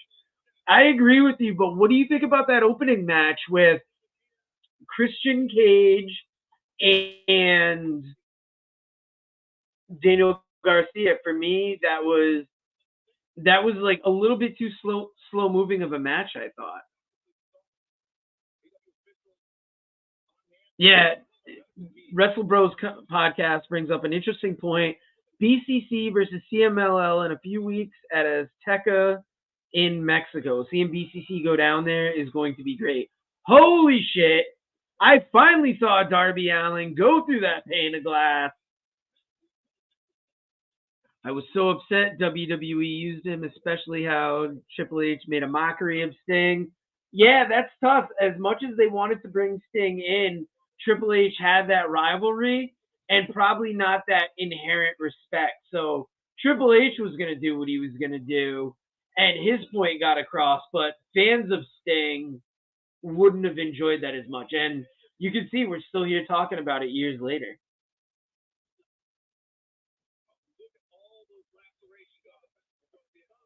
Now, on YouTube, we've been going on for 4+ hours. We've been going on for quite a while on TikTok, and I know I've said it a bunch, guys, and I hope it's not coming off as hyperbole. Anybody that our regulars know this 100%, that when people tune in and watch, it means so much, because we've been struggling to grow this thing. So everybody on TikTok, this means a lot.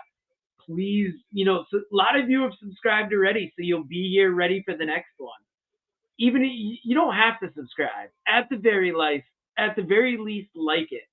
But find one of our other social medias and keep up with what we do, because we try to be as interactive with fans as possible, because we are fans. We're just guys that watch wrestling, like talking wrestling. And I mean, for me, from being a kid who grew up loving radio, to be able to consistently put out our own radio, and then now what's turned into our own live show, it's been huge. So thank you very much. Because, when I left work tonight, I was wondering, am I going to be doing this for an audience of 5? And I didn't have co-hosts on to jump on with us. So the fact that everybody's making this happen is great.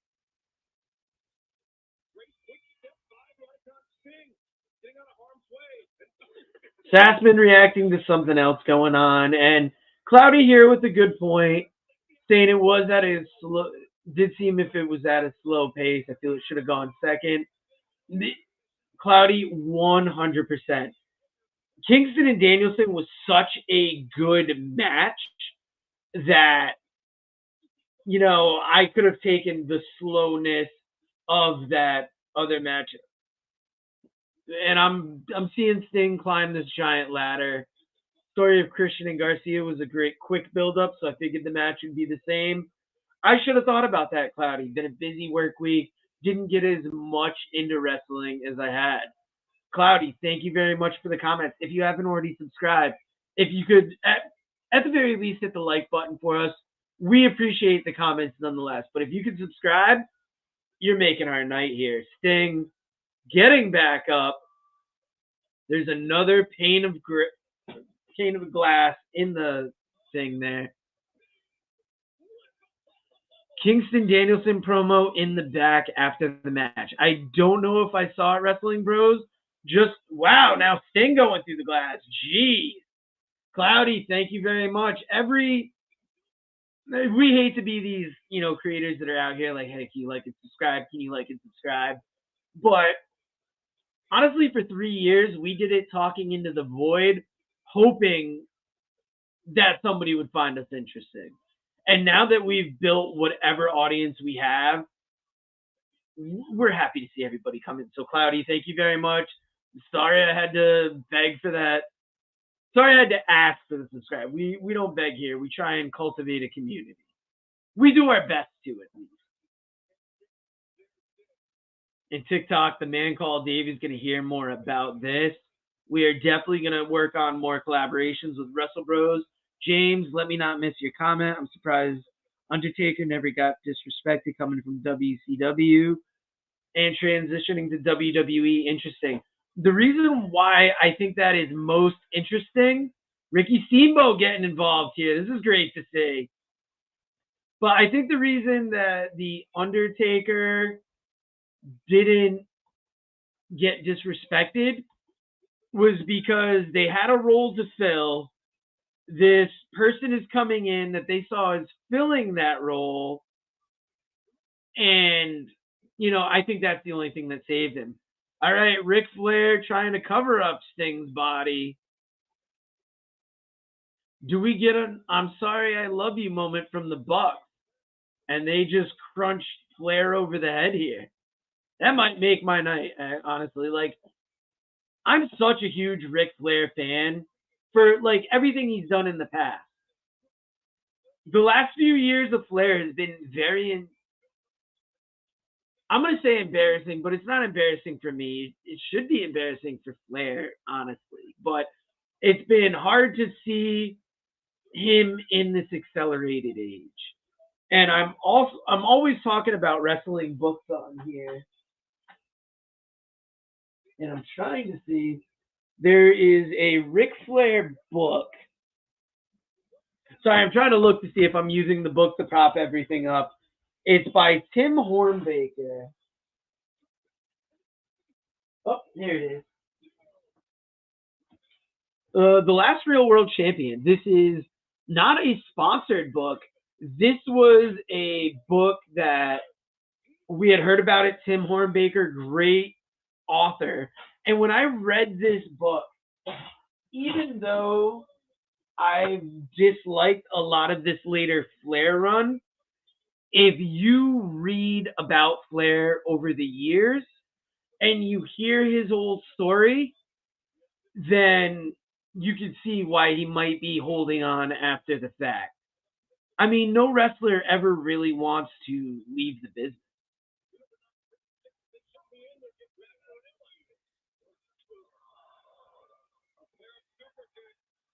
And we are getting close to the 12 o'clock hour. We've seen a lot out of this match.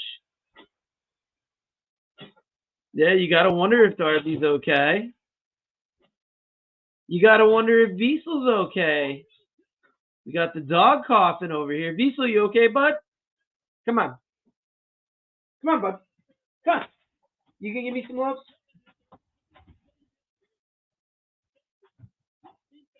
Either way, I mean, this has been quite the night. I want to thank everybody involved. Don't worry, there will be another thank you at the end. That's how much this means. But I'm just caught up in all the shenanigans going into this.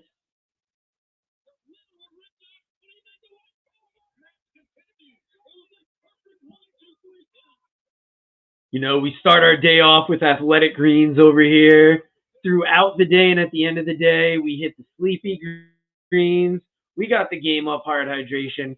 There is going to be a little extra celebration after tonight to, come down from this rush of not only this pay-per-view, but this great interaction. I'm wondering, this might just be one of the best watch-alongs we've done yet.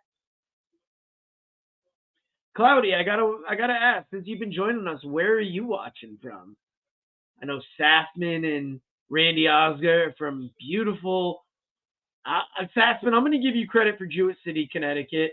Randy Osgood on a farm in Griswold, Connecticut.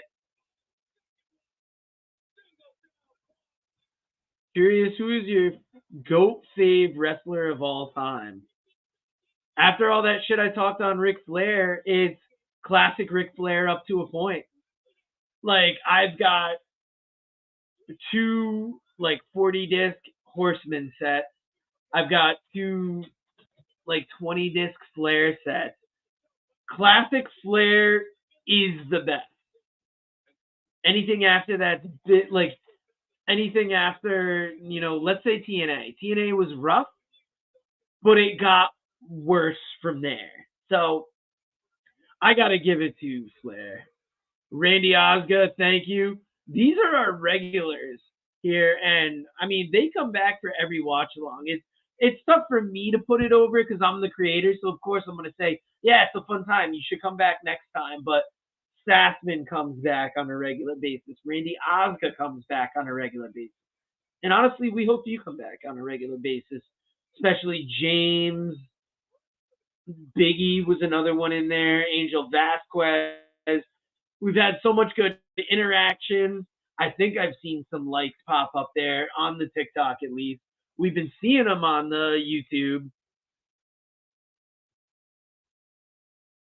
And we might be working our way to an end of this match because I know a certain little dog here that has to go outside and do his business. Then I'm going to finish up on the laundry that I would have been doing had we not done this watch along. Cloudy, definitely an amazing match. And Sting, I'm finally to the end.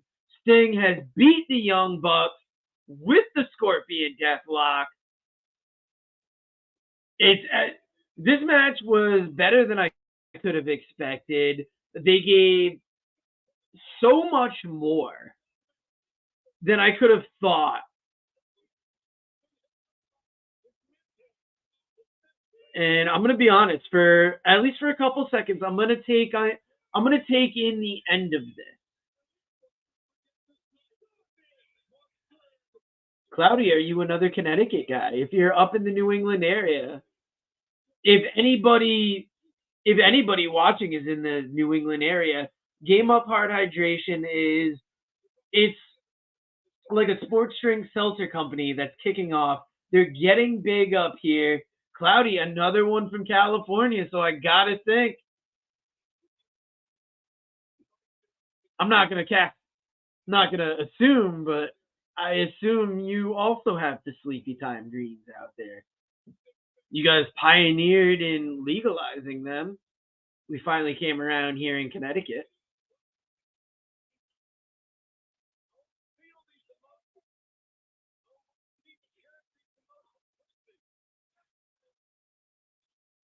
Sorry, I was complaining about pay-per-view length all throughout the night. You guys saw it a lot here. I'm going to be honest, with the way this is finished so far, we'll see. There's still a chance of things happening. Sting to WWE, that is very much a possibility. I've heard that about California. You guys have those beautiful Stizzy stores that pop up. If you haven't tried a Stizzy, if you're above the age and you're so inclined, they are quite good.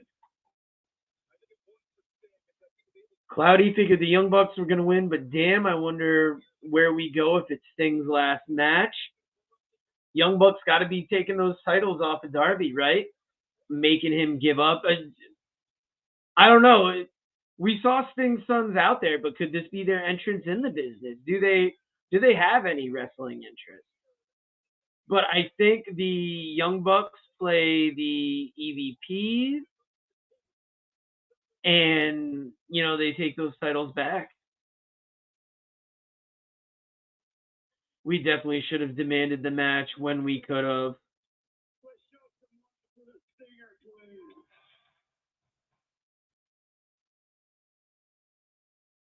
And it's funny, we complained about people doing promos, talking in between.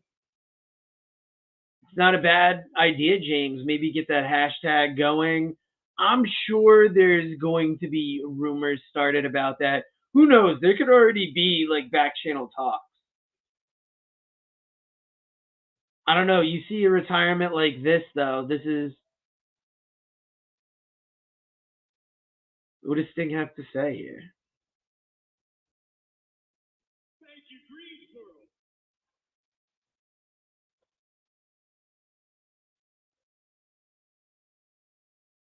To be honest with you, I've been thanking you all since March of 1988. The Nature Boy Sting 45-minute draw for the world title. Thank you, Rick. I don't even know if Rick is still here, but thank you, Rick. Greensboro, you were incredible in 88 and beyond, all the way to this very night. Sassman getting emotional. Tell me about it, Sassman. I don't know if you know this, Sassman, but the place that's Dean's Corner used to be Ed's Corner, and it was they sold coffee, they sold other stuff there, but that is where I bought my comic books. And I wasn't a regular comic reader. I would pick up X-Men because I liked X-Men. But something I picked up religiously was those WCW comics. It was a time Sting was getting featured big in there. Lex was getting featured big in there.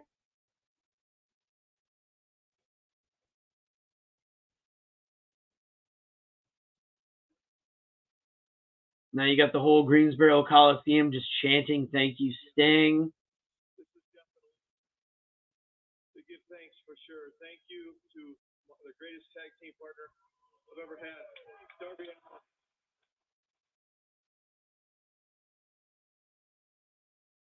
I wonder how many stitches this is going to require tonight.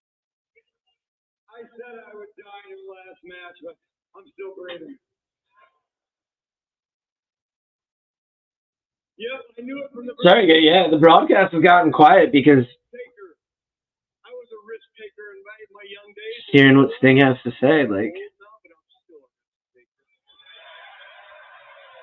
Sting proven, yeah, he's been a. We saw Sting take a lot of risks tonight. David Crockett, ringside.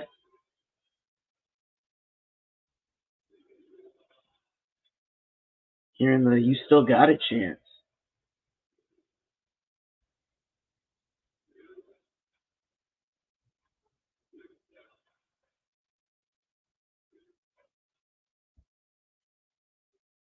I gotta wait. I'm getting cues. Hold on. Great show and a great night. Oh! Holy shit. So I'm going to agree with Cloudy. It looks like they got cut off automatically on the pay-per-view. And the reason that that's Sting and Darby Allin won. But what's fucking ridiculous, and I don't know if you guys keep up with wrestling podcasts, I'm going to very quickly go over this. But as Sting was giving this very emotional thank you to the audience, all you see is "I'm getting clues," and then it went to black. Tony Khan, a man that can't hit time cues any day of the week, just cut off Sting during his goodbye. Now, I don't know what that's about. I'm sorry, it's midnight and I'm like already kind of like getting fired up about this because you had a guy retiring, you know, and he's still going to be getting able to talk to the crowd. And who knows, maybe they might even post it later, but one thing I'm going to tell you is usually for the Working Fans podcast, we don't get negative. We try not to. AJ Strange Brew, I can't stop him. Cloudy shows easily a 9 out of 10. They probably went overtime. It's Tony Khan. I'm not going to say he doesn't know what the fuck he's doing because this man has his own company. But yes, Sting and Darby did win. And then on the pay-per-view at least, Sting's goodbye to the crowd got cut off. And we'll see if Sting ends up on Monday Night Raw. Got YouTube. I'm going to play a quick commercial, and then I'm going to say goodbye to you guys for the night. Sassman, Cloudy, everybody, thank you for joining us. Watch us again on Friday, and watch us again on our next watch along. TikTok, I'm not done with you yet. I'm just saying goodbye to the regular broadcast because we have been going live for 4.5 hours on YouTube. My voice is going a little bit. And apparently you can't smoke on either of these broadcasts. So we're going to play a goodbye video for YouTube. And I'll see you guys later. Thank you for joining. If you haven't tried Game Up, then you are missing out. Imagine your favorite seltzer and your favorite sports drink had a baby, but it's way better than that. Each can is 110 calories, low carb, 4.9 ABV. It's a nice light drink that is not light on flavor. Game Up comes in fruit punch, orange, lemon, lime, and grape. Pick it up at drinkgameup.com or at your nearest liquor store.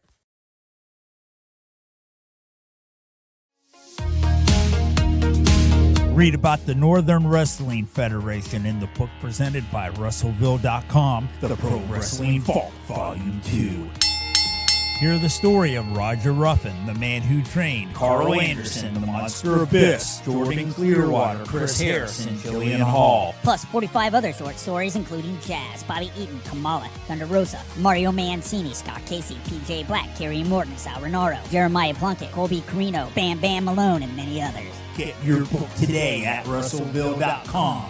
Russellville, it's where wrestling lives.